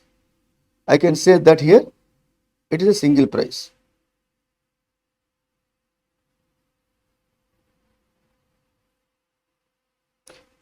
As one price. It is in the ordinary course of business, two or more supplies known as, this output is known as what? Composite supply. Composite supply. In that, one of the element is food and beverages. One more element here, pick up and drop, where they have taken the vehicles on hire basis. So here Mrs. X and company providing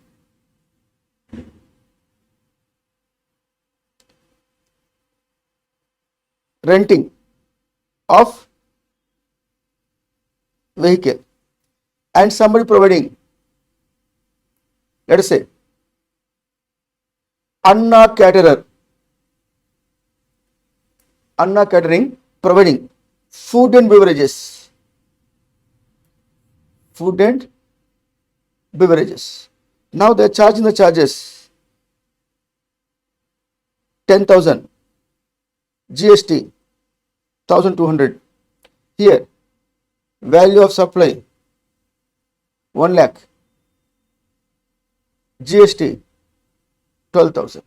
So, in the given case, my dear sir, this GST and this particular GST, inward supply. Taj Hotel seeks your advice. Sir, I have used my output supply, which is taxable supply.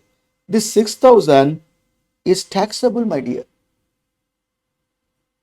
in the hands of the particular hotel industry, short-term accommodation, where output tax,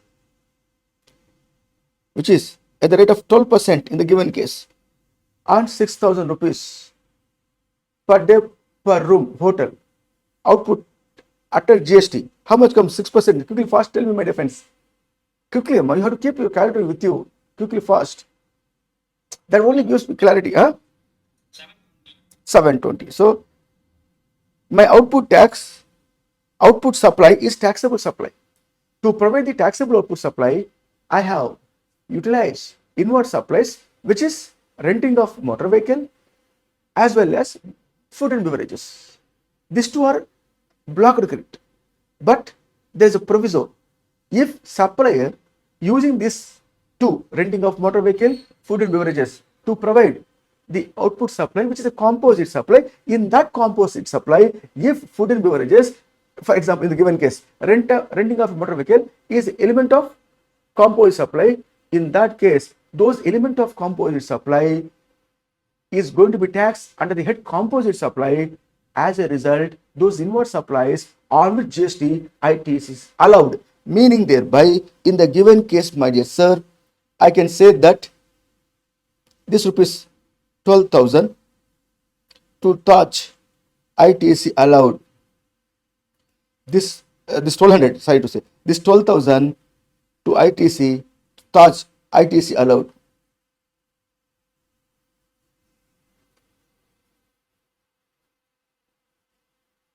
If it is a composite supply, mixed supply, farm part of it is an element of supply, ITC is allowed. Or similar line of business. Sir, here, if you refer here, who is he? Anna Catering, providing food and beverages to Taj Hotel. While providing services, Anna caterer received some inward supply from, let us say, Amma caterers. Amma caterers provide the services, food and beverages to Anna caterers. Anna caterers is ultimately providing to Taj Hotel. In that case, Anna caterers seeks your advice. Am I eligible to claim ITC when I am going to pay GST on my output supply of food and beverages? I received some inward supply from the same line of business. Can I avail the ITC? Yes, IT is allowed. Same line of business, IT is allowed. Second one, these are the food beverages or the catering services, renting of motor vehicle, hiring of motor vehicle. These are services what I just now referred falls under section 17 sub section 5 clause B. In that sub point 1, the element of services are form part of composite supply, or these element of services are a form part of the mixed supply. In that case, the ITC is allowed, provided my composite supply, principal supply should be taxable. In the case of a mixed supply, the highest rate of tax is going to be applied to tax in the given case. Got the clarity? Further presenting in front of you, my dear friends, furthermore, that point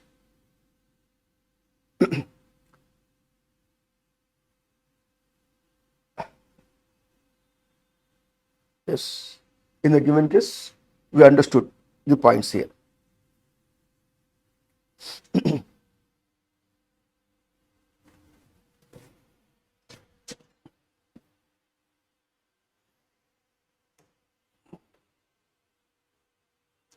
Now, please come back, my dear friends, furthermore.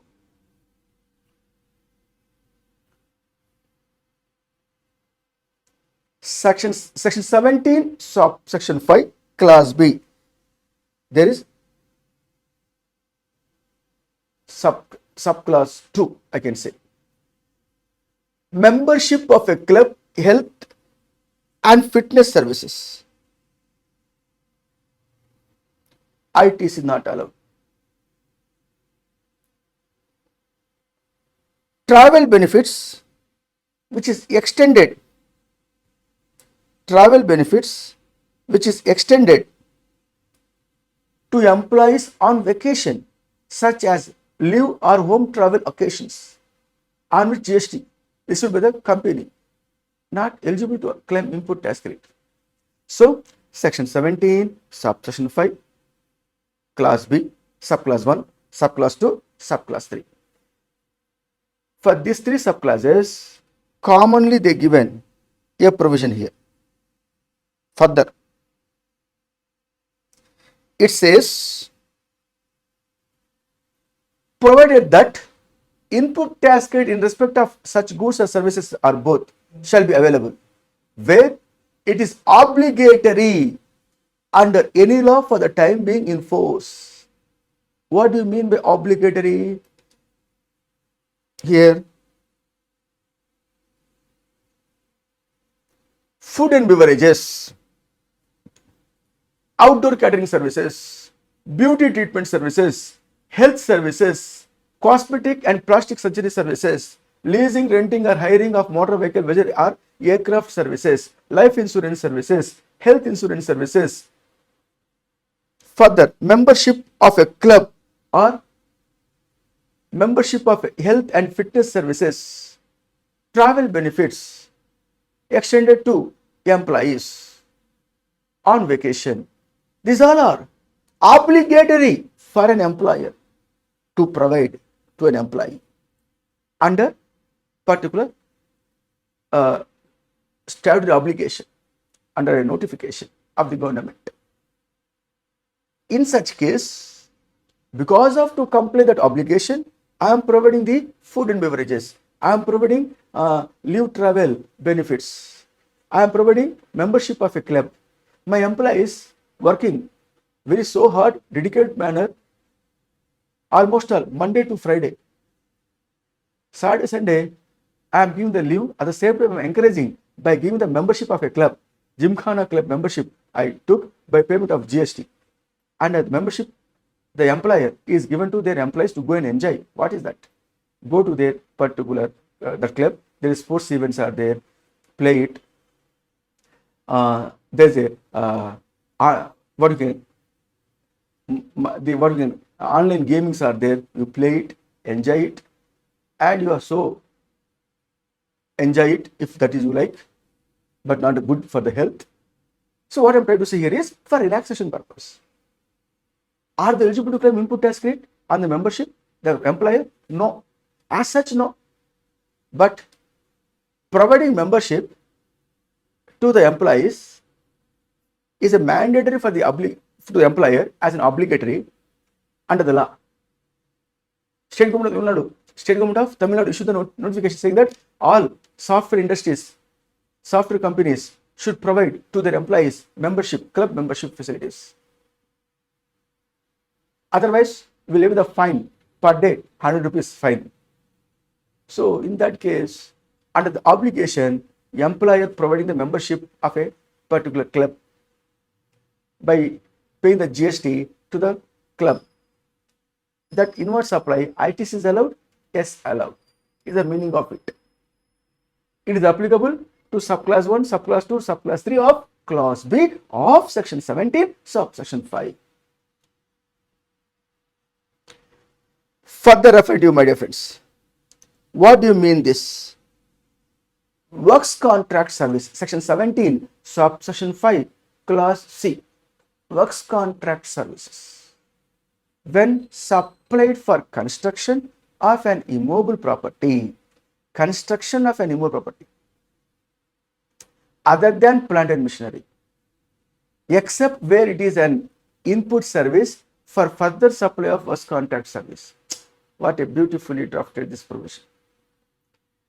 Works contract services for me as a registered person, I receive works contract services from a supplier of works contract service who supply the material, who supply the labor. In relation to construction of my office premises, my factory building or my factory car shed, my factory go down, my office premises second floor, first floor is the second floor constructing. These and all works contract in relation to an immovable property, ITC is not allowed for the recipient except plant and machinery. Meaning what? If the works contract service I received in relation to a plant and machinery, input tax allowed. How to understand this? Dear friends, look here. In the given case, I am going to bring to notice a simple situation. Here,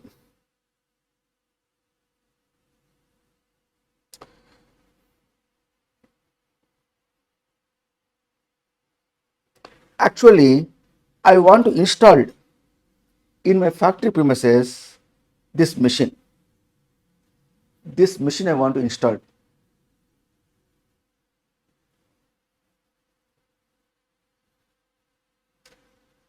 This machine I want to install. For installation of the machine, there is foundation structure is required. This type of foundation structure I required, for which I appointed XN company to construct the foundation. He provided works contract services. Then I attach on that foundation with the bolts and nuts my machine. Thereby, I can prevent vibration in the machine. So, for that purpose, to lay down the machine on that foundation, I have received the inward supply of works contract services, which is in relation to plant and machinery. Input tax credit for me allowed or not allowed for this works contract services. Means here works contract service ITC well allowed. Well allowed. Because in relation to plant and machinery. Then you may ask a doubt. What is a plant and machinery, sir? Plant and machinery means, the expression plant and machinery means apparatus, equipment and machinery fixed to earth by foundation or structural support that are used for making the outward supply of goods or services or both, and includes such foundation and structural support, but excludes land, building, or any other civil structure. It excludes, planned machinery does not include land, building, any other civil structure, telecommunication towers for which I received inward supply of was contract, which is not a plant and machinery, therefore ITC not allowed. Pipeline laid outside the factory premises for which I received the inward supply by payment of GST, not qualify for ITC. Not qualify for ITC.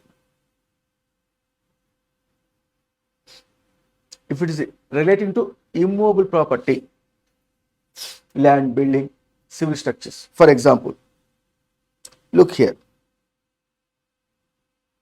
In the given case, X Limited, factory building, want to construct, for which B Limited were providing works contract services. Now you tell me, for A Limited, the works contract service supplied by the B Limited is eligible to claim ITC? No, it is a bracket, correct. Now works contract wala asking you, sir, I am a provider of works contract services, sir. I purchase the cement, I purchase the what we can call it, steel, iron by payment of GST, sir. My output supply works contract, sir. I am paying the GST 18% now, sir. Can avail the input tax credit? Works contractor asking you, works contract service provider asking you, who is your client? I have purchased the material, labor, I received and I provide the output supply. Where my output supply is taxable as a works contractor, my inward supply of cement, steel, and all, I am eligible to claim ITC. Obviously, you can claim ITC because you are a provider of works contract services. Your inward supply for you will eligible to claim ITC. GST paid on cement, steel, and iron and all qualify for ITC.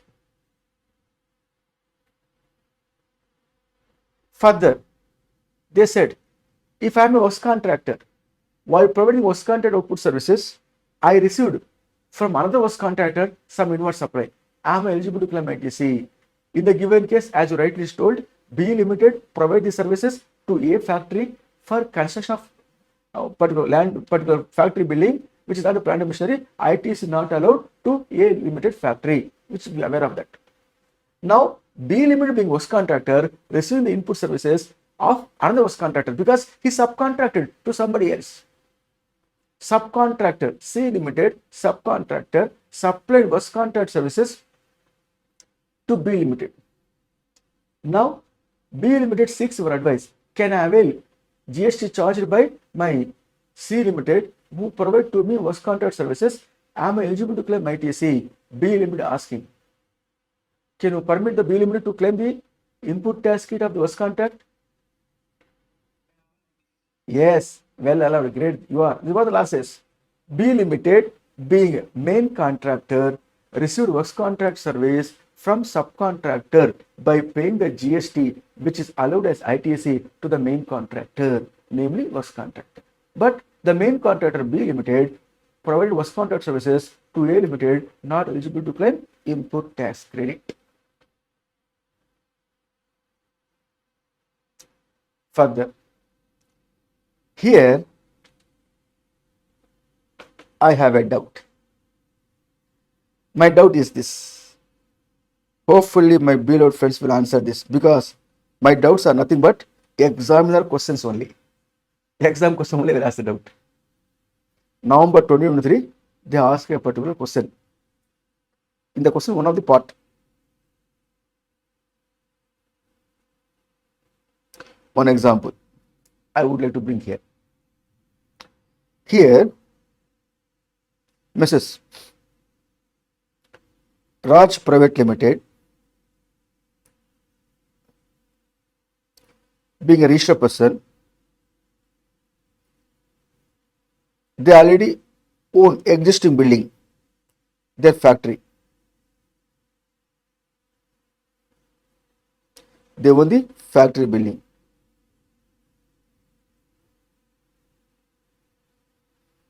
Is a factory building.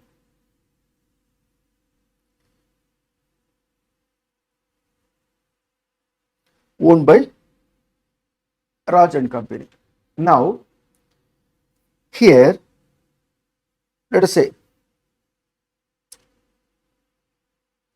Mrs. XN company, registered person, works contract services supplier, provided repair and maintenance, which is was contract for rupees 2 lakh, GST 36 rupees charge. Raj and company seeks your advice. Am I eligible to claim ITC of this particular contract, which is I used for my repairing of factory building? You tell me, my dear friends. Eligible to claim ITC or not? Is examination question. Now, they asked. I used to explain in the class, even before what they're going to expect, I easily can predict, and I used to say in the class. I told last time also for the November 1 goers. Here, this fellow using this particular repairs and maintenance to factory building. Is it capitalize the value or debit to profit and loss account? If debit to profit and loss account is a revenue expenditure, in the course or furtherance of your business, ITC is allowed. It is debit to P&L account. Therefore, for him, ITC of the GST ITC allowed. ITC allowed as an input service. No, sir. Repairs and maintenance is enhancing the value of existing buildings, sir. In the name of repairs and maintenance, one more floor is constructing, sir. One more floor constructing is a capital nature, for your information. In that case, for which works contract service not allowed ITC. You cannot simply by taking the ITC, for the purpose of ITC, you cannot debit the expenditure, which is a capital expenditure. IDT will catch hold. Am I right or not? If it did so, it's going to impact financial position of the company and badly impact on the readers of the financial statement. Stakeholders of your company will badly affect. Hey, Mr. Auditor, you have to qualify in this regard. Serious matter. Am I right or not? Tell me, capital expenditure you book as a revenue expenditure for the sake of claiming input tax credit, nothing but what? Fraud. If auditor close eyes and I sign that fellow will be under fine. That's why, as a chartered accountant, you are getting so respect and pride only when you are working so hard with greater care. Government why given the rights to you to certify. If you certify, will accept, because you are the person to take care of all these things. If a genuine nature of expenditure of revenue expenditure, debit to profit loss account, in that case, such was contracts, services absolutely qualified for ITC. It is allowed. If you have any doubt, you can refer in our November 23 question paper. I have given to you with a solution. There one of the question it is. Now please come back. Further referring here.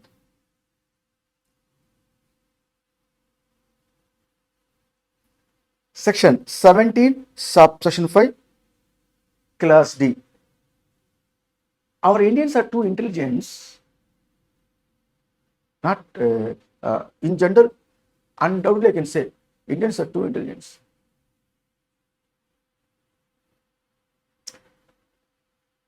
You know, my dear friends,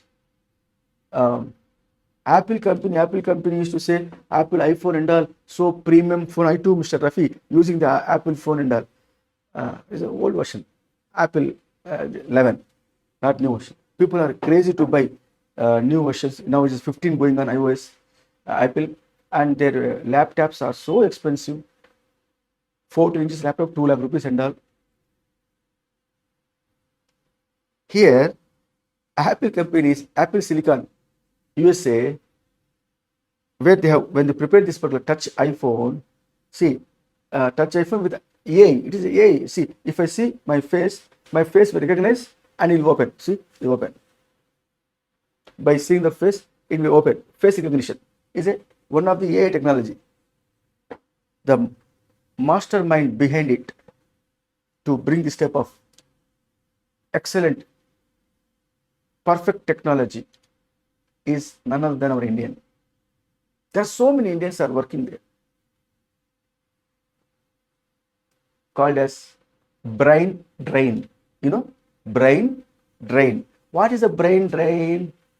Our Indians, highly talented personalities, going to outside India, working for other country. That means we have not given the opportunity to our best brains of India to work here.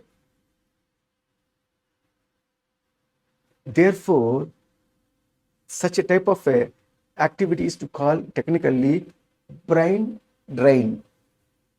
If all of them are here, where they have facility here to exploit India, number one country, not to 2030, even 2020 itself.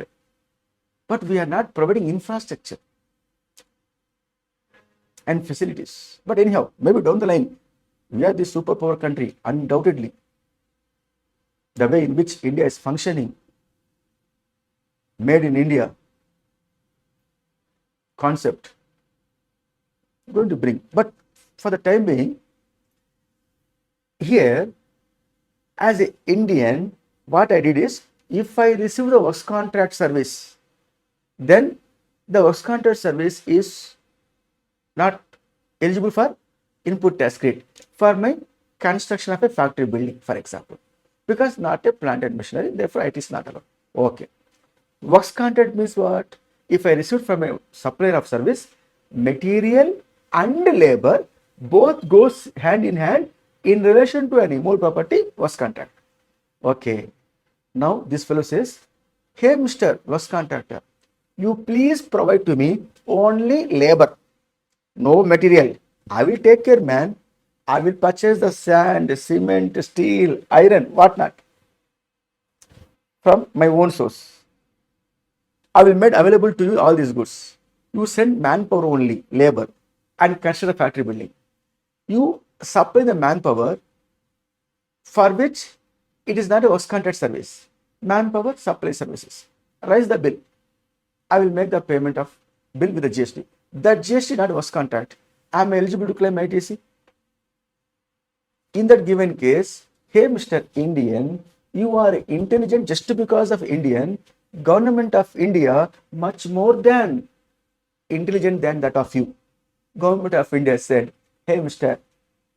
If you received on your own source only the labor, only the material on by your own, and all this you are using for what? Construction of an immovable property, which is not a plant and machinery, then also ITC is not allowed under section 17 subsection 5 class D, which I am presenting here for your kind consideration is as follows. In the given case, look here. A Limited being a factory building to construct, for which A Limited received on his own, directly purchased the cement, steel, iron, and received only labor from a contractor. In that case, all these are using in relation to an immovable property, which is not a plant and machinery. Resultantly, input tax credit not allowed under section 17(5) class D. A Limited being a manufacturer is not eligible to avail the GST on goods or services received for construction of an immovable property on his own account, including when such goods or services or both are used in the course or furtherance of business, in spite of the ITC not allowed. Further, my dear sir, ITC not allowed cases. If you are section 10 taxpayer, namely composition taxpayer, being a manufacturer, trader, or a restaurant fellow, or a service provider other than restaurant fellow, as the case may be, you have to pay the GST from your pocket, which you are aware of that. ITC is not eligible to avail by them, even though they procured and paying the tax at a 0.5% CGST, 0.5% HGST, like that. The ITC is not allowed. Sometimes before I told you also, no, again I'm telling you a simple thing. Dear friends, assume a scenario. I'm a composition taxpayer. As a trader, I am paying 0.5% CGST, 0.5% HGST. I received certain inward supply of services for which RCM apply. Means the recipient, being a composition taxpayer, registered person, is liable to pay GST, for example. If so, the rate applicable for the given service 18%.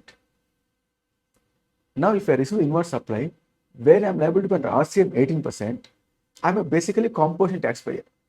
As a trader, I am paying on a turnover 0.5% CGST, 0.5% HGST. In the given case under RCM, am I liable to pay the full rate of 18% under RCM, or since I am a composition taxpayer, I will pay only 0.5% CGST, 0.5% HGST, effectively 1% only. Am I going to be pay 1% on my inward supply on which RCM apply? Tell me, what rate applicable? I have to pay the normal rate, what is applicable for the given supply. 18% means 18% I have to pay. Under RCM, no, I have to pay. Sir, I am a composition taxpayer. Sorry, composition taxpayer for output supply only 0.5% CGST, 0.5% GST. For inward supply, on which GST apply under RCM, under recipient, as a recipient composition taxpayer, under recipient, you are paying the tax under RCM, not as a composition taxpayer. You are paying under GST under RCM basis. As a recipient, you are going to pay the tax, not as a composition taxpayer. Therefore, you have to pay normal rate of 18% under RCM in the given example. ITC not allowed, at all allowed for the composition taxpayer. Class F. Goods or services are both received by a non-resident taxable person except on goods imported by him. I told you this point sometimes before. Again, I will refer to you for your kind consideration. In the case where you are a person, non-resident taxable person, in that case, import the goods by payment of IGST. That alone ITC allowed for you to pay your outward supply. Such a non-resident taxable person not eligible to opt composition scheme. Locally, they purchase the goods. This and all. No ITC. Only this is ITC allowed when you supply the goods and output supplies. Further, important point, my dear. Class FA, Section 17, Subsection 5, Clause FA from 1st October 2023.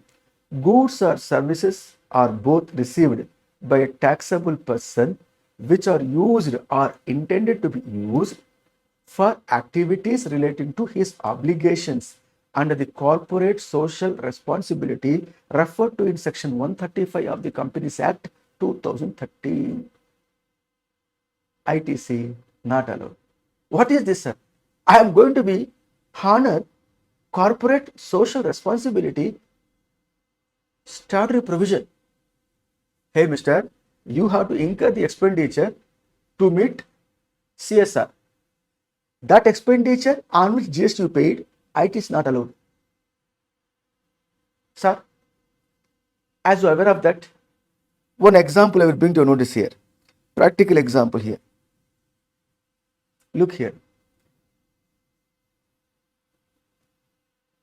Taxpayer assessee had availed credit of GST paid on housekeeping and gardening services.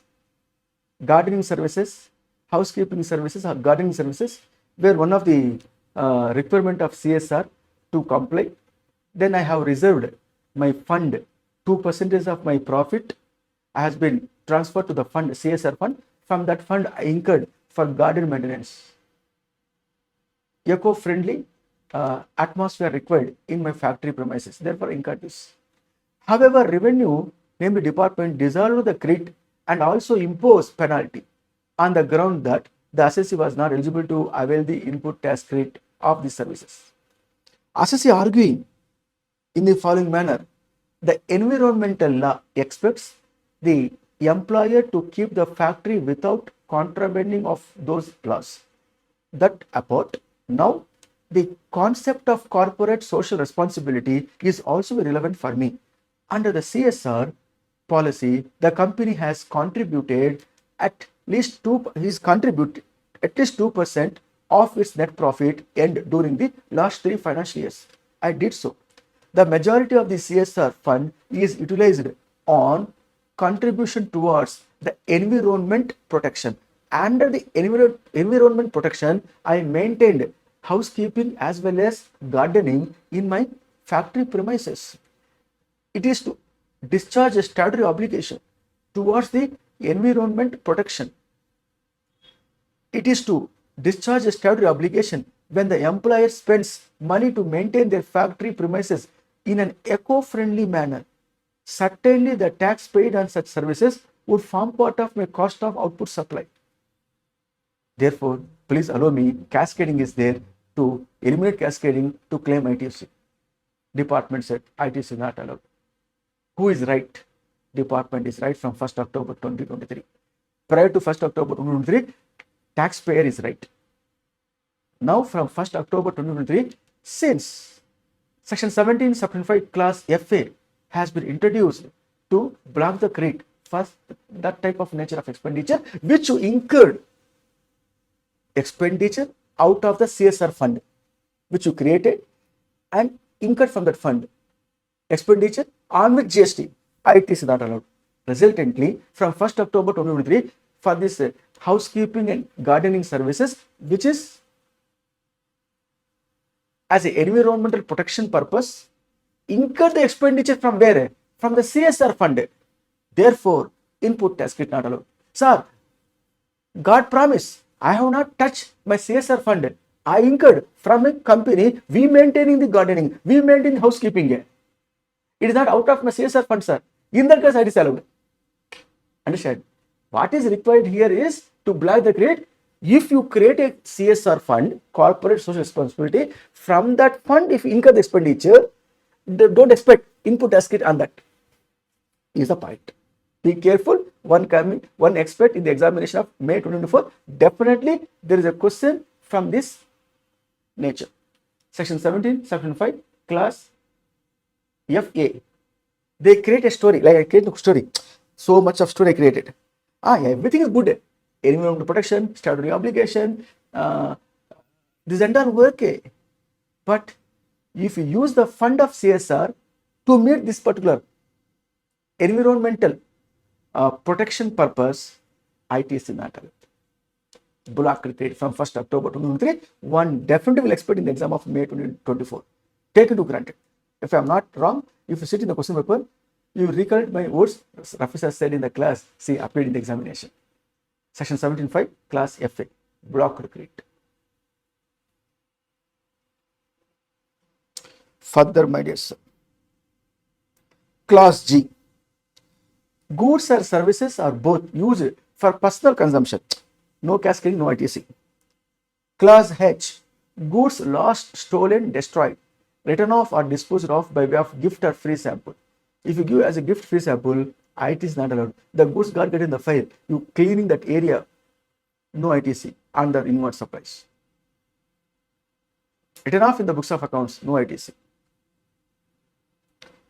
You manufacture the goods and giving freely to others who are not your related parties. In that case, no consideration, no GST. That means no cascading, no ITC. Clause I, Section 17, Section 5, class I, where you paid the GST when the department sent the notice under section 74. Under section 74. GST not paid, acting fraudulently. Here,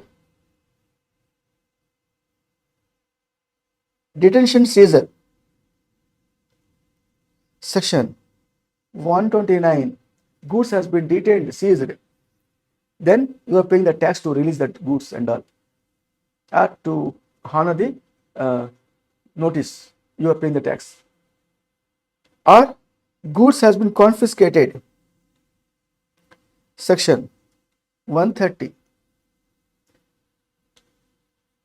In lieu of confiscation, you are paying the fine, and also there is a charges of interest.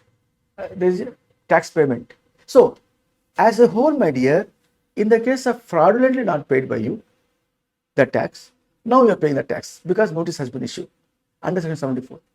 Earlier not pay the tax, now the detention seizure taken place and you are paying the tax under that particular notices. Or confiscation has been taken place, you are coming forward to pay the taxes. In such cases, my dear, if you pay the tax, you are buyer of that goods not eligible to claim ITC. Because self-assessment tax only can claim ITC. As per section 41 of the CGST Act. With this, I can say that, my dear friends, for you, the entire blocked credit concept under the input tax credit, the entire story completed. At this point of time, I am concluding the session, my dear friends. See you tomorrow at 6 a.m. Thank you, my dear friends. Namaste, my dear friends. In the last class, we referred by discussing elaboratively the concept of blocked credit, where we highlighted the amended provision, section 17, subsection 5, clause FA.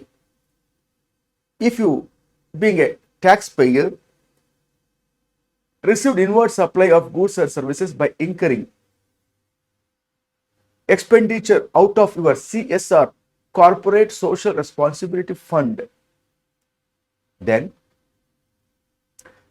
that inward supply on which GST ITC is now blocked from 1st October 2023, which is highlightable point we highlighted in the last class by inviting a practical case scenario in this regard.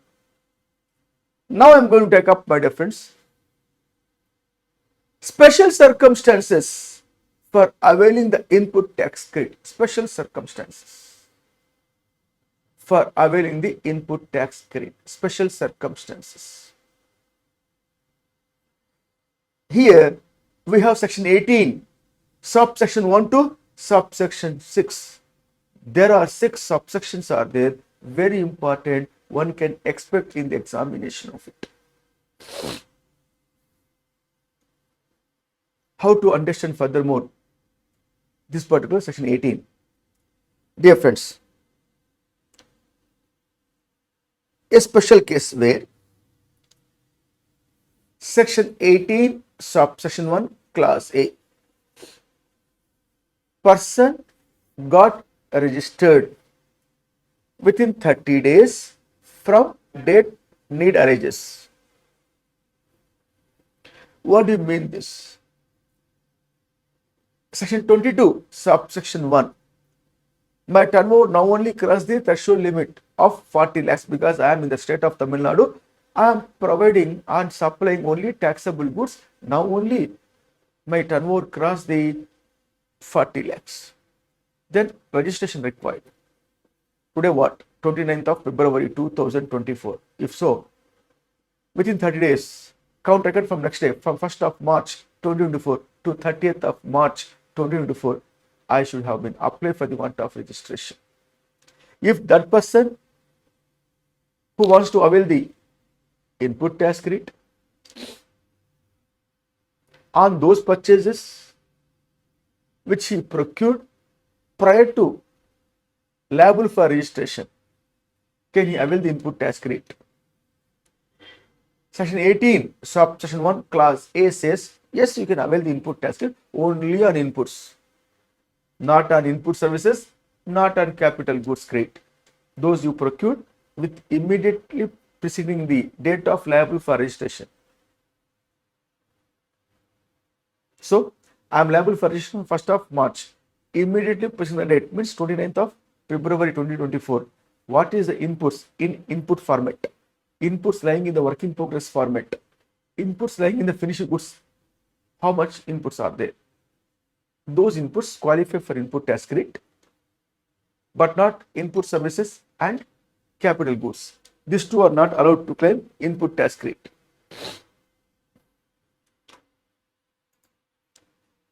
So, if that input tax credit on those inputs want to avail the credit, allowed to avail only when the invoice which you are referring in the given case on those inputs to avail the input tax credit, you are eligible to avail the input tax credit, should not be older than 1 year from the date of invoice till the date to avail the input tax credit. Says section 18 subsection 2. At the same time, if the value of input tax credit is more than 2 lakh rupees which you want to avail the credit on inputs, that eligibility is to confirm by a practicing chartered accountant or a practicing cost accountant. Yes, I have gone through the computation of this particular input tax credit on inputs. So and so person who is liable for registration from 1st March 2024, immediately pushing the date of liable for registration, namely 29th February 2024, in the given case, eligible to avail input tax credit on inputs. Like that, a certification should be issued by the practicing chart or cost accountant if the value of input tax credit is more than 2 lakh rupees. At any circumstances, input tax credit on input services, input tax credit on capital goods not allowed, my dear friends. This and all, we have illustrative examples to make understand it. Yes, we will have illustrative manner to bring to a notice. I will bring to a notice. Further, section 18.1 clause B. Inputs held in inputs, work in progress, and finished goods that alone allowed to claim input tax credit. Capital goods credit, input services credit not allowed. Reason, it is voluntarily got registered. If so, immediately preceding the date of obtaining certificate of registration, what is your stock in the stock format? The stock is lying in the work in progress, the input stock lying in the finished goods format. How much? That credit is allowed, but credit on inputs, services, and capital goods not allowed. What do you mean this, sir? How to understand this? I will bring to your notice the practical issues. Just wait and see. However, as you rightly understood under section 18, subsection 1, clause A, the invoice on such inputs which want to avail the credit should not be more than 1 year from the date of invoice till the date of availing the input tax credit, which says section 18, subsection 2, which says that ITC not allowed to take under section 18, subsection 1. Under subsection 1, there is a clause A, clause B, clause C, and clause D is there, which I am referring. Clause A referred, clause B now referring. In that case, ITC is not allowed to take under section 18, subsection 1 in respect of goods more than 1 year from the date of issue of tax invoice. Says section 18, subsection 2 in the given case.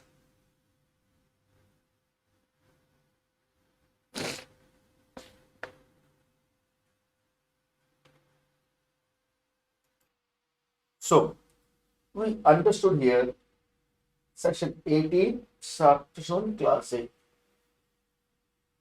and class B. Let us have numeric application of this two. That gives more clarity, my dear friends. From our workbook referred to you for kind consideration.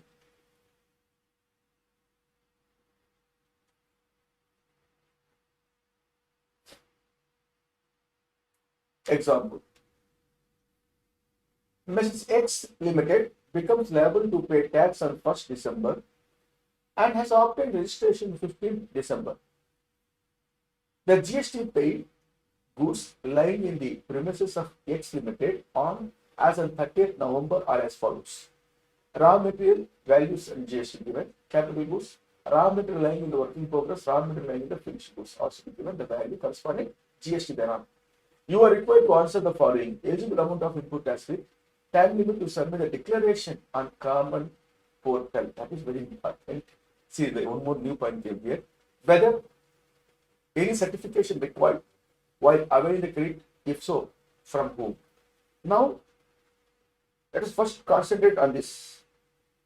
What is the credit here allowed? They got registered now because of they crossed the threshold limit for registration. They fall under section 18(1) clause A.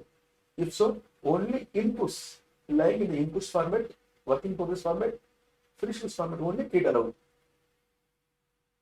Are you getting me? My voice audible? Yes, sir. Oh, very good. Now it's better than the earlier, na? Yes? Yes. See, further. Capital goods credit not allowed. In that case, raw material here, credit allowed cases. This one, ITC, allowed. Capital goods, no. Here, allowed. This also, allowed. Total how much? So, the answer to the given case, 3,06,000. This entire amount ITC allowed. Then they said, time limit to submit declaration common portal. Here, there is a provision. One should know that. What the provision here is given means, I given the material itself. There is a declaration required to obtain the input tax credit. See here.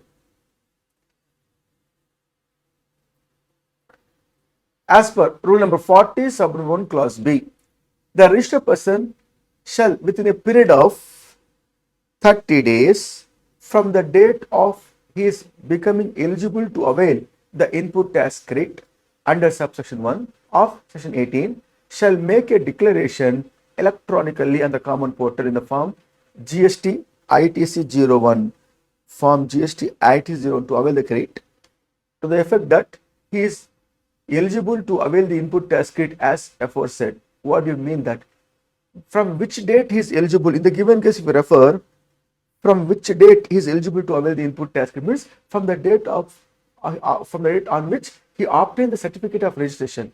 Certificate of registration, when he obtained the registration certificate on 15th December. So from 15th December means count reckon from 16th December for 30 days time period to declare it. That is almost all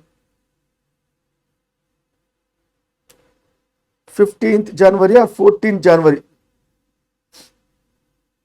31 days, na? That's why 14th January.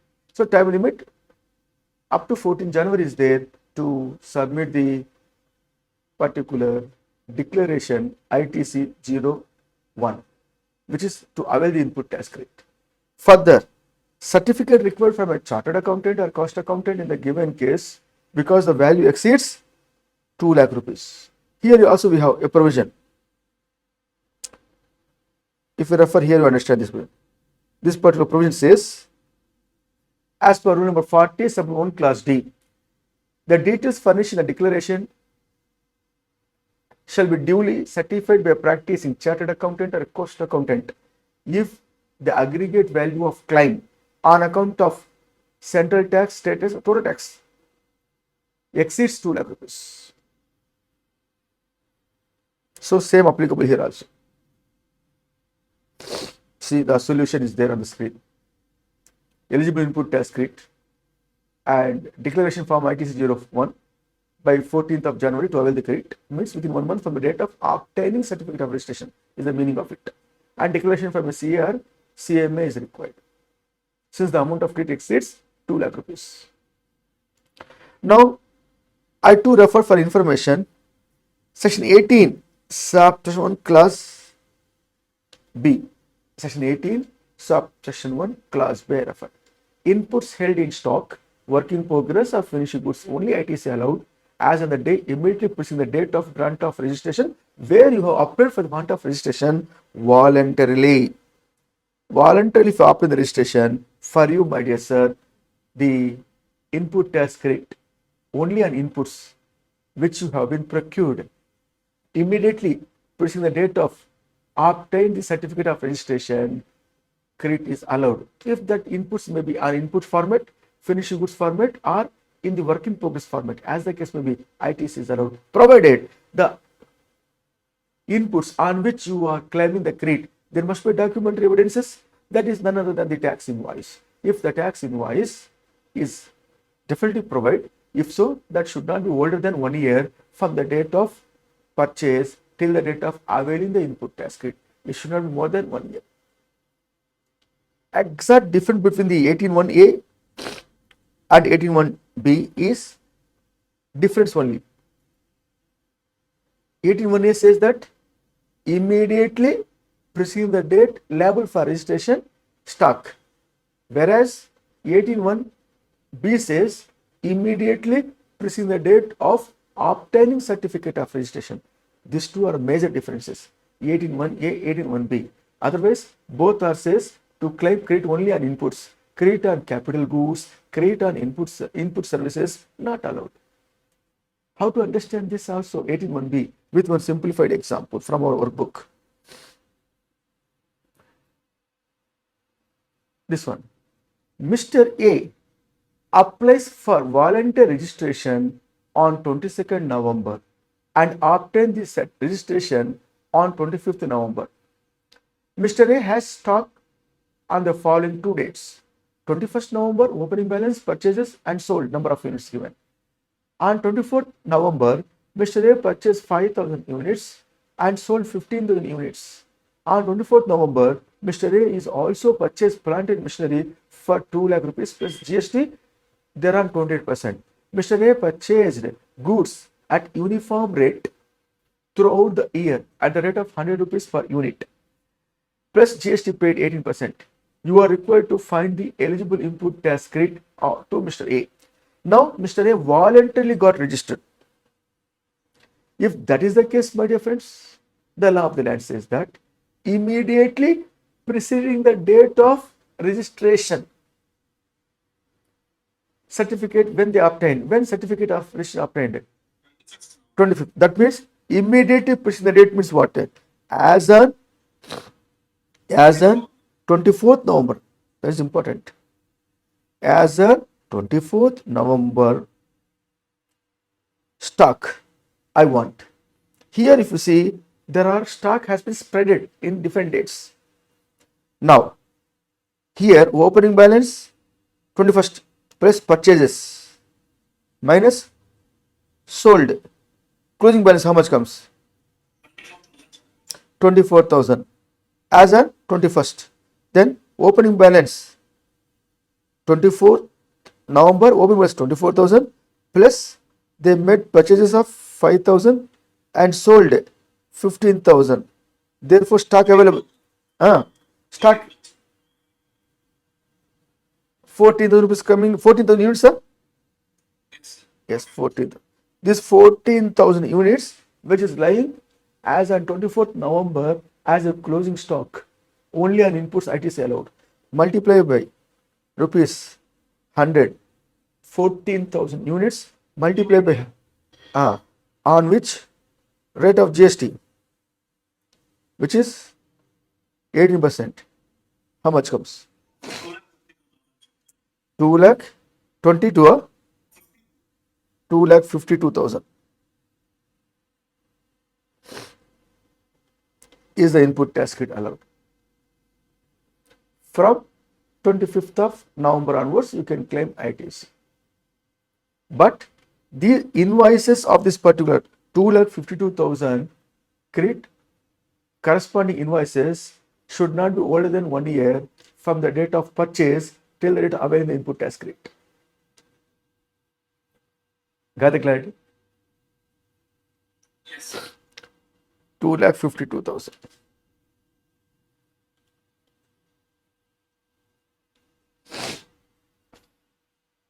Capital goods credit not allowed. Coming to 18(1)(c).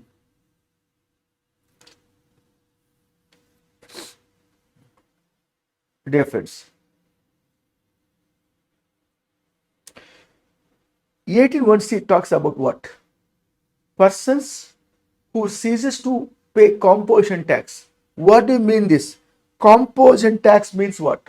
As you are aware of that, composition tax payers not eligible to avail what? ITC. Input tax credit. Great. Now, I am Mr. Somasundaram. I am trading taxable goods. My turnover already crossed threshold limit for registration. I obtained the registration. At the same time, I have option to choose composition scheme. Somasundaram chooses composition scheme. Now you tell me, composition taxpayer is a registered person or unregistered person? Registered person. Basically, I'm a registered person. Now, from 1st April 2024 onwards, I am going with composition scheme. Now, I am not eligible to avail the input tax credit.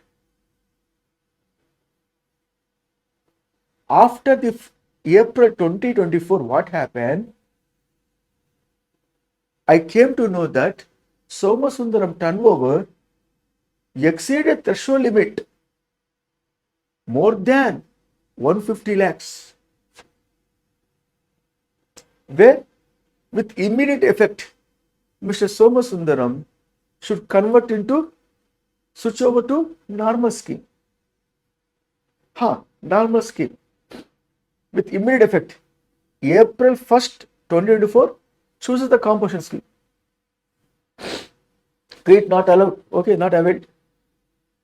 By 30th of April 2024, in that 1 month, I have supplied massive manner supply of goods, taxable goods, more than 1.5 crore, which I noticed on 30th April 2024. Then, with immediate effect from 1st May 2024 onwards, I should switch over to normal scheme by informing to department within 7 days in the form GST CMP 04.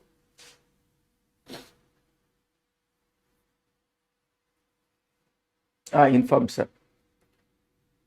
Now, from 1st May 2024, I ceases to become a composition taxpayer. I ceases to pay composition tax from 1st May 2024. In that case, can I avail the input tax credit now because I'm going to pay normal rate of tax? Yes, allowed. Hey, Mr. Somasundaram, you have to ensure that immediately the date of ceases to become a composition taxpayer, which is the date. What is the stock available with you? Credit allowed. The stock, when you claim the credit, the invoice should not be older than 1 year. Sir, I too purchase the capital goods, sir. Okay. If you purchase the capital goods, my dear friend, in that case, if you purchase the capital goods under this section 18(1) class C, credit is allowed. But so far under the composition scheme, you have been used this particular asset. Yes, sir. In that case, we will reduce 5% per quarter from the date of invoice till the date you ceases to become a composition taxpayer. 5% per quarter. Part of the quarter is form part of the full quarter.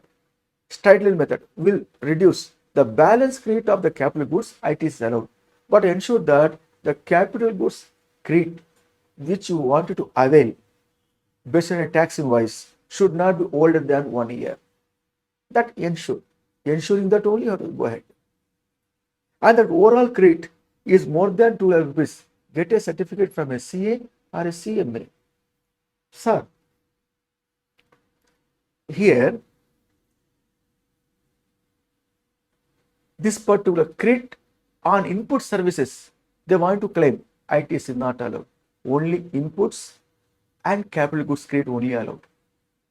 For capital goods credit, we have to apply rule number 40, sub number 1, class A provision by reducing 5% per quarter part of the quarter full quarter from the date of the invoice till the date of this the ceases to become a composition taxpayer. The balance credit is allowed. Balance credit is allowed.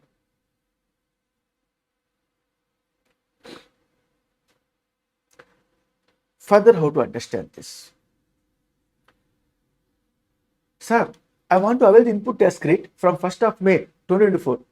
Soma Sundaram asking the auditor, if so, am I required to declare any declaration? Yes, you have declared declaration to avail the ITC. Just now I referred no. Form GST ITC 01 within 30 days. Within 30 days from the date of ceases to become composition taxpayer. Namely from 1st of May, within 30 days, you have to submit the claim of ITC in the department as a declaration. I am going to claim the ITC within 30 days from the date of need, from the date of ceases to become a composition taxpayer. Form ITC 01, just now I referred to you. That should be submitted. Why I am referring these forms means these and all forms form part of your syllabus. And moreover, multiple choice questions may going to be catch hold this type of questions in the examination to avail the input tax credit. Form ITC 01. In the given case, time limit 30 days. Within 30 days, you have to submit from the date of ceases to become a composition taxpayer. Intimation to department to switch over to normal scheme. Form GST CMP 04. Time limit 7 days from the date of need arises to go for normal scheme. How to understand this? Yes, I am here to bring the questions in this regard from our workbook.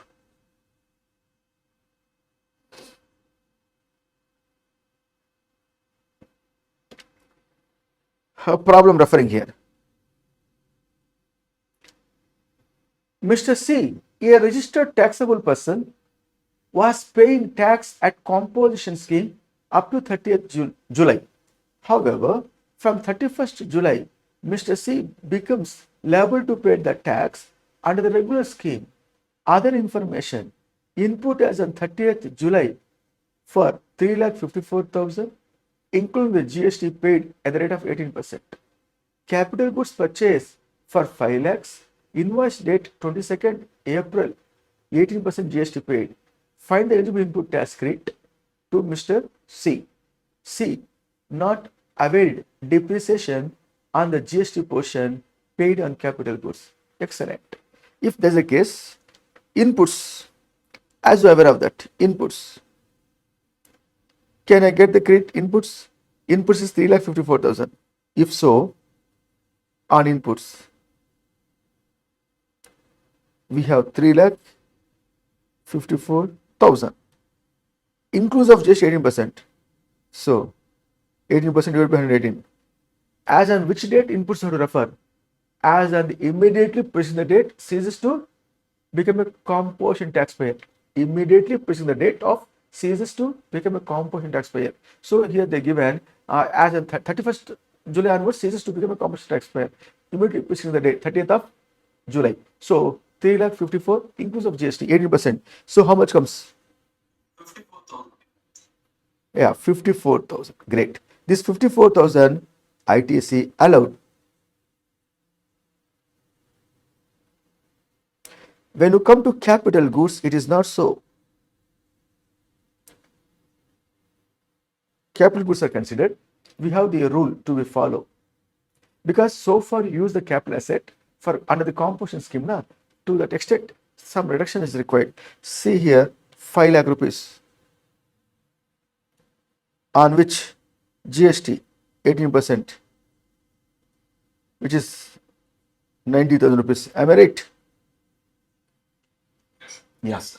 Then from that deduct 5% per quarter by multiplying how many quarters? Invoice is 22nd April. Yes, April, May, June, one quarter. July, August, September. Even one day also sufficient. So one quarter, 2 quarters. Effectively speak 10%. Straight line method. The balance 81,000. So here this 81,000 ITC is allowed. 54 plus 81,000, which is there here for your kind consideration. 54,000 and 81,000. Here only credit allowed on capital goods because you are already a registered person. Understand exact difference between 18.1 class A, class B compared to 18.1 class C. Under class C, he is a registered person already. Under class A, class B of section 18, subsection 1, they are not registered. They are now going for registration. Of course, input services cannot avail the credit because we cannot quantify the input service opening balance, closing balance, not possible. From the date of obtaining the certificate of registration, whatever inward supply of input services, you can avail the ITC.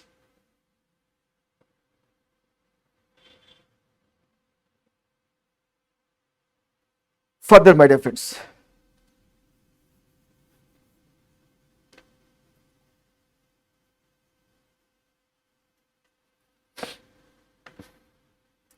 coming to the 18.1D. Exempt supply becomes taxable. Inputs held in stock, finished goods, and inputs held in work in progress, credit is allowed. Capital goods credit also be allowed after a reduction of 5% per quarter from the date of invoice till the date to avail the input tax credit.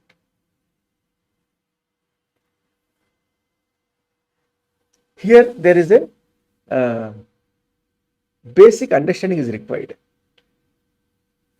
Now you tell me 18.1C, a composition taxpayer ceases to become a composition taxpayer. Basically, he is a registered person, unregistered person, registered person. Then only the capital goods credit is given. Correct? Yes. Come to 18.1D. Under 18.1D, exempted supply becomes taxable. Exempted supply become taxable. Now you tell me, my dear friends,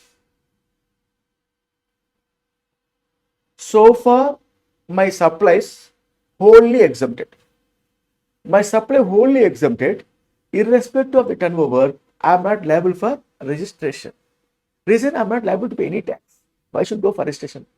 There is section 23, subsection 1, clause A, blessing me not to go for registration. Because entire my output supply are exempted, wholly exempted. Why should go for registration? My turnover is how much in the previous year? 55 lakhs. Entire 55 lakhs exempted, nil rate. Am I required to go for registration? No, not required to go for registration.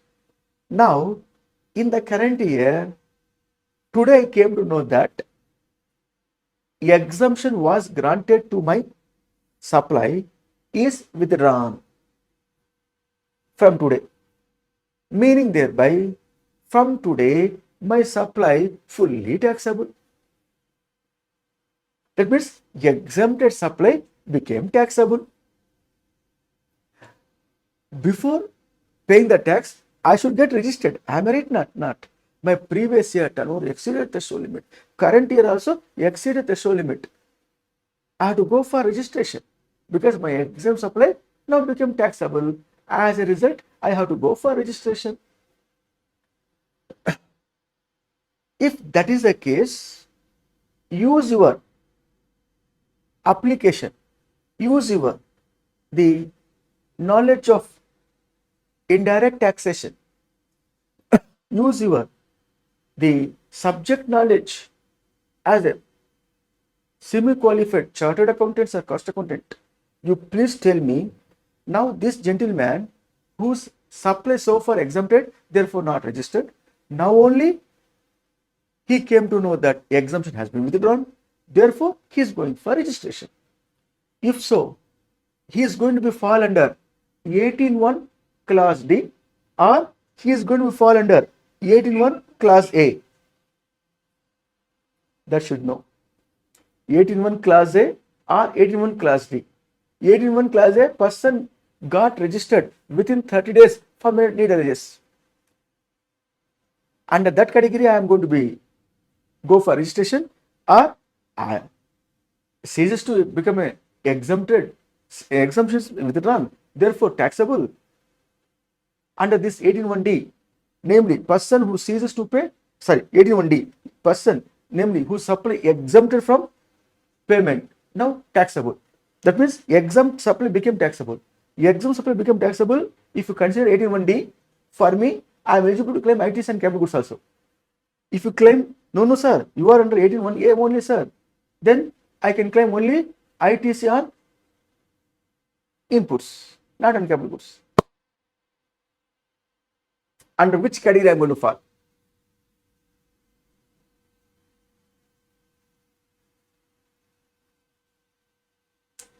So far, my supply exempted, my dear. I have not registered at all. Now only I am going for registration, Amma, because need arranges to go for registration. My exemption become taxable. Then my turnover, I came to know, previous year more than 40 lakhs. In the current year, as of now, more than 40 lakhs. I exemption withdrawn now only. In that case, I'm going to pay tax from now. So, I have to go for registration within 30 days from the need arranges. Am I right or not? I have not opted the registration, Amma. Now only I am going for registration. In that case, am I going to fall under 18.1A or 18.1D? A only. Under 18.1A.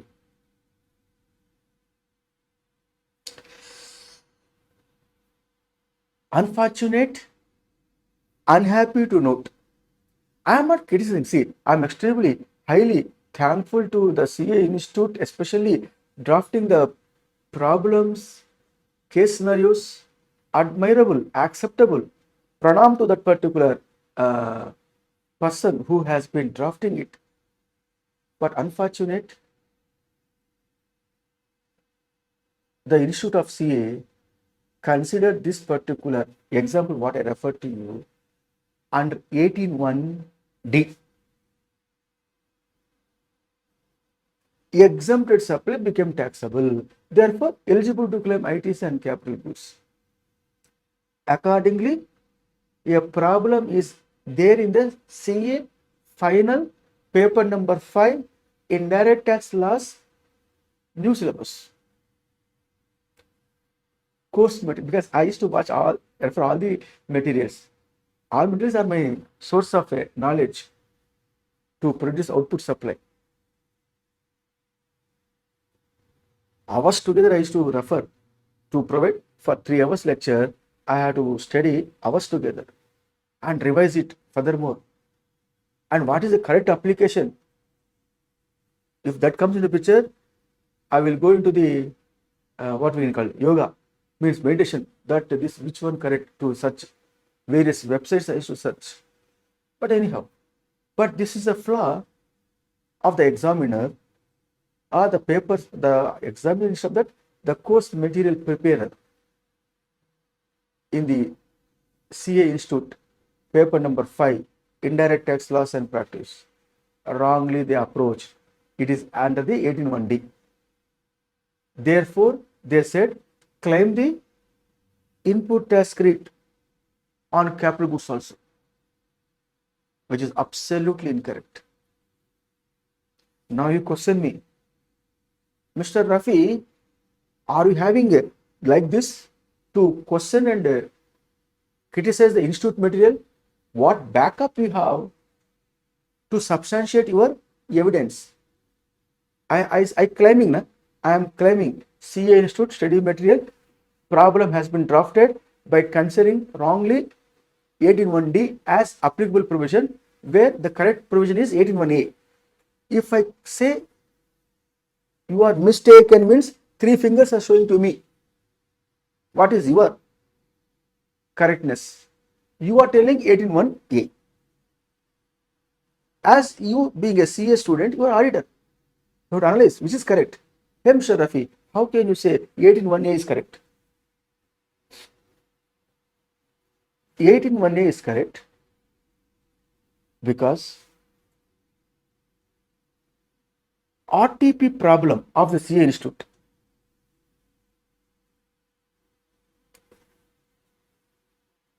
First time they incorrectly approach 181D. Second time again the problem appeared in the subsequent RTP. They corrected, said that since he is going for the registration, his exemption became taxable, therefore 181D. Hence, ITs and capital goods not allowed. Very rightly said in the subsequent RTP. Why to that extent? In the recent RTP,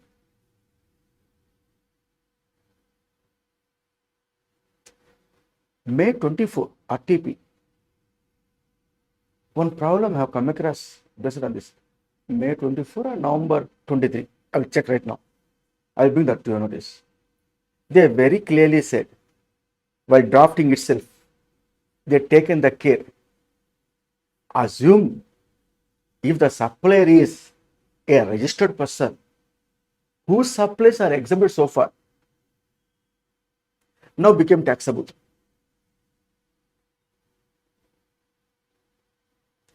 Then input tax credit and caboose allowed or not to compute. Like that question has been drafted gently. Meaning thereby 181A will come if you go for registration. Capital goods credit not allowed. 181D will come into picture. Already you registered person GST law. That is important to note. You may argue with me, sir, where is the question of registration when the wholly exempted from the payment of the GST? Have I said wholly exempted? No. As a person under the GST, I got registered because I have two factories in the state of Tamil Nadu. One in Coimbatore, one in Madurai. Madurai unit provided absolutely exempted supplies. Coimbatore unit supplying taxable goods. This too belongs to me. I have only one certificate of registration. I had registered. Now, Salem unit, so far they purchased the capital goods, ITC not availed because Madurai branch providing only exempt supply, therefore not availed the ITC. Now I came to know that Madurai branch supplying the goods became taxable. In that case, am I eligible to claim ITC on capital goods? Well allowed, because you are going to fall under 181D, not under 181A. ITC is allowed. Is the way in which your faculty analyzing, my dear friends, not simply preparing the material like that. I know very much consciously, I aware of that from the day one. I took classes for my beloved friends, CA fraternity students. I am addressing the best brains of India. Maximum extent I am taking care to avoid, especially conceptual mistake. Is a conceptual mistake, no? That cannot be acceptable, whether X or Y or Mr. Rafi. In the study material, it is their conceptual error. Now, we are going to go with the correct approach by taking CA Institute latest RTP in the given case. From our book, I am going to take up that for discussion. Is as follows.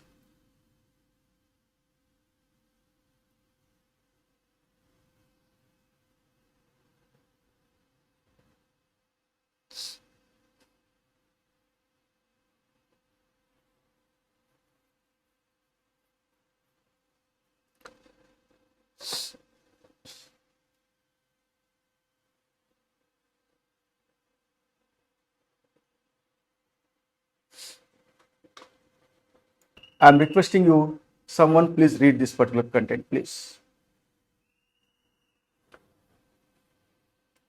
Start.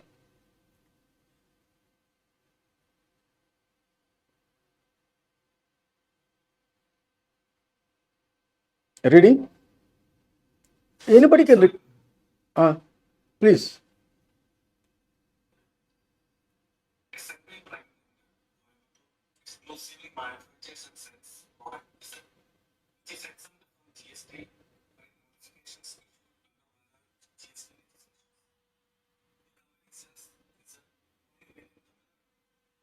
The turnover of the company in the previous year was rupees 15 billion. The company expects the sales to grow by 20% in the current year.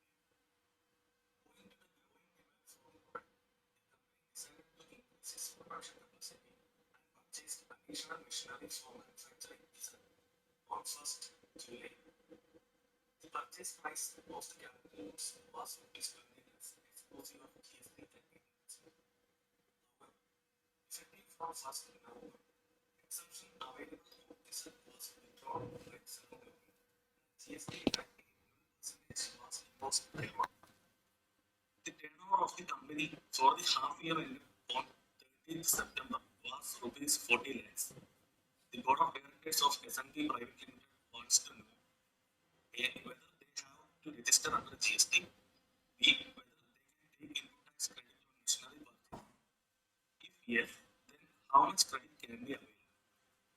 Advise board of directors of S&P Private Limited on the above issues with reference to the provisions of GST. Excellent. Now, in the given case, S&P Coimbatore is so far wholly exempted supply. As a result, they have not gone for registration, not required to go for registration set by section 23, section 1, clause A. Therefore, they are not applying registration. Very good. Now, their exemption has been withdrawn. Then their turnover already crossed the threshold limit. They're going for registration. If so, let them go for registration. Apply within 30 days from the date of need arises from GST RH01 for the want of registration, application for the want of registration. Apply within 30 days. Therefore, they are going to fall under 18.1A or 18.1D. Perfect. Presently, the board of directors seeks your advice. Hey, Mr. Auditor, tell me, we have huge amount of capital goods purchased before the offering registration. Can we avail the kit on that? You have to say, no, ITC not allowed on capital goods. Answer. S&P Private Limited Coimbatore needs to register within 30 days from 1st November, the date on which it becomes liable to registration in terms of 25 section 25 section 1 talks about process of registration.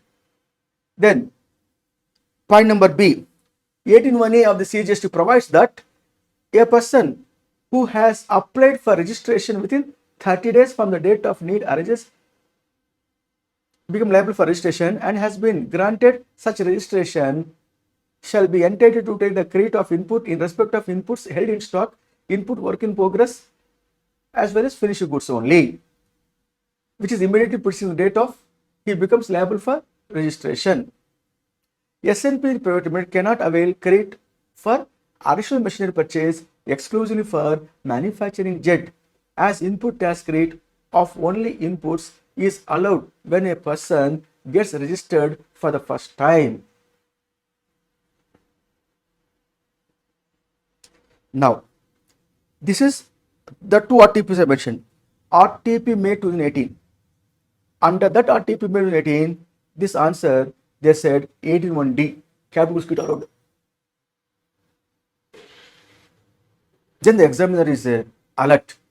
After that, November 29 RTP, they said no.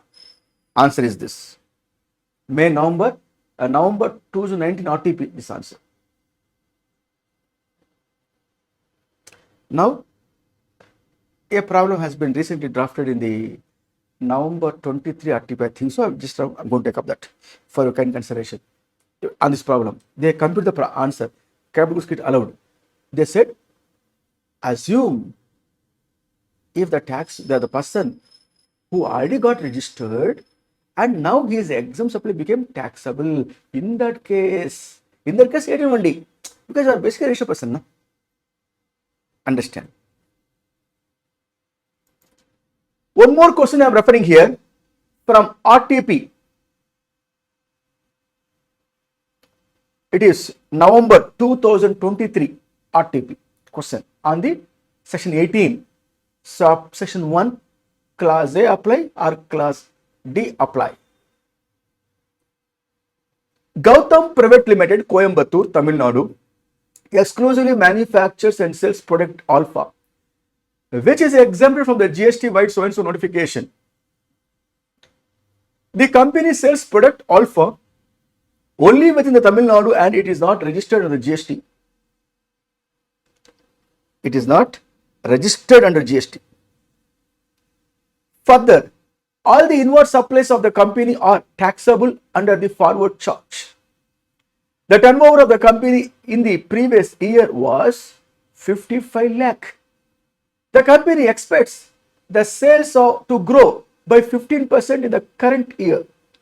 Owing to the growing demand for the product, the company decided to increase its production capacity and purchase additional machinery for manufacturing Alpha on 1st July. The purchase price of such capital goods was 30 lakhs exclusive of the GST 18%. However, effective from 1st November, the exemption available on Alpha was withdrawn by the central government and the GST at the rate of 12% was imposed thereon. The turnover of the company for the half year ended on 30th September was 60 lakhs. The board of directors of Gautam Private Limited wants to know whether they have to register under the GST law after withdrawal of exemption notification. B. In case in the above question, Gautam Private Limited is already registered with respect to certain taxable supplies being made by it along with manufacture of exempted product Alpha. Other facts remaining the same, can it take input tax credit on additional machinery purchased exclusively for manufacturing Alpha? If yes, then when and how much credit can be availed? Very good. Advice Gautam Private Limited on the above issues with reference to the provisions of the GST law. Whenever they ask advice means what? Tax planning, case scenario. The first point A, part A, the board of directors of Gautam Private Limited seeks your advice. Are they required to go for registration since they have not applied registration? Yes. From the date of the exemption has been withdrawn, then become taxable. Then, in that case, from that date, within 30 days, they have to apply for registration by applying the form GST or 01 application for registration. Very good. Coming to point number B, examiner intelligently redrafted the sentence. In case in the above question, Gautam Private Limited is already registered. That is what the key point required. Already registered. With respect to certain taxable supplies he is to make along with the exempt supply. Therefore got registered. Now, cap goods purchased by the Gautam Private Limited for using Alpha product purpose, are they eligible to claim ITC? Yes. On capital goods allowed to claim ITC, they fall under 81A or 81D. Chappandi, Solungo, 81D. ITC allowed. What is the capital goods? Value 30 lakhs. Multiply by 80% GST. What is the input tax credit on capital goods? 18%, 12%. What is the rate they given? Capital goods 18%, 18% only. 18% of 30 lakhs is equal to 5,40,000. Is the credit on capital goods allowed after reducing 5% per quarter, part of the quarter of full quarter from the rate of invoice till the rate of they avail the input tax credit. Now tell me when they purchase. Date of purchase. 1st July. 1st July. Correct? Huh? 1st July, when the purchase, they said the purchase capital goods 1st July, and in that case, 1st July, owing to the growing demand, the machinery added increase the production capacity. Alpha on 1st July. 1st July, purchase additional machinery for manufacturing alpha on 1st July. So 1st July, they purchase. Now, when their exemption has been withdrawn, in the given problem, 1st November, exemption has been withdrawn from 1st November. Very good. So July, August, September, 1 quarter. October, November, December, part of the quarter is a full quarter. 2 quarters. What percentage? 5%. Straight line. 5% multiplied by 2 quarters multiplied by your input tax kit. How much you said? GST and capital goods? 5,40,000. So 5,40,000 multiplied by 5% per quarter multiplied by 2 quarters. How much comes?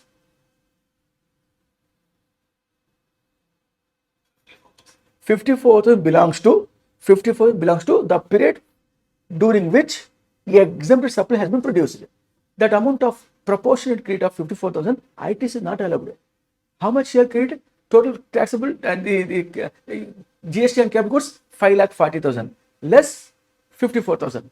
The balance credit is allowed under 18(1)(d). Read with rule number 40, sub number 1. You understand now the point? 5% per quarter. So how much the credit allowed on capital goods? Is the answer. Look the answer for that.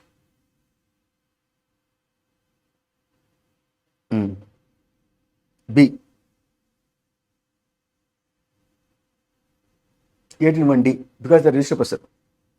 Rule number 41A says that allowed to reduce 5% per quarter, part of the full quarter, balance credit allowed for 4,86,000. This and all there in the RTP and in my workbook also, but workbook is now under construction, under work in progress to review. That's why that file is not open immediately to me. Therefore, directly I went to RTP, Institute RTP, the Institute of Chartered Accountants of India. I refer to you the concept. In the examination, if the problem comes, able to answer or not? Yes, sir. Will be able to. Take it to granted, I am telling you. Take into granted. This is there in the coming exam of May 24. Yes. Paper is out, means out. Let us say, no problem. I won't mind it. This problem is going to come in the May 24. My experience speaks.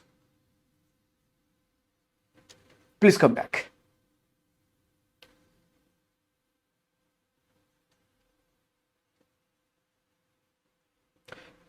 But in all 18(1)(a), B, C and D of section 18(1)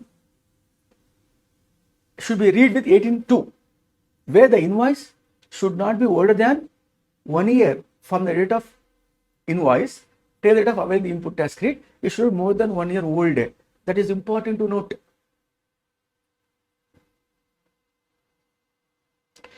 Now, my dear friends, furthermore problems are there drafted like anything in our RTP, because in our workbook, for the time constraint, I cannot able to spend more time on these applications. If you more practice, more comment on the provision. If you're able to answer the problem, if the same comes under theory, you can also answer the practical theory questions. Answering only practical theory questions does not mean that you are capable to answer the applications. If you are able to answer the applications, you are able to answer the practical theories. Powerful tool is application problems. This is what I used to take from the day one of my lectures, started to teach. I used to take the help of the numerics to present the provisions of indirect taxes, which is by way of application. 97 marks IDT of my student, your senior, qualified CA today. Not easy to bring 97 marks. Presentation, application, so many factors cause to bring 97 marks out of 100 marks.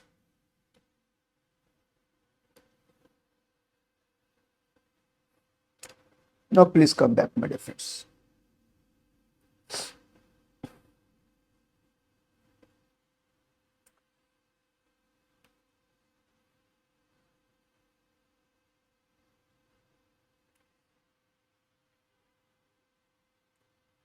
Referring you to you, section 18, subsection 3, presenting in front of you, 18, subsection 3. Look like so easy, but it has elaborate explanation by CBSE circular.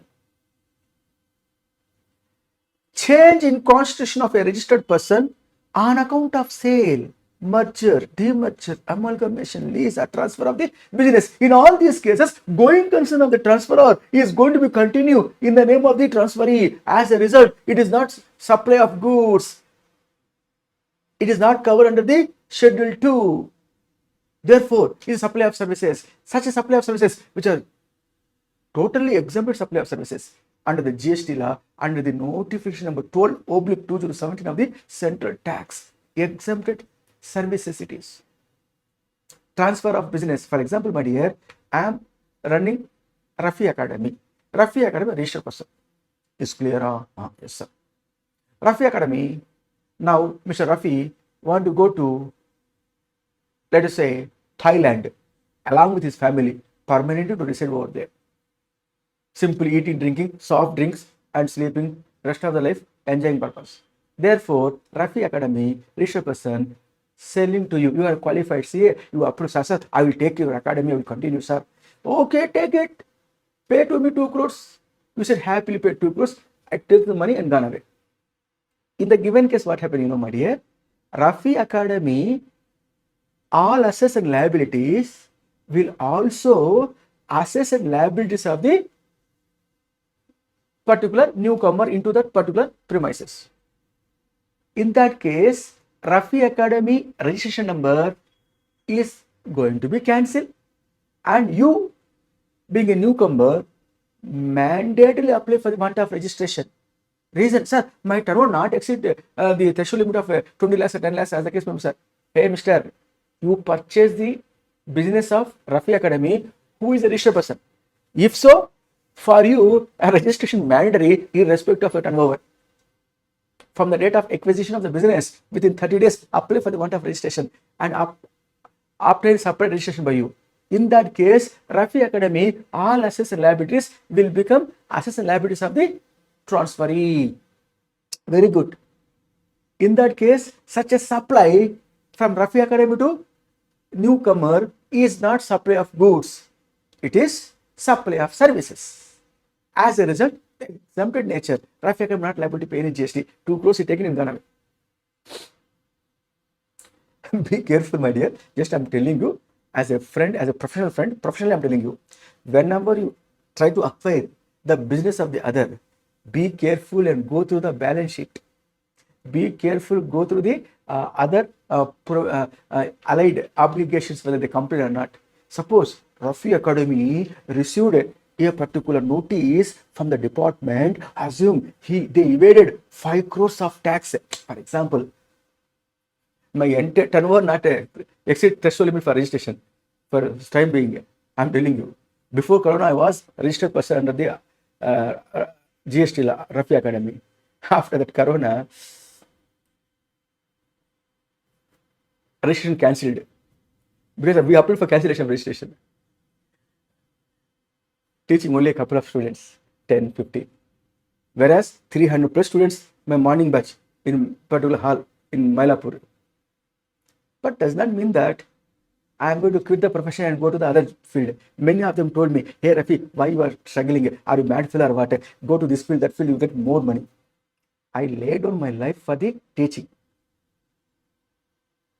Till the God given the breath to breathe, I will be in teaching. No retirement. Sharing the knowledge, gaining the knowledge. Many offers came to me, corporate industries. And institute also offered you contest in the elections, you become a chairman, president.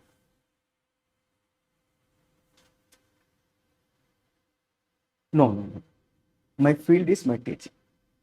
God given gift to me. It is my what we can call it Purva Janma Sukrutam to get this field to teach. So I'm never going to dilute even 10 students, 100 students, or one student. I lay down only for teaching. So come back. Rafi Academy liability 5 crores pending to department. Without noticing, if you purchase the Rafi Academy, what is going to happen? You are responsible to pay. The liabilities and assets of the Rafi Academy will become a liabilities assets of the transfer. As a result, my input tax credit receivable will become input tax receivable to you.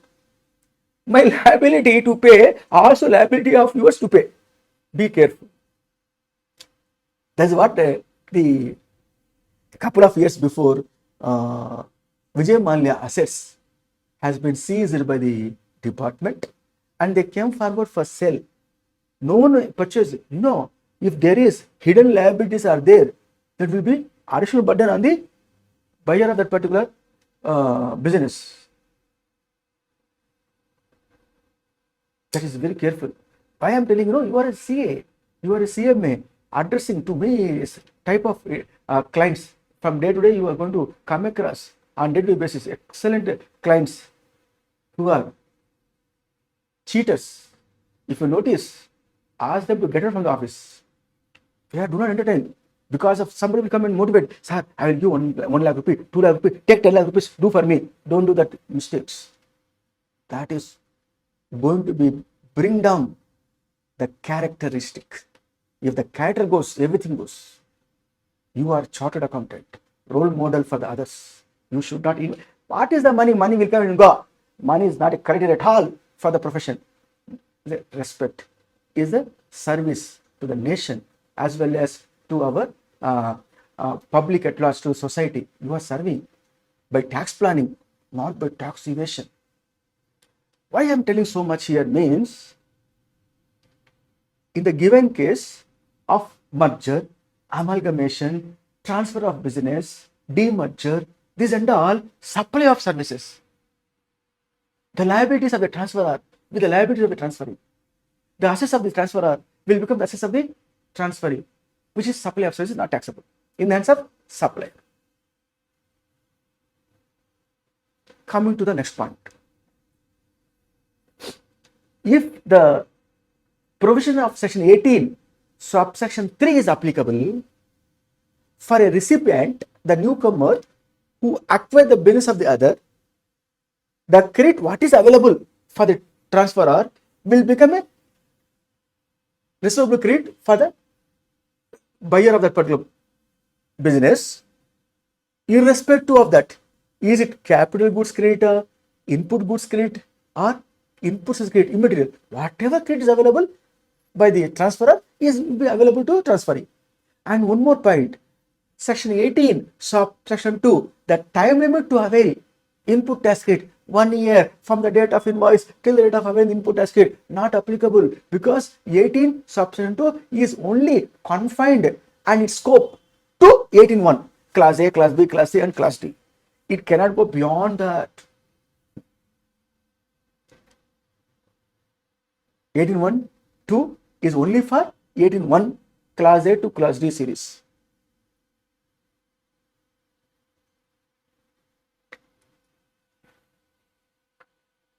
Now, sir,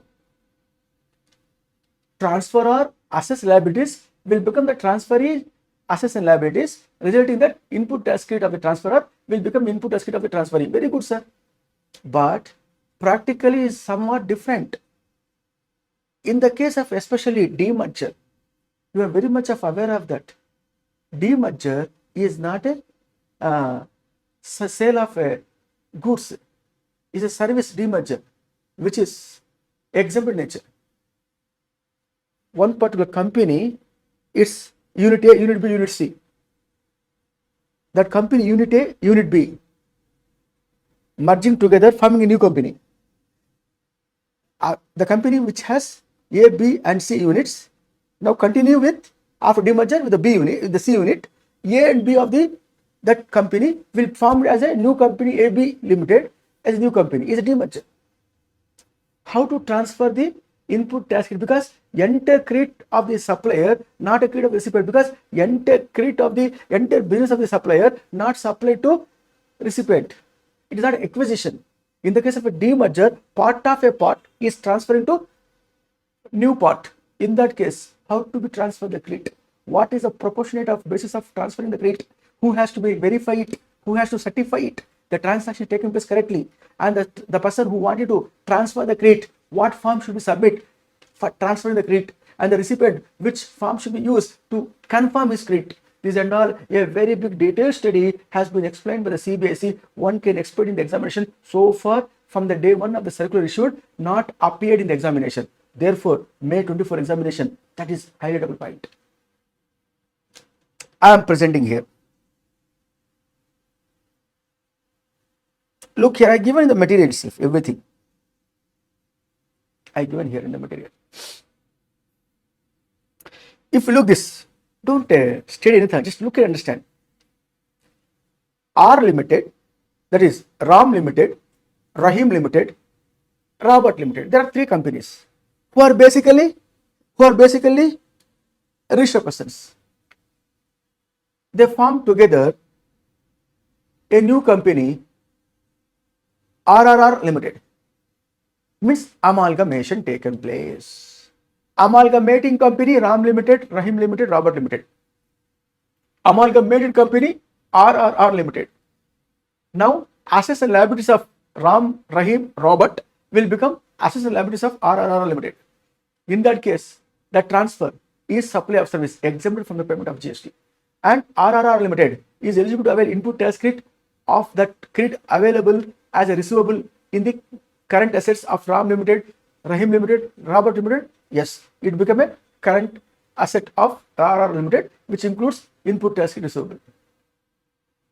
Nothing new here, simple.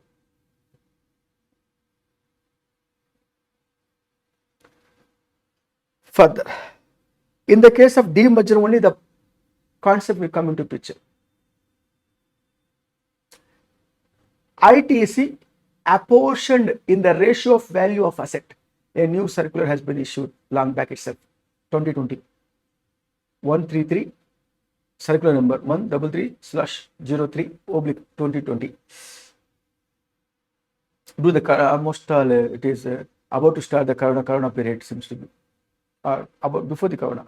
21 na corona came, yeah. So this is question not appeared in the exam so far. One can expect. Look the example 2. XYZ Limited, registered person under GST, its total asset 100 crore. Company has 2 units, important to note. Unit A in Tamil Nadu, Unit B in Maharashtra. Further, Unit A asset 60 crore, Unit B asset 40 crore on appointed date of demerger. Under demerger, XYZ Limited transferred 30 crore from Unit A out of their 60 crores and 10 crores from Unit B out of their 40 crore to ABC Limited, a new company. Total unrealized input tax credit of XYZ Limited is 30 lakh each at the time of demerger in Unit A, Unit B. Unit A, Unit B, 30 lakh credit is there. Unit A asset 60 crores, Unit B 40 crores asset. Transfer to a new company in a demerger from Unit A 30 crores, from Unit B 10 crores out of their 60 crores and 40 crores respectively. If so, they have individual credit. Unit A 30 lakhs credit, Unit B 30 lakhs credit. How much credit also transferred to the new unit, which is emerged under the demerger? Respect to asset transfer ratio, not to overall assets of the entire organization and pan-India basis. No. Registration number wise, GST registration wise, Unit A, Tamil Nadu, Unit B, Maharashtra. Unit A, Tamil Nadu, out of 60 crores, transferred how much? 30 crores. Namely, 50% has been transferred, their asset. So 30 lakhs of credit, 50% asset ratio, which is 15 lakhs transferred to new unit. Unit B, out of the 40 crores, 10 crores asset money transfer to new unit under demerger. So asset transfer ratio here is 1/4. 1/4 of the asset they transferred. Therefore, they credit 30 lakhs. 30 lakhs, 1/4. Credit only can be transferred to the demerger, new unit under demerger. And this transfer is correct, certified by a practicing chartered accountant or a practicing cost accountant is must, irrespective of the value of the credit. Chartered or cost should be certified. Who holding full-time practice, who should not be employee, neither full-time employee nor part-time employee. Full-time employee cannot get the certificate of COP. Part-time employee will get COP but not eligible to certify here. You should be a full-time practitioner. Should be full-time practitioner, COP holder, valid COP. Simply, sir, 5 years before I hold the COP, sir. Now not, sir. Why not? Not pay the membership fees, sir. Not pay the certificate of practice fees, sir. Very bad fellow. You should pay to the institute, which is giving the entire life to you. There are many CAs are there not paying even membership fees to the institute. I am not an agent of the institute recommending to pay. It is a pride to pay. But anyhow,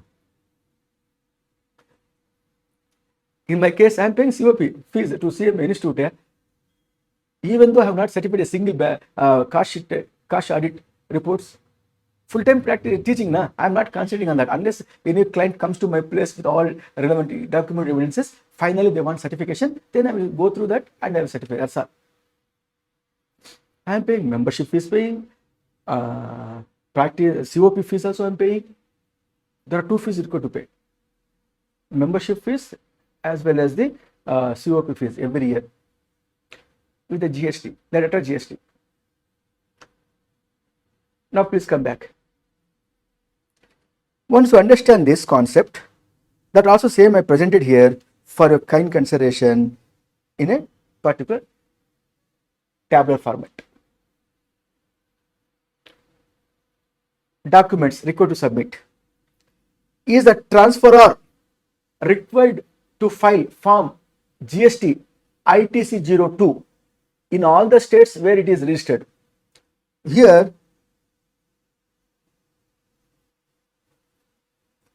I said, submit ITC 02, transfer of ITC it is, form ITC 02, transfer of ITC.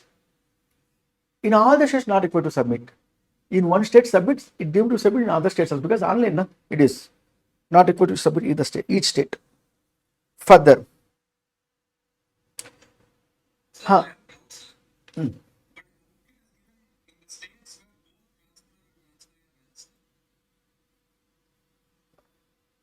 that's what I said. I mean to say that I will clarify to you. I understand this point. They're asking required to submit in every state. No, I said. Wherever I have place of business in these 28 states, if I have place of business, 28 states not required to submit. Where to submit? Only where there is the transferor is required to file form ITC 02 only in those states where both transferor and transferee are registered. Maharashtra, transferor. Tamil Nadu, transferor. And transferee, for example, in Andhra Pradesh. Submit transferor states, Maharashtra, Tamil Nadu. Automatically reflecting the transferee place. Even though the company has his place of business in Delhi, UP, Kerala, not required to submit. Only the transferor means which unit transfer the asset. Unit A from Tamil Nadu, submit. Unit B from Maharashtra. These are two transferors. If these two are transferors, accordingly submit. Sir, the two transferors, but there is two different states recipients. Why not? I can demerge not only to one company to float, to other companies also can float as a recipient. So wherever transferor, transferee are there, in that state you submit. Even if I have the unit in New Delhi, where from that asset single not rupee transfer to any person under demerger, Delhi unit not required to submit is the meaning of it. Yes. Now please come back. When you transfer the credit to new entity, what is your total credit? In the name of CGST, CGST is called as major head. SGST is the major head. IGST major head. Entire credit in the transferor is 20 lakhs. Asset transferred 60%. 60% of 20 lakhs, 12 lakhs. So, pursuant to sanction of demerger, XMD transferred 60% of the assets to the transferee. So, in that ratio, the entire total kit available, not that 60% of a CGST, 60% of HGST, 60% of IGST, not so. The total kit available as a input as receivable, on that 60% can be transferred to new entity. Because asset transfer 60% out of the 100% by transfer to the transferee. Very good. But here problem comes into picture. The recipient, how they can account this credit? How much credit is coming? 12 lakhs credit is coming. 60% of 20 lakhs. It is to be account by new entity under one head. CGST, HGST, IGST. Under which head should we consider this? That can be decided by transferor. XYZ, and here X limited. X will decide what is the quantum of CGST, SGST, IGST will be available as a ITC by new entity, namely B limited, will decide by X limited. Transferring the credit in the asset ratio proportion, the basis of asset transfer ratio, transfer the credit and decide 12 lakhs. This 12 lakhs, how much to B limited will get the credit of CGST, HGST, IGST. In the given case, B limited, X limited says that out of my 5 lakhs, I will transfer 2 lakhs to B limited as CGST. The leftover balance here how much? 3 lakhs my CGST. Here entire 5 lakhs I want to transfer to B limited as my SGST. My HGST will be 0 amount. Then leftover how much? 5 lakhs. I will transfer from IGST to B limited, which is shown in the ITC 02, transfer of credit. Out of 10 lakhs of IGST, I transferred 5 lakhs to B limited in the name of IGST. Balance left over how much? 5 lakhs. That is SGST? Correct. How much I transferred? Total I transferred. While doing so, I should not transfer the credit to B limited more than what is available for transfer. Transfer is 12 lakhs. That much will transfer. Second one, in the name of CGST 5 lakhs is there. I cannot transfer to B limited in the name of CGST 6 lakhs. I should not transfer the credit more than the credit available for transfer in the respective head.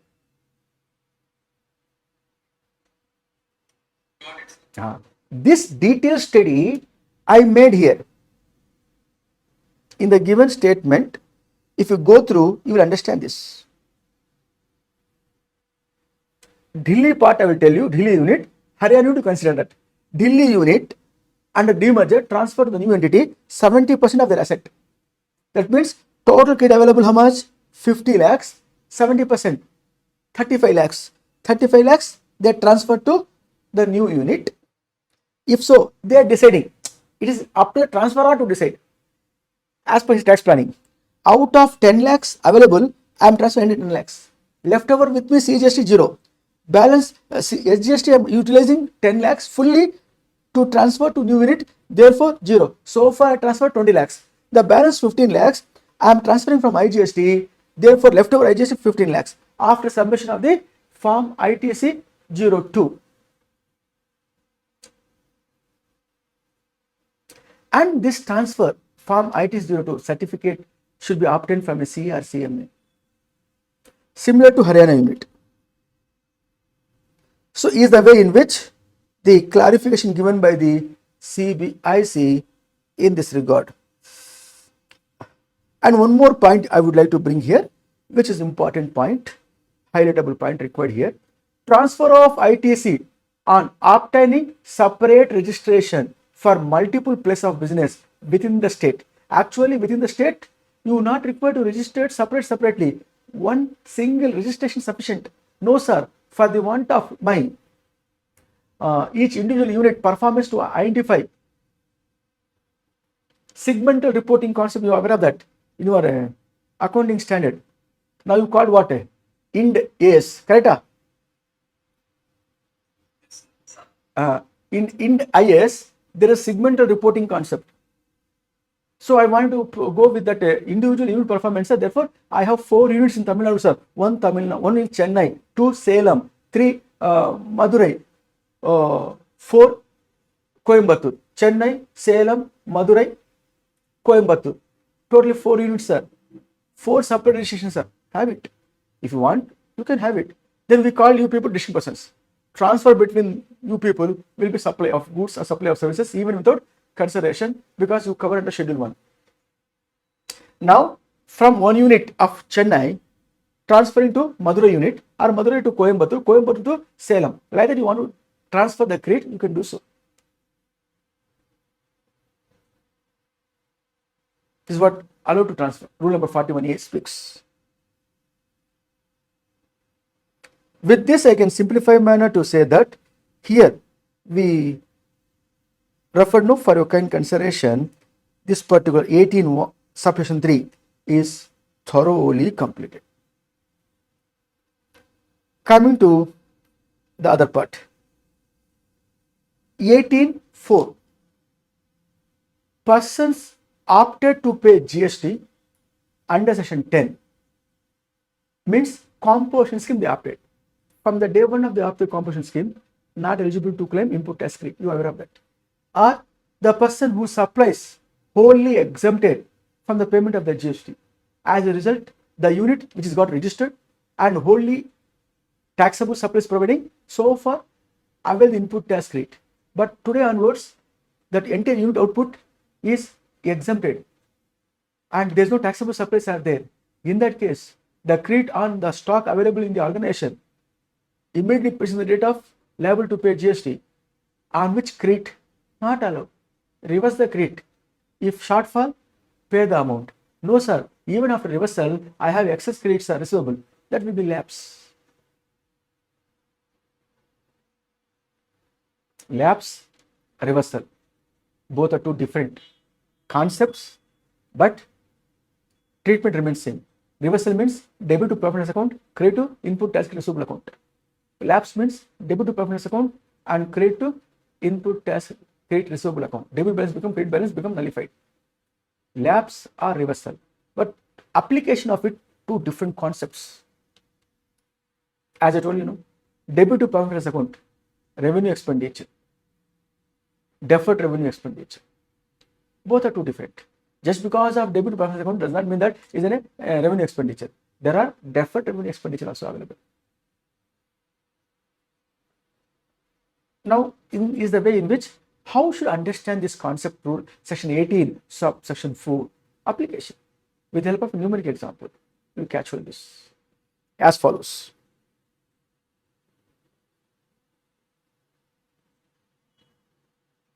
From your workbook.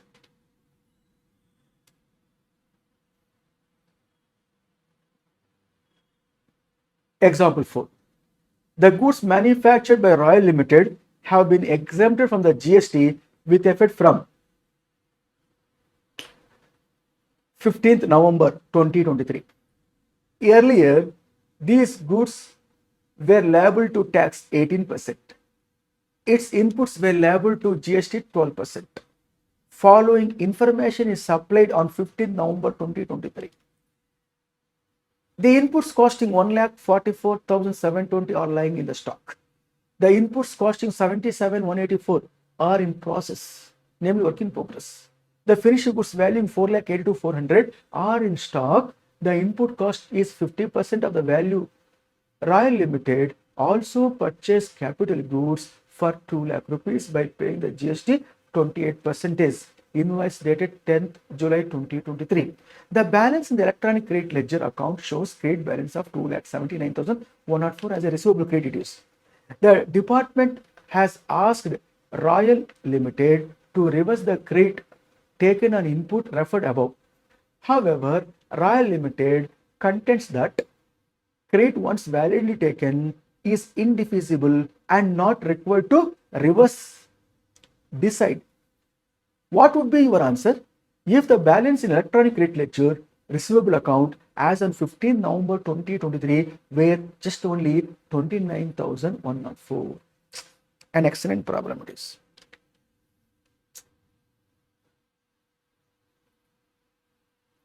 Dear friends, if you refer here, inputs are damn easy. Inputs other than the capital goods. Then when you come to capital goods, you have to follow strictly rule number 44, sub number 1, class B. I will explain this.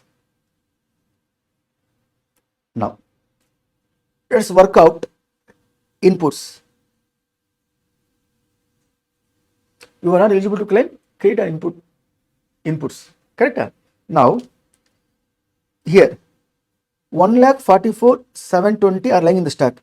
Rate of GST how much?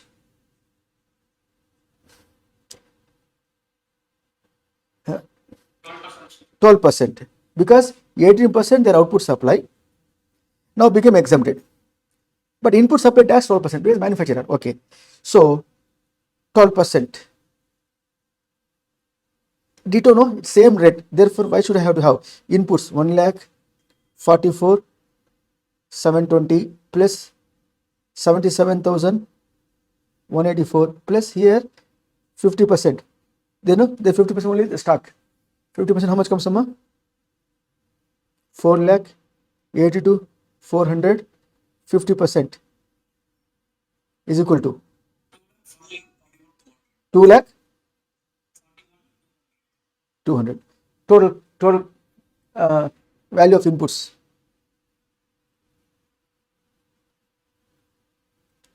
Value of stock.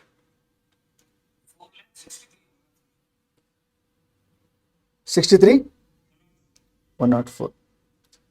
On which the paid GST 12%. How much? The stock is available. Stock is available. On the stock, IT is not allowed. How much? 55, 570. Enema? When I supply the goods to outside India, I mean, sir, supply to outside, supply taking place in India. Therefore, inputs only it is. Value of finished goods if I take 18%. Have I taken value of finished goods, sir? What is the input test? What is the finished goods? In that inputs only I am considering, which is 12% only. So 55,579 is the amount. 72 amma, okay, no problem. 72. So this amount of GST, ITC, reverse one part. Coming to capital goods, where the capital goods how much here? 2 lakhs. And the pay the GST what rate? 28%. That means GST on such capital goods 28% means 56,000. Now this capital goods asset declared as 5 years means 60 months. Rule number 40, sub number 1, class B says. It is 5 years means 60 months. Now, so far you use it for taxable supply only. From now only exempted, correct? So far, how long you use for taxable supply? To that extent, it is allowed. Leftover from now, you are going to use for exempt supply. ITC not allowed. In that case, when you purchase 10th July 2023, okay, 10th July 2023 to 14, the 14, 15th, the 15th November, okay, 15th November, how many months? So, computer 10th of July, 10th of July to 10th of August. So count reckon from 10th July to 10th August. 10th August to 10th September. 10th August, 10th September, 10th October, 10th November. 4 months up to 10th November. In the month November, after 10th November, 5 days are there. So 4 months, 5 days. Even 1 day of a month, which will be 1 month. Round off. 4 months, 5 days is equal to, we can say how many months? So 5 months you have used for taxable output supply. Balance left over out of 60 months. 55 months you are going to use this only for exempt supply only, because your supply is exempted. As a result, this you consider into 5 months remove from your 60 months. Balance 55 months. So 55 months divided by 60 months. That much of credit not allowed on capital goods. How much?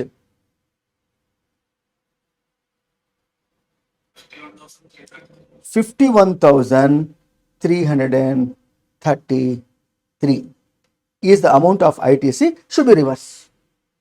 Now, this ITC you are reversing, this amount, and also this amount you are reversing. From the available credit, how much? Here available credit receivable 2,79,104. From that, you are reverse 55,572. 55,572. Also reverse 51,333. If you reverse, how much will you get? Excess, 1,72,199. This much of credit, still excess is there, will lapse. You have to reverse. You have to reverse this amount. This amount. You have to reverse this amount from the available credit. Still excess credit is there. In that case, that excess credit will lapse. This will lapse. Sir, if the credit itself is available with us, they said 29,104. If it is 29,104, then reversal is how much? 55,572, 51,333. If you do so, reversal not possible. Shortfall is there. How much? 106,905. This amount you have to pay to department through electronic cash ledger as an amount. Reversal is more than the amount available to reverse. The different shortfall to pay by electronic cash ledger. Huh? Enama? How? You tell me correctly. Why? What happened? Computer mistake or what? Enapa? How much? You tell me. 77,802. 802,801. Let's recheck.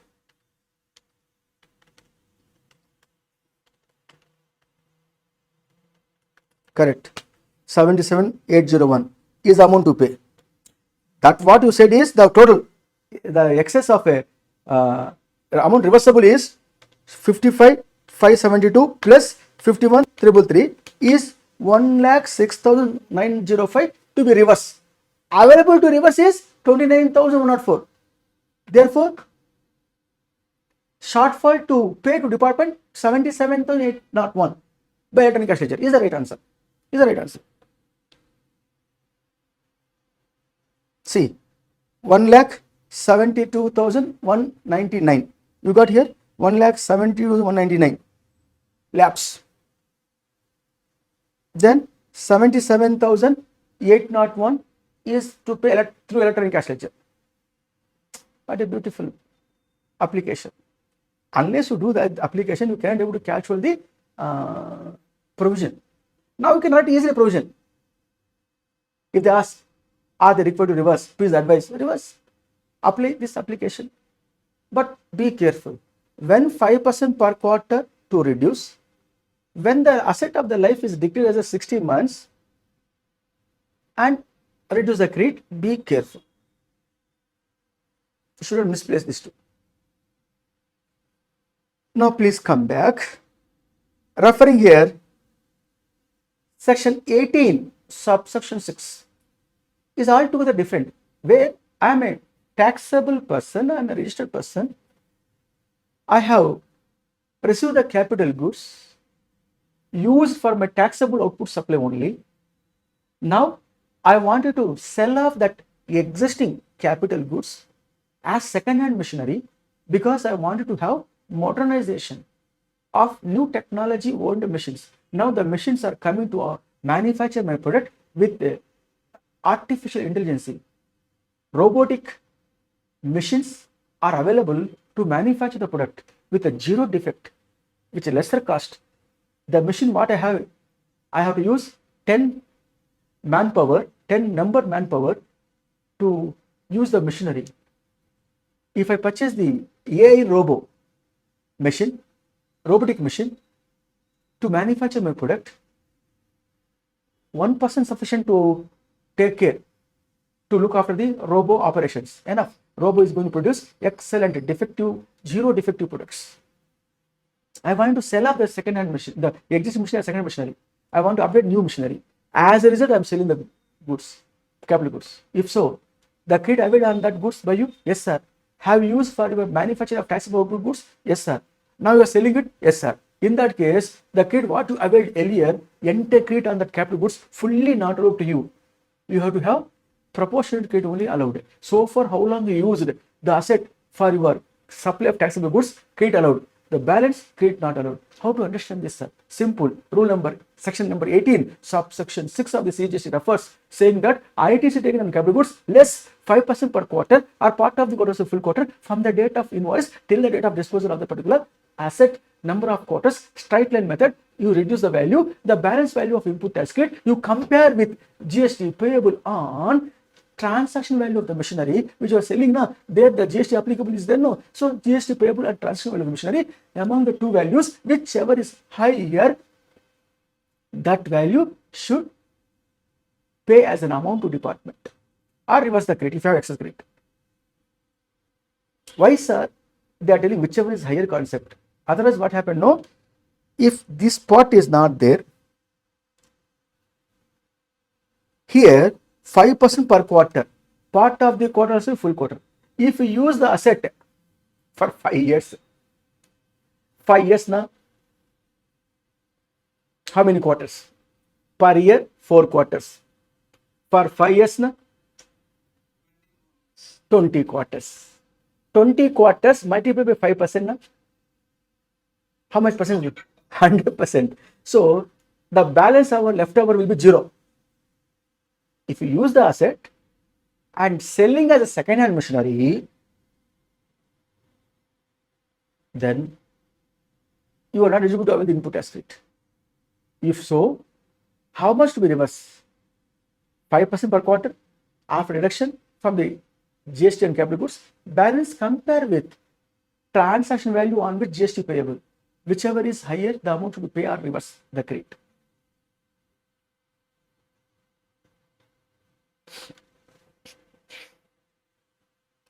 Now, how we should understand this? Numeric example from our book.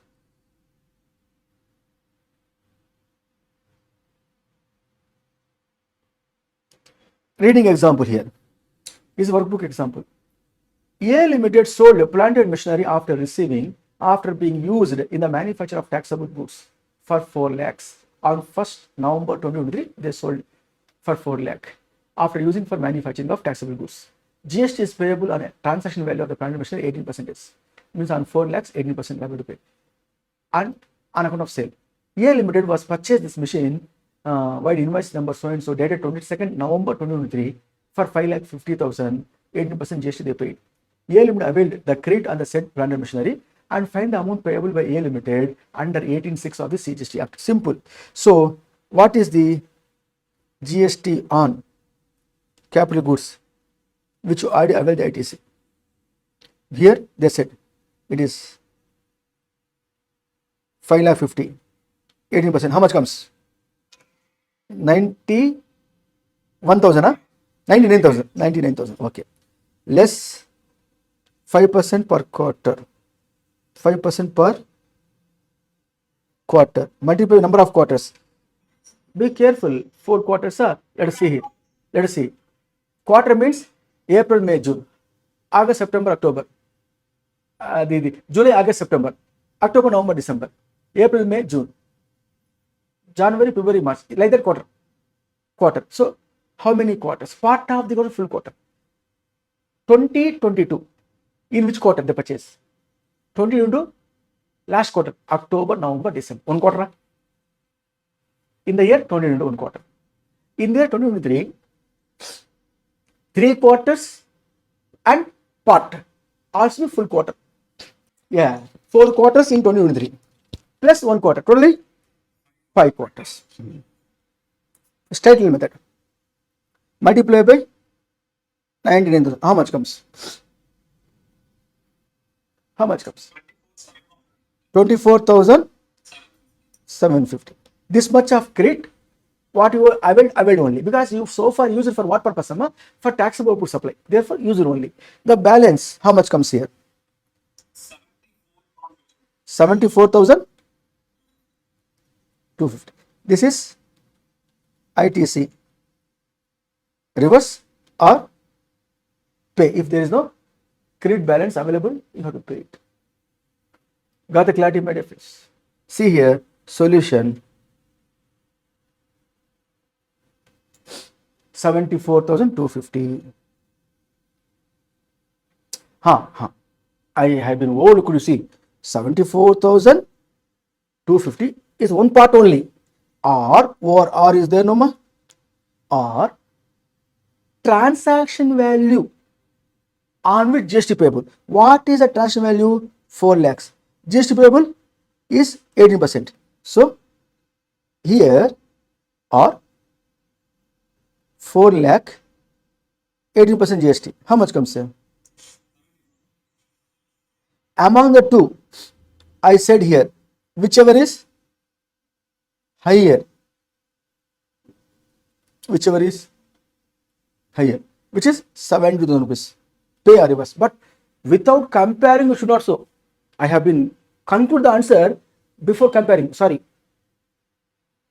After reducing the number of that particular quarters, balance credit, compare with the GST payable and transaction value. Among the two, whichever is higher to be reversed. Fortunately, here 74,250 is higher amount to be reversed. With this, I can say that, my dear friends, the special circumstances of this section 18, very important area, has been concluded. And leftover point is section 19, job work premises, sending the goods, which is very simple one, sir. Section 19 refers job work, not required to reverse the credit. If the goods sent to job worker, not reverse the credit unless the 1 year expiry takes place from the date of dispatch. In the case of capital goods, 3 years time period is there to reverse the goods, to send back the back by job worker to the principal. Till the time of 1 year or 3 years from the date of dispatch, not required to reverse the credit. If they not send that goods within 1 year or 3 years, after process of job work to principal, the principal required to reverse the credit. That time he has to reverse the credit with interest, which is 18% only. We cannot jump and conclude this particular thing as a, what we can call 24% not appropriate unless the department demands that. Reversal of credit. What is the time of supply now for the given case? When the goods dispatched from the premises of the principal, that is the time of supply.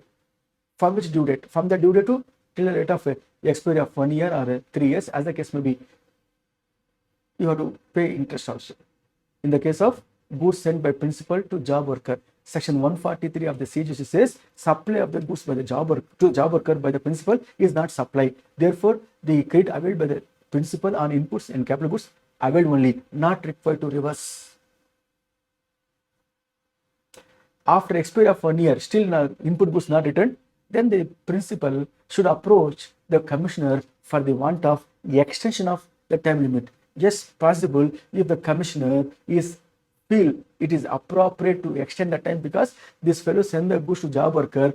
The job worker is unfortunate. He what we can call that job worker where he got what we can call coronavirus. He got admitted, then only now recovering and now starting the process of job work and sending back. Therefore, time takes place. If so, the commission definitely will extend for the time period of 1 year.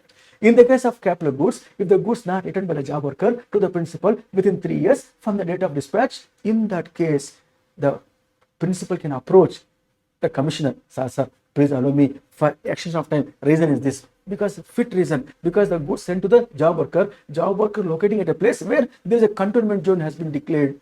Therefore, no movement of the manpower taking place. Therefore, in that case, easy to extend. Commissioner feel appropriate to extend this further 2 years. If not returned the goods even after the extension period of time, the principal should reverse the credit along with the interest. At a later on, the job worker sending the goods after 6 years, sending the goods back to principal. In that case, job worker can avail the credit, which is reavailment of credit. Well allowed. You can reavail the credit. For reavailment of the credit, time limit not applicable as mentioned under section 16, section 4, namely 30th November of the succeeding financial year or date of filing the annual return, whichever is earlier, that time limit not applicable. Coming to the job worker required to submit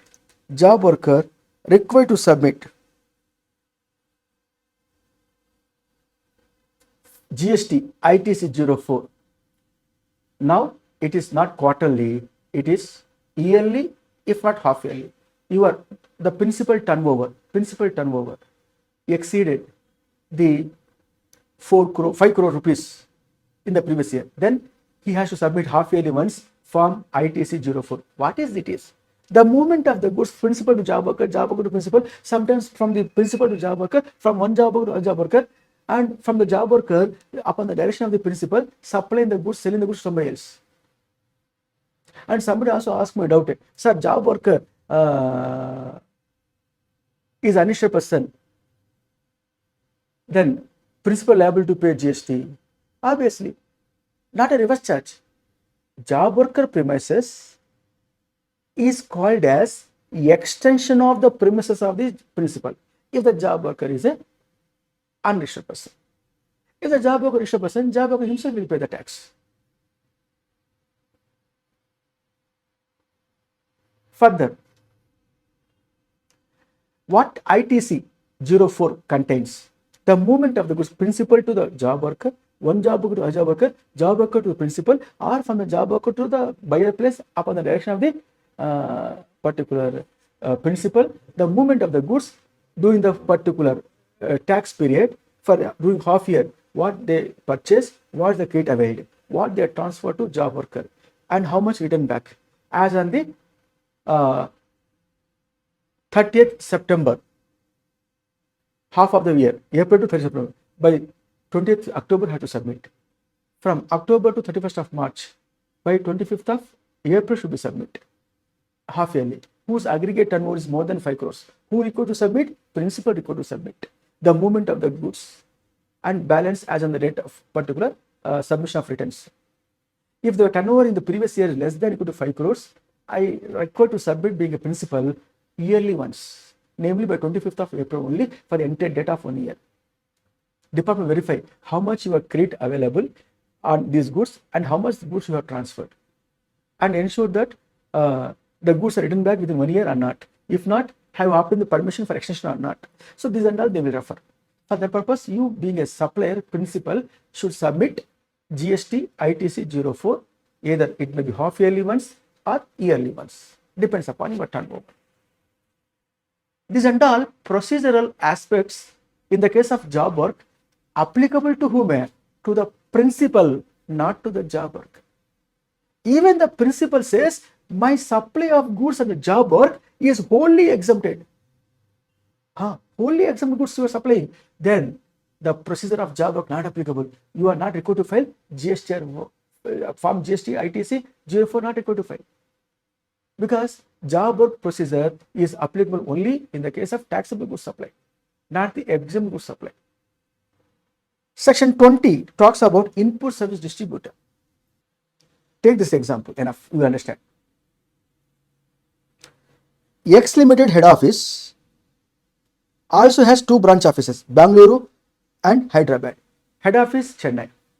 They receive the input services from a service provider, advertisement services, where the service provider raises the bill in the name of X Limited Chennai and send the bill for promoting of 2 products, one in Chennai, one in Bangalore, one in Chennai, one in Bangalore, their product to promote service provider providing services. In that case, commonly raise the bill for 3 lakhs in the name of head office and charge the GST, CGST, GST. This is the credit attributable not only to X Limited Chennai, but also proportionally attributable to X Limited Bangalore. In that case, X Limited want to transfer this credit to their other unit which receives the input services. That time, X Limited are required to register as IGST to transfer the credit. Required to register as ISD, namely input service distributor, and pass the credit. If you wanted to pass the credit as ISD, having a separate registration as an ISD registration, you transfer the credit. Sir, I have already a registration, but you have to have one more registration called ISD, which is mandatory, and distribute the credit. And ensure that, hey, Mr. Distributor of ISD, then input service distributor, you should not distribute the credit more than what is available for distribution.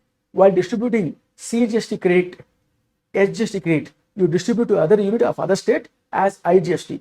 If you have IGST credit, distribute as IGST. At any circumstances, you should not distribute the credit to the unit which is not receiving the input services. Here, X Limited Hyderabad not receiving input services. Therefore, should not distribute the credit to Hyderabad unit. And while distributing the credit, you have to take the previous year turnover of X Limited Chennai as well as X Limited Bangalore. Previous year turnover is the basis to proportionate between the Chennai office and Bangalore office. And you should not distribute the credit of the previous period in the current period as your ISD manner. April month credit should not distribute in the month of June. In the month of July, you should not distribute. Is a previous quarter period credit should not distribute in the current period. Current period credit only can distribute to other unit. Stringent provisions. Many of companies not registering like ISD but distributing the credit, because they're distinct person only, na? X Limited head office Chennai, Bangalore branch office, head office, the branch office of Hyderabad are distinct persons. One PAN number, multiple registrations. Now the CBSE said, okay, if you wanted to distribute the credit to other branches, you can distribute it even without having ISD. ISD is now optional for you. It's a circular, new amended provision. One can expect in the exam of May 2024.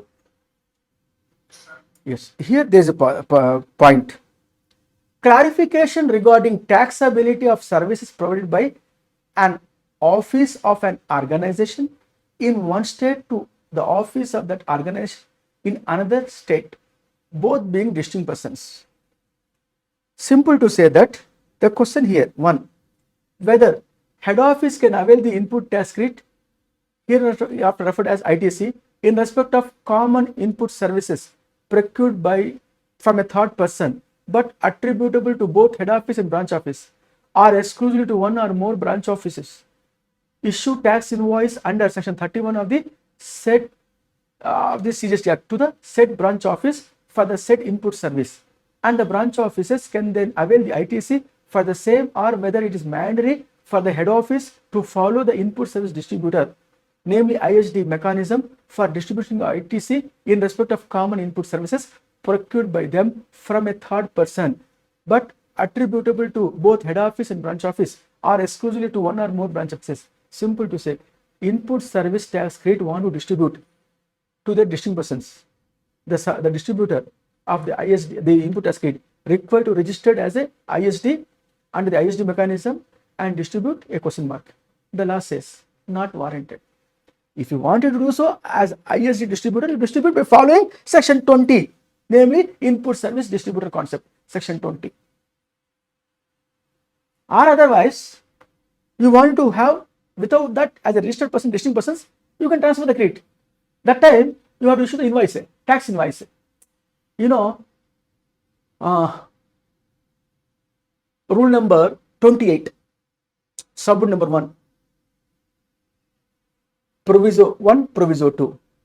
Rule number 28, sub number 1, proviso 1, proviso 2. Proviso 2 says what? Whatever the value shown in the invoice is open market value, on which GST eligible to claim ITC. Issue the invoice and pass the credit. Not required to be ISD wala. A good question one can expect in the examination. This is what I referred here. Rule number 28, I referred here. The big question, again reading under difficulty. I explained what they say, what do you mean by distinct person? Who are the distinct persons? They are going on explaining it. You are a master. As long as head office, branch offices want to transfer the credit, are they required to go for ISD mandatory? Not required to mandatory. Is optional to them to decide. If they go with ISD, go ahead. Or they can go rule number 28, sub number 1, where they have class proviso 1, proviso 2 to transfer the credit. With this, I can say that, my dear friends, the input tax credit, very big chapter. I have taken enormous time of yours to complete the provisions, complete all areas I covered.